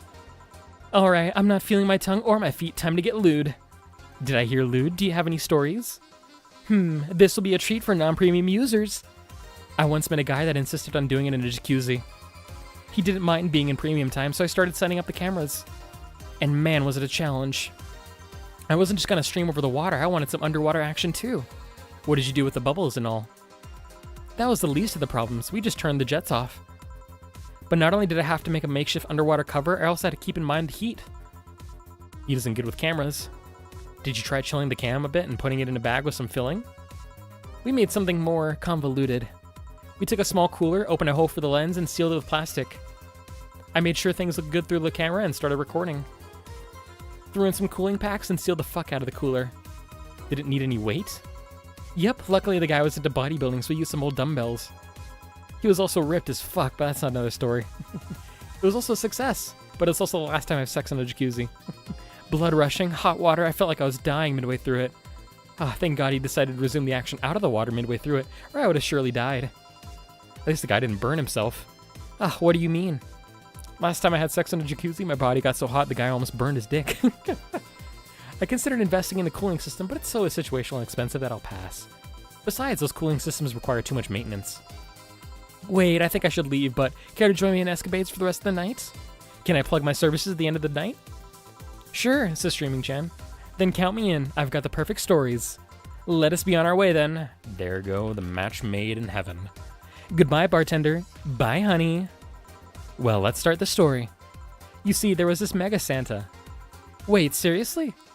They left, says Jill. A pair made in hell. At least they look like they're having fun, says Jill. That method of filming underwater sounded convoluted as fuck, though. But I guess it's hard to keep a cool head when you're horny. We're done, boss. Man, don't you just feel great, says Gillian. Were we in the same place, us, Jill? Here, Jill. What's this? A bonus. Today I got a taste of the kind of clients you deal with, and, keep it up. Well, tomorrow's the big day, so get ready. That goes for both of you. Total earnings, $46,740. Drinks total $600. Mistakes 0. 30% commission for a $180. Tips of $800. Flawless service bonus of $500. And either I'm getting old or that girl was just too much even for me, says Dana, with a $600 bonus right there for a total transfer of $2080 or $2,080 for a grand total of $10,514.50. Let's go. Happy December 30th, everybody. It is now New Year's Eve, December 31st, Saturday. You have no new notifications or reminders. Happy New Year, it says. May all your wishes come true in a bountiful year filled with health and joy. Happy New Year. I will see you guys in 2026 right after this episode, or right after this final day. Jill says, I'll leave the closet open in case you want to hide from the noise. Forrest says, thanks. We give Jill a little bit of love. We say hello to the slut shirt, the panties, our wonderful artistry. Log into our phone, hit save. There is going to be no new news here. Just like that, as you see, the Augmented Eye is down for server maintenance. Sorry for the inconvenience. Kira Mickey, no new updates on the blog. No new Dangeroo. Just Happy New Year. Thank you as the forum shuts down. And we will see you all for one more episode. Saturday, December 31st. Well, let's see. Gil's in the back getting everything ready. I'll go grab some food I've ordered. They only agree to work on New Year's if I want to pick it up myself. Are you alright? Asked Dana. I'm scared, says Jill. Cabby will show up at any minute. Relax, everything will be alright. I can assure you of that. Drink something. Maybe that'll cheer you up, says Dana. Maybe. I'll leave you for a bit, but keep your chin up. If you get through this, I'll give you, I don't know, a hug. Does that work? Asked Dana. A hug? Responds Jill. A big one. Reward for after everything's said and done. Huh. Gotta go. You can do it, says Dana. Right. Everything's fine. You've been avoiding this for all these years. Now it's time to face it head on. Yeah, everything's fine. Everything will be better after I talk to Gabby. Boss might even give me a hug. I'm okay. Hello. Gabby. Come in. Excuse me. Welcome to Fall. Hey, you talk first, says Jill. No, well,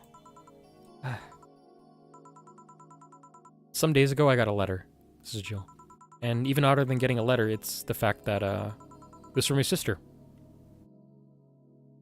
Shout out to the plane, or not plane, but a helicopter flying overhead. What? Asked Gabby. My sister sent you a letter? That's the first I've heard of it. What did it say? I don't know. I never opened it. At least not until now. Huh? I figured I should read it with you. Yeah, let's do it, says Gabby. Let's read it. Alright then. Sorry. Just that? Yep. Isn't there anything else in the letter? Maybe on the back? This is just like your sister. I spent days worried about this letter, or not wanting to open it for fear of what it might contain. I lost sleep and appetite thinking about it. After all those worries, after all those problems, after all these years not talking to her, she sends me a letter, a fucking letter of all things. And she just says, sorry? Sorry for what? For our fight? For not talking all these years? Now I'm fucking pissed. Are you laughing? Sorry, I remember all the times my sis provoked you that way. Like that time where she gave you chocolates labeled 1, 2, and 4 during Valentine's Day, and you're pissed about the lack of a 3. And that time when you left an unopened beer bottle on the table, she sneakily opened it and took a sip. She didn't tell you she did it, and you're confused all day long. She always brags she knew me like the back of her hand. The letter was supposed to piss me off like that. I guess she had all the rights to brag. Maybe she was being sincere, though. She did express to me that she was sorry on more than one occasion, says Gabby. She did, huh? You told me she died from localized nanomachine rejection, right? In her heart, yeah. Instead of the massive rejection that always makes the news, her case was more focused. They usually amputate or replace the part and call it a day. But organs are different. The condition made her susceptible to transplant rejections. Not to mention artificial hearts and genetic treatments were out of the question.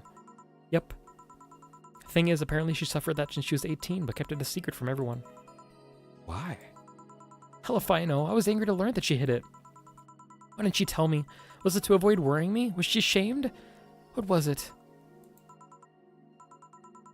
Wait, how does she live so normally then? She had to use a serum, shots near her heart every 3 days. Apparently the serum burns like hell. Shot even left her a nasty mark where she had to apply them. So the thing near her left breast wasn't a birthmark? Thinks Jill. And the rejection was that what ended up killing her? The nanomachine rejection was what ended up killing her, but they couldn't find what made her so vulnerable.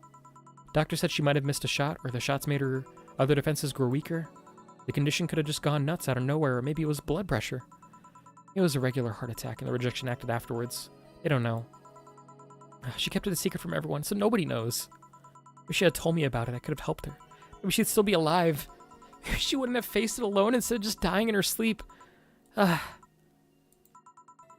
Thinking about what ifs won't bring her back. Huh? I spent so much time hammering myself with what ifs after you told me she died. What if I waited to cool down a bit back then? What if I just swallowed my fears at that very moment? What if I apologized earlier? What if I had given a chance to the Research Institute thing back then? And the amount just increased threefold after I lashed out at you the other day. But today I realized something. Having such regrets with the dead is a hollow effort. You're alive. You're here. I can make amends with you. But I can't make amends with the dead. I can't apologize to her like I can't apologize to you right now. Jill. Lenore, she's resting now. She's just resting after having that heart condition all these years. She'd have to face it alone, though, if she only... So, let's celebrate her life and achievements. If we are to mourn, let's mourn her together. If we are to honor her, we'll do it together. Together. Lenore was a fun-loving person. The best we can do right now is try to lighten up, even if it's only for a moment. I need to ask, though. Did she really start to complain about chest pains shortly after I left? No. She didn't get visibly worse after you left or anything. Everything was actually too sudden. She did complain about chest pains from time to time, but that actually goes way back before you left. Back then we thought it was just acid reflux or something. Ads, why? I'm so sorry, chat. I hope you guys are enjoying this. I know this last little bit is tense. We go through a lot of emotions here, but I hope you guys all are appreciating it. I hope my voice acting is doing it well enough that you guys are having a fun time. Thank you guys for 2025. Thank you guys for allowing me to put on wonderful shows like this, to have fun with voice acting, to get to show you guys some of my favorite games in some very fun ways. Y'all mean the world to me. You guys have given me something very special, and I will always appreciate it. So let's finish this game. Thank you guys for waiting through ads. Welcome back.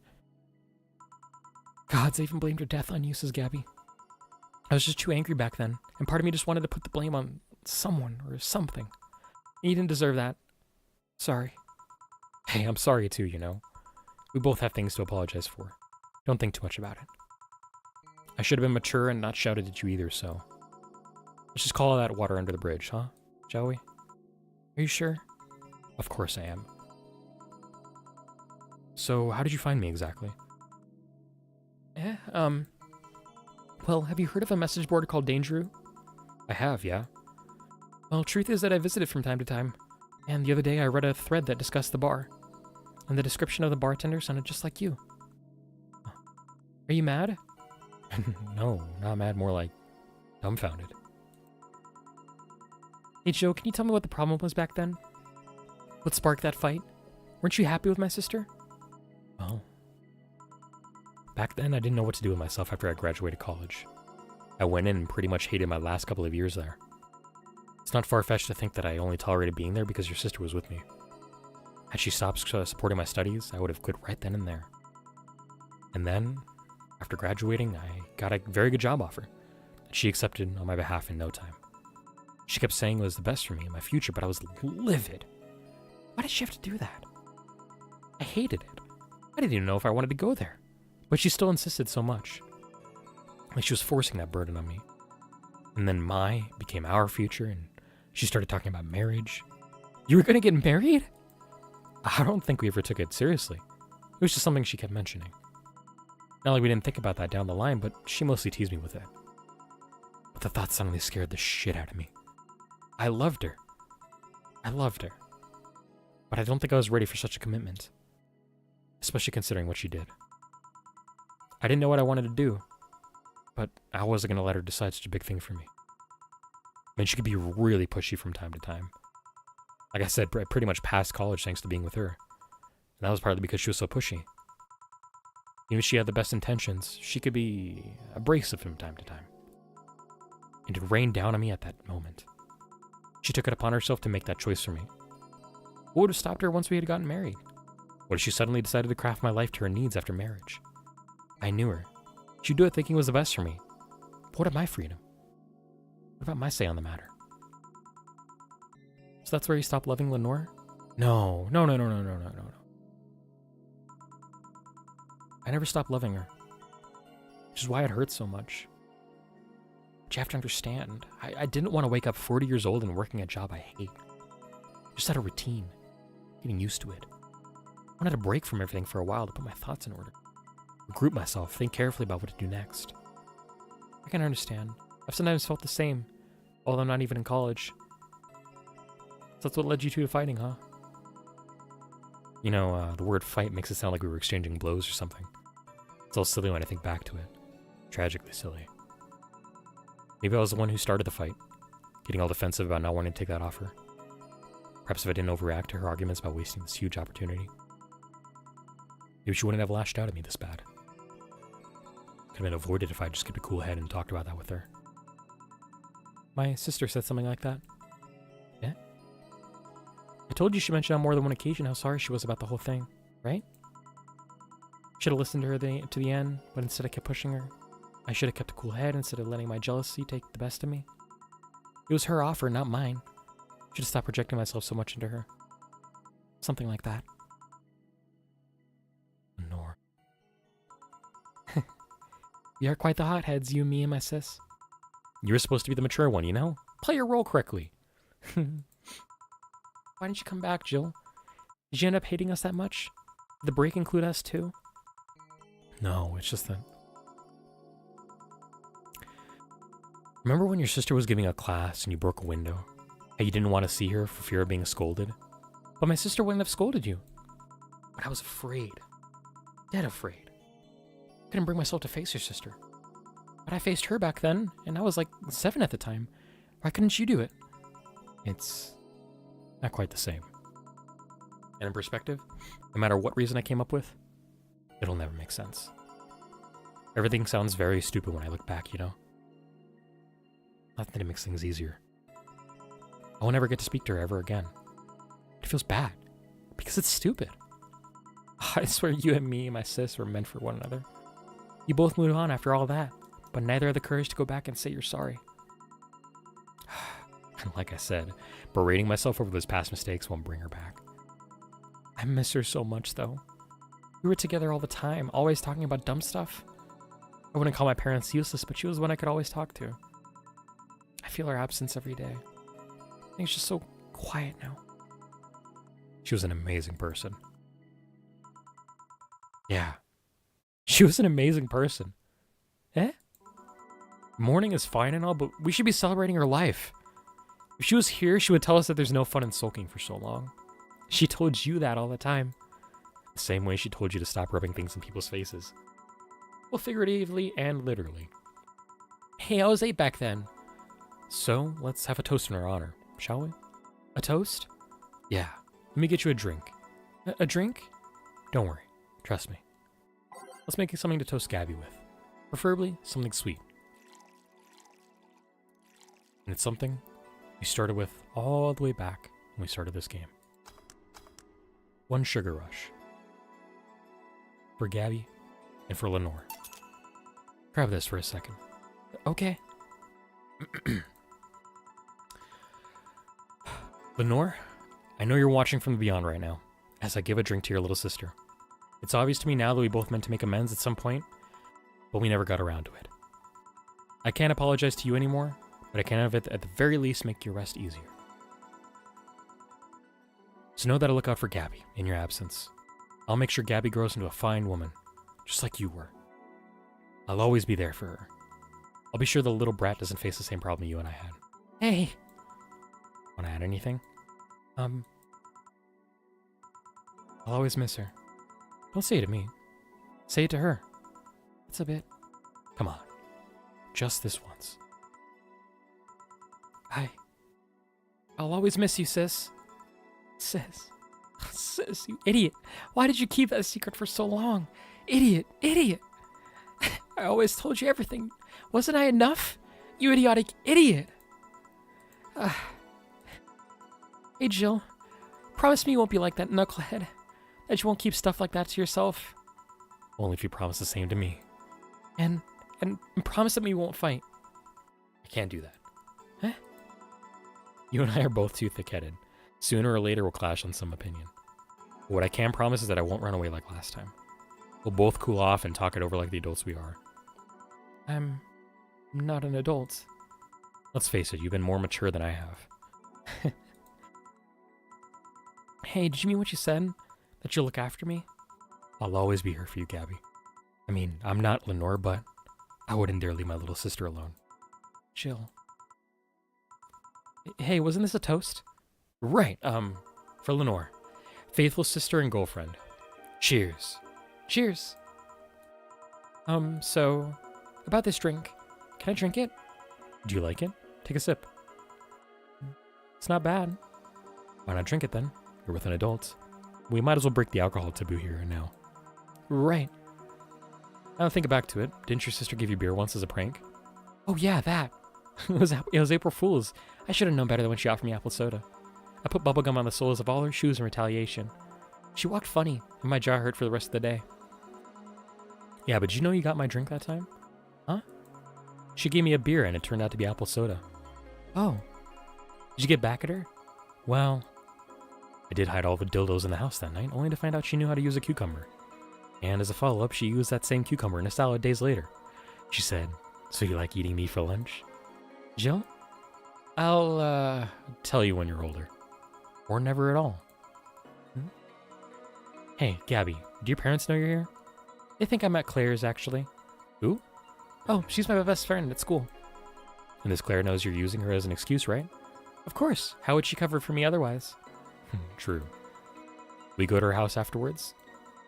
To be honest, I didn't think that far. Maybe I will. I do live in another district, but Claire doesn't live close by, so... Well, it can't be helped.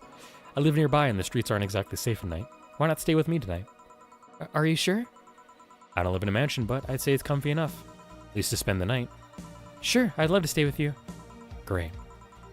Hey, does your dad still have that bakery? His bread was really good. Yep, he opened a second branch last year. So he's looking to expand? I think he got into a partnership with a friend in Motor District. The guy saw an opportunity after realizing Motor District has almost no bakeries. I still remember when your sister introduced me to him. He started shouting, "I knew it! I fucking knew you were a lesbian! Mark one for daddy!" I think he had this bet with an acquaintance of his ever since my sis was 12 years old or so.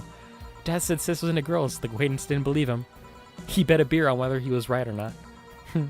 That beer bottle's still in the fridge. It's even labeled Sweet Victory.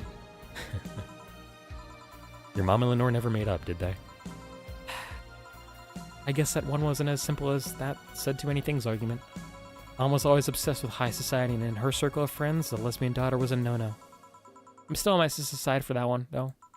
Mom didn't reject her because she herself was homophobic. She did because her friends were. To Mom, the opinion of her circle of friends was worth more than her own daughter. How did she react to her death? Don't know. Mom and Dad broke up 2 years ago. They did? They never got married, so there was no proper divorce. I haven't seen her since, August, I think. Did you two fight too? No, she just hasn't showed up. Must have felt alone, huh? I've been there. A bit, but I'm not only, a bit, but I'm not alone anymore, thanks to you. Huh? I thought there was going to be a party here. Alma, over here. Party? A small New Year's celebration. Want to stay for it? I don't want a kid to be a burden. Don't worry, you won't. You'll only get cola for the night, though. No alcohol. It'll give us time to catch up even more. I can introduce you to some friends. Are you in? If you don't mind me. Great. Hey, Alma, come here. There's someone I want to introduce you to.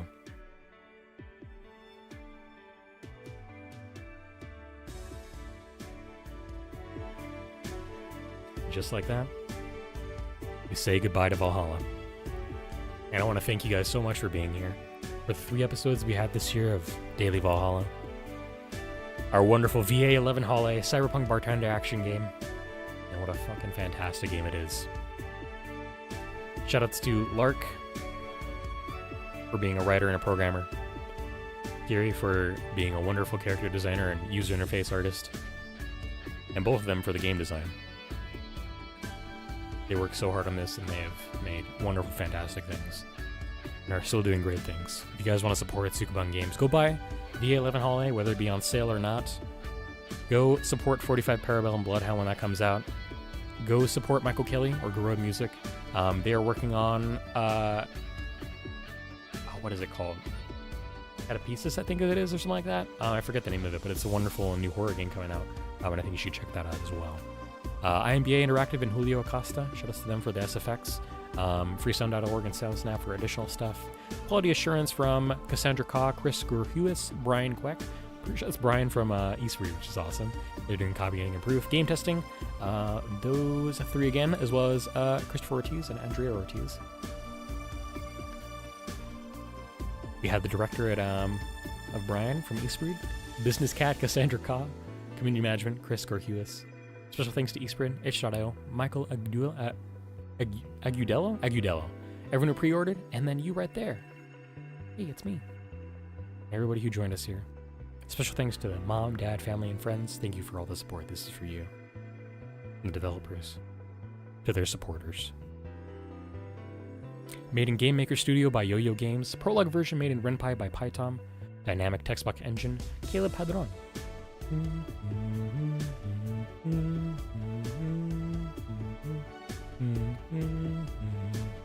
Published by Eastbreed Games.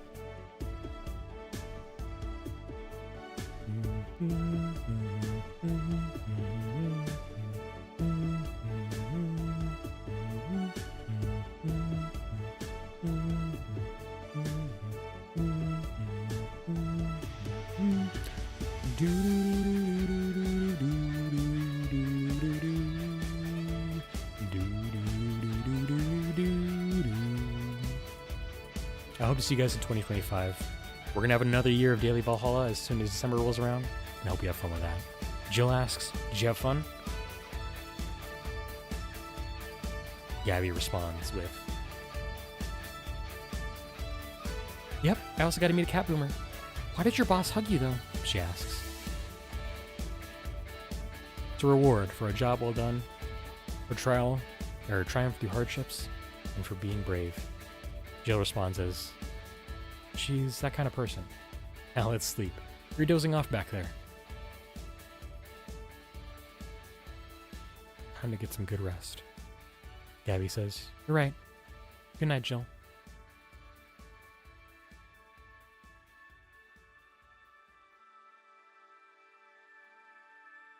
We'll play some more tomorrow. Good night.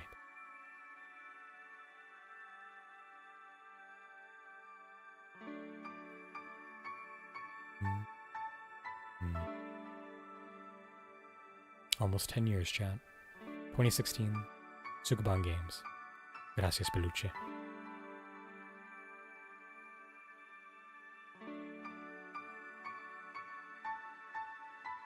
It's been a good year. 2025 has been pretty good for us. We've come a long way. I've started new projects. I've had the wonderful graces of all of your support in Twitch chat to help me buy a new computer. I'm still excited for new things and keep doing new things as time comes on.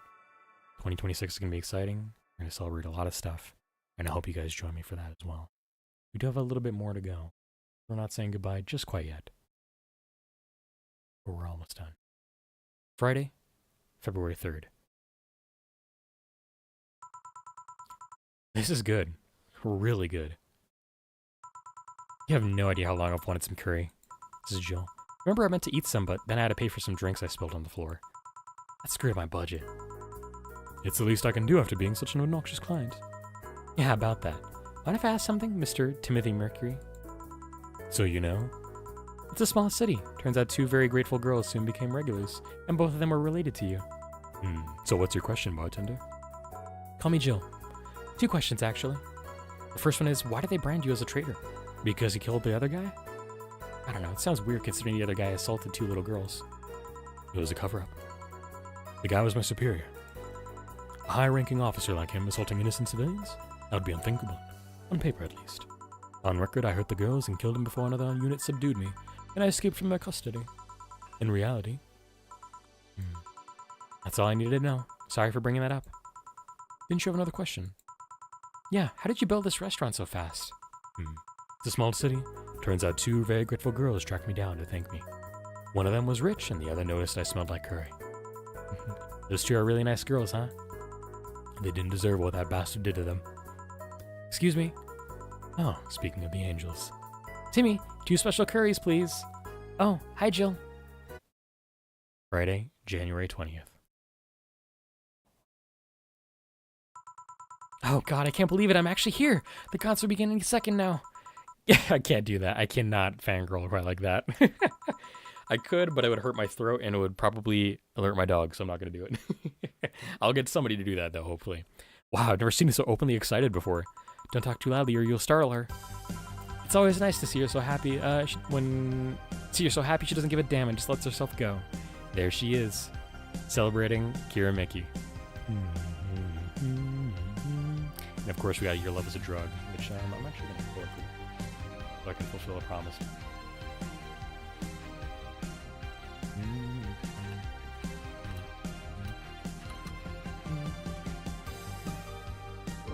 Pause that. That'll probably get me silenced, but our copyright struck any of it, but it's okay. I appreciate all of you. You guys can go and listen to that yourself. Your Love is a Drug by Michael Kelly and the Insane in the Rain arrange with Adriana Figueroa. Jill says, you sure you don't mind me? Of course not. That way I won't be the only one with a little clue as to what's going on, Say. Is it true that you served this Kira Mickey girl at the bar? As amazing as it sounds. Really nice girl, a bit oblivious to the risks some people represent. How so? She doesn't mind stalkers and such. Oh. How's your wounds? Arm's doing fine, eye's healing nicely, and I can sleep better at night. Just what transpired inside that bank. It's not important anymore. What's important is that Stella will get me a job after I heal. She will? She's rebuilding a new armor set for me and wants me to be her bodyguard. I'd be paid for something I do anyways, and I'll get to spend more time with her. That's nice. I'd like to spread out and help more people, but it's a nice start. You want to be a vigilante then? Maybe. She's coming out! It's her! It's actually her! Look, it started. Are you here, Jill? This song is for you! What? Saturday, February 25th. I can't believe you actually made me do that sleepover thing. You didn't have to accept, you know. Shut up. I'm having a good time. See, even Gabby's having fun. Relax a bit. Yeah, whatever. You know, Alma, you remind me a bit of my sis.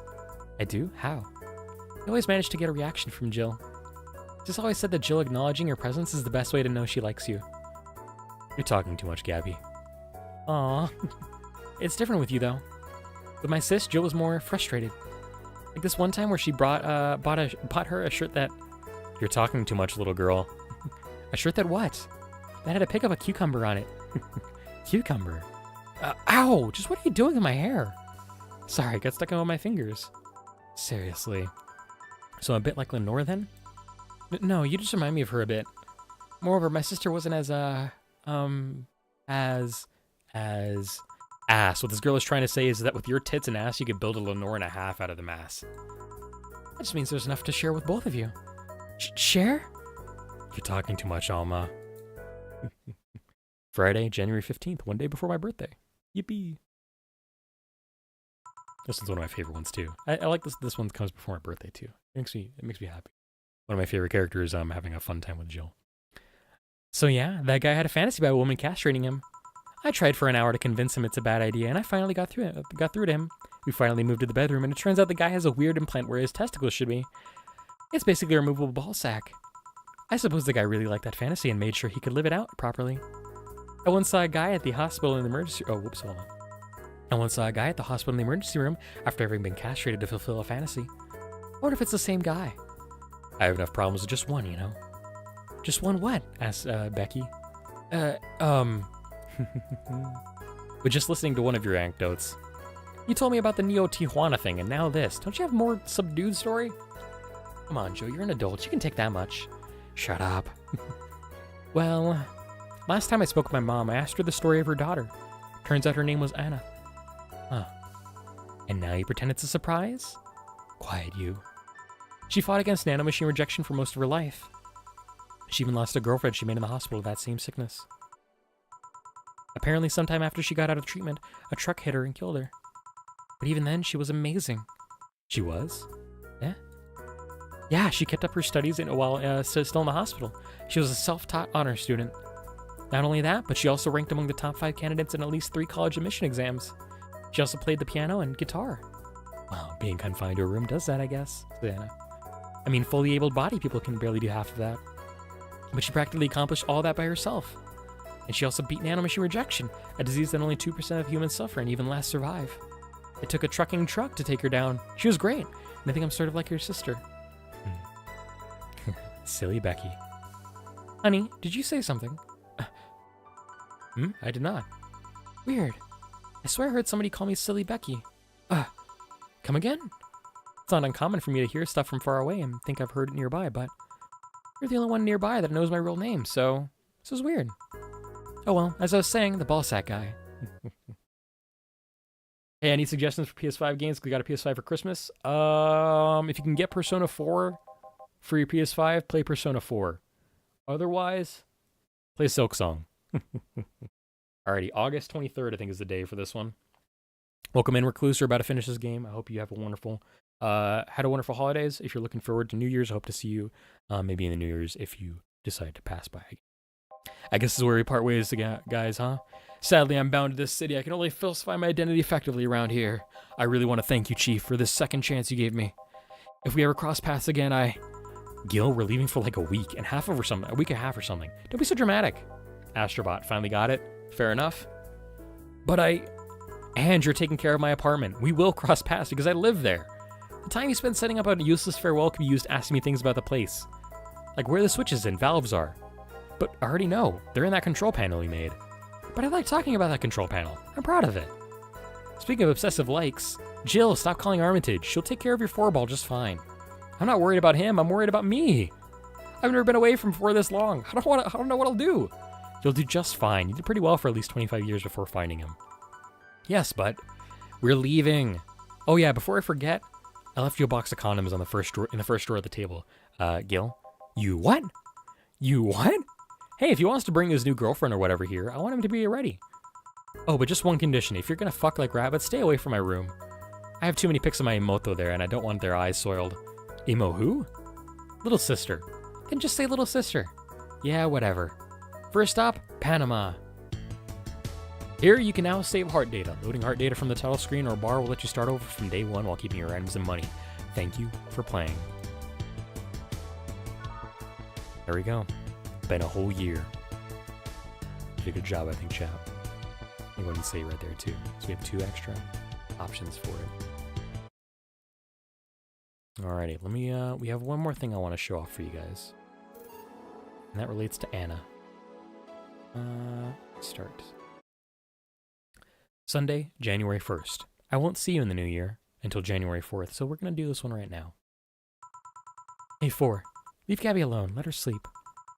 Happy New Year. I said, Happy New Year. I said, I heard you the first time.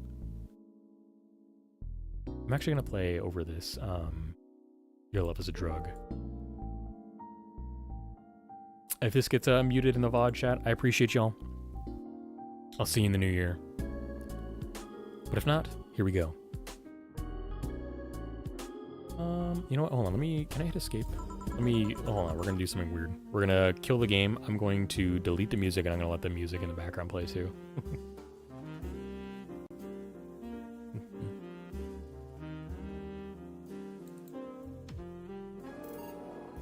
Every time we touch, something courses through my blood, and I'm born anew. Can you feel this warmth too? I heard you the first time. Then answer me the first time, would you? Don't be rude. You trespassed into my house and I'm the rude one? I didn't trespass, I just showed up here. A bit lower. Perfect. That's trespassing, says Jill. Trespassing implies passing. I just appeared here. Thus, there was no passing. And how exactly did you do that? Oh, hey, you're talking to me directly. Don't change the subject. I'm so happy you're not pulling that whole telepath crap. You're the one being a telepath. But I can't read minds. I can read words, however. No, what I mean is that I'm not the one reading thoughts. I'm not, forget it. Why are you here? I wanted to wish you a happy new year. So you were bored. Being bored has nothing to do with me wishing you happy holidays. But it helps. I won't deny that. Still, you deserve some congratulations, Joe. You closed off an old chapter of your life and grew as a person. That always deserves some cheers. In fact, let's make a toast. And if I grab a beer? I do actually. I don't want to clean beer off the floor. You don't know if that's what'll happen. Trust me, I know. But the toast. It's the thought that counts. Let's leave it at that. Fine. Sheesh. Oh hey, kitty. I wonder if 4 can see you. With cats, you never know. You might see me, or you might be seeing an interesting speck of dust. Hey Joe, let's play a game. What kind of game? Truth or truth? Don't you mean truth or dare? No, dares with me wouldn't be too fun, I'm guessing. We ask questions to each other, and we can't lie. You'll even get your ever so precious dialogue choices. Ain't that nice? The what now? I'm thinking out loud, don't mind me. Right. Will you keep your word on that? I don't lie. Fine, I'll play with you. Great, you start.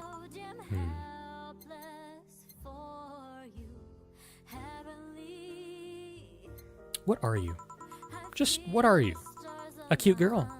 That's not what I meant. Well, I'm also from a Catholic family, although not religious. Not what I meant either.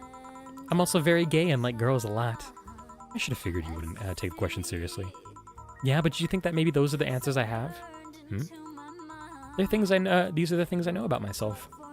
Why I'm like this is not one of those things. I got out of the hospital, got hit by something, and here I am. Why I'm in this state? Hell if I know. Sorry if I sounded rude. You're just your charming usual self, Joe. Well then, my turn. Do you like your boss? I do. No, do you like your boss? Mm-hmm. Both of you go to a romantic dinner. The mood is right. Do you say you love her? Well, the mood escalated. You're both nude in a room. Do you have sex? Why so hesitant all of a sudden? Because he took me off guard. No, that's not it. Joe, do you really like your boss like that? I do. Okay, let's say you have the chance to have sex with Blondie Sweater Pups. I'd do it. Do you see the hesitation now? I can't believe you just have a teen crush on your boss. It's not a... You like her and love her, but hesitate at the thought of fucking. You admire her and want her with you, but won't go deeper. That's called friendship. Edging on teen crush. Let's move on to the next question before you short circuit. Do you have any regrets? Don't we all? Any in particular that come to mind? Stuff you really want to fix? My mom. My dad left, so when I died, I was worried about leaving her by herself. Luckily, then came Becky. But then Becky feared she might be hurting my mom with her presence. I guess I have to thank you for that. Becky fixed her relationship with my mom. Lynette's mom was able to close her chapter too. And it was all thanks to you speaking with her. It's not a big deal. But yeah, with Becky being close to my mom, I can't think of anything else. Just the usual scars, the stuff we used to grow up. The things we can't fix. Say, Joe, did you lie to that Gabby girl? About what? About staying with her. How you wouldn't leave her alone and all that. I didn't. She's asleep. She can't hear me. You can be honest with me. Alright, I'll tell you the truth. Just between us. I didn't lie. The time I spent with Lenora was also the time I spent with Gabby. Since Lenora was pretty much the one that raised her, she was always there. We'd play, read together, watch TV. I don't know. She felt like a little sister. Or a daughter. One of the things that hurt me the most when Gabby reappeared was her hate. It's never nice when the one you love suddenly hates you with reason. So yeah, why the hell would I lie about that? It's a relief to hear that. She's cute. She'll grow into a fine young lady. Was her sister as cute? Lenore was in a league of her own. Something I must see then. Any other questions? I gotta finish on a funky question, chat. I just gotta. Okay, let's get this over with. Your next words will be, do you watch me masturbate? Do you watch... The fuck? That question was gonna come up at some point. And the answer is... I'm building suspense. Just answer, no. Why not? I meant that I don't watch you masturbate. Huh. Why do you sound so surprised? With the stuff you say, can you blame me? I have a sense of personal space too, you know. And there's a line between pestering and being an asshole. Not that I'd be against the idea of watching you, mind you. Should that flatter me? Take it as you will. I'm surprised you believe me, though. At one point, I just gave up and started taking you as you come. And you didn't start suddenly joking about how you watch me masturbate. That means it's something you wouldn't joke about, and that's not lie. You've been thinking about that question for a long time, haven't you? Maybe. Well, to ask something in the same vein. Let's say you have the chance to have sex with any person you want. We're going. I did this to myself. One night of action till your body crumbles. Who do you pick? Your boss? I wonder. Blondie Sweater Pups? Please be quiet for a second. It's not the riddle of the Sphinx, Joe. I guess I'd pick... Have you ever heard of an actress named Gloria? Oh my god. You too? I've been a huge fan of Gloria for a long time. She's such a talented actress, such a charismatic person. But more importantly, she's hot as all hell. Still is. Thank God she didn't prune like other actresses do. I'm surprised you'd pick her over everyone else. I mean, if I could pick anyone, might as well pick someone I don't even know. Yet? Yet? You might get to know her. You never know. True. I gotta know an Irl after all. Will you keep fucking with me? So how long will you keep fucking with me? Jill asks. I don't know. You haven't even started. You wanna? Can you do anything in your current state? Finding out would be half the fun, wouldn't you say? Fucking with me, pestering me, appearing out of the blue here. Will you keep doing that? I can answer that, but first I need you to answer something. What? Do you hate me, Joe? Isn't this like the third time you've asked this? And maybe I haven't gotten a clear answer. You made me spill some drinks that were discounted for my paycheck. You still sore about that? I really wanted curry that weekend. This stunt left me broke. There's also the fact that your jokes made a fool out of me too many times. Not to mention that your existence is mind-breaking. If you're a hallucination, then I'm going mad, and that's no good. If you're not, then that opens a whole new can of worms. If you're a ghost, then science has to rethink where it's going. If you're something else, then what? How? Why? Not to mention, you turn anything into an innuendo and might be too horny. Go on. But I have no reason to hate you. Your demeanor is no different from any other regulars of the bar. Hell, talking to you is fun, in a really messed up way. I don't feel like your actions come from trying to be mean. You're cute. So yeah, I don't hate you. Well, to answer your question, yes, I will keep bugging you. Can you at least keep it here instead of the bar? Then I wouldn't be doing a good job of bugging you, right? Glad to know you don't hate me. It's fun to be around you, and I'd get sad if I annoyed you that much. Don't push your luck, though. Well, you're yawning. I sure as hell ain't boring, so it must be because of the hour. I'll let you be, for now. Hey, Anna. You have a happy new year, too. And if you want to bother me, I do get bored in here from time to time. Yeah. That. Call me by my name. On second thought, don't be like that. I'll take your offer and pester you some more later. Hell, I'll do it even if you say nothing. Oh dear. Hey Joe, can you open the door for me? Just disappear like you came in. Come on, humor me. Fine. There. Thank you. Bye, Joe. Take care. Sometimes I wonder if this is a sign to stop drinking. I played that a little. Are you drunk now? A bit. Truth is such a weird thing.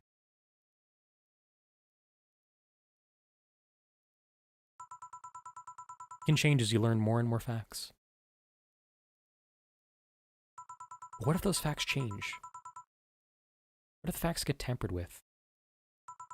Do you trust the source of your facts? Is that trust keeping you blind from the truth? And truth and trust are always tied together. And it's with that in mind that I give you this advice. From now on, if you want the truth, you'll have to trust me. See you, Tres Alicias.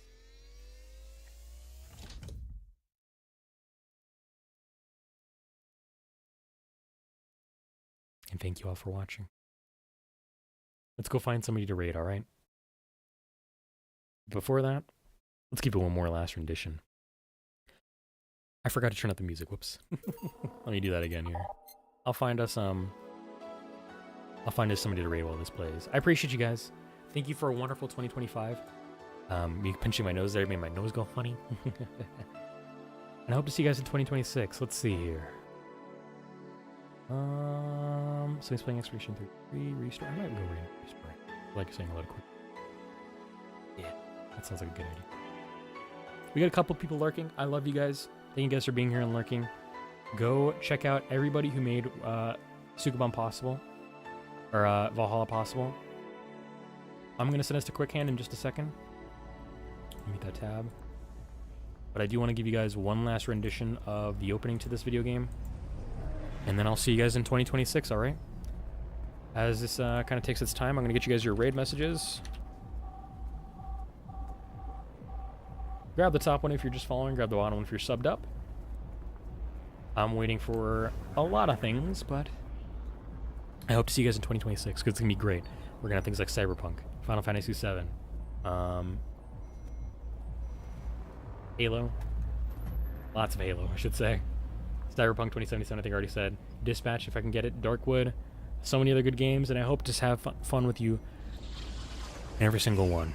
We'll probably have Daily Valhalla again in December, and if I can cook up some great things, it'll be a fun, fantastic experience to do each and every single day again. I appreciate every single one of you. Let's run that intro one more time.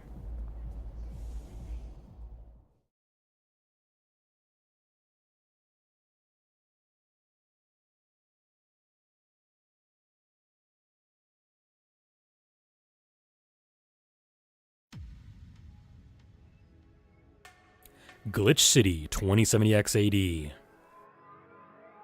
A city that shouldn't exist, a tax haven where corporations and criminal empires reign supreme. In this place, all human life has been infected with nanomachines to keep them in check. Over them stand the white knights who ensure that a corrupt government's laws are obeyed.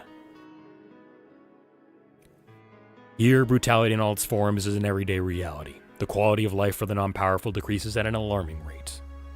For many, this can be overwhelming. Some devote themselves to their jobs, their families, or even their studies. Some look for ways to escape this place, and others just give up. But for many of them, the answer lies at the bottom of a glass.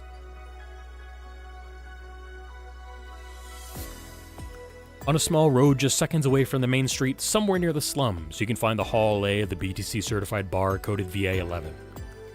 But that's a mouthful, so we just call it Valhalla. A fountain, a small oasis in the middle of the concrete desert, a fountain of spirits waiting for tired souls. And it's here where this story took place. Thank y'all so much for being here. Y'all mean the world to me. Have a wonderful, wonderful, wonderful New Year's. I'll see you guys on January 4th for something fantastic. Let's go say hello to Quickhand, who is going to be playing some Restory here, which looks like a fun little cozy electronics repair game.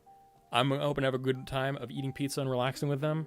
I will see you guys over there. Stay safe, enjoy yourselves, grab your raid calls if you're lurking. I appreciate y'all.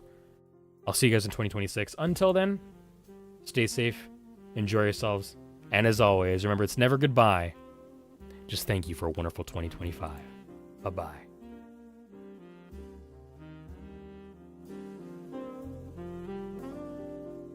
Every time we touch, something courses through my blood, and I'm born anew. Can you feel this warmth too? I need you so much. I'm addicted to your love. Nothing I can do. I'm so helpless for you. Heavenly, I feel the stars align for eternity. Till the end of time, ecstasy so burned into my mind. You're a drug for me, pure and crystalline.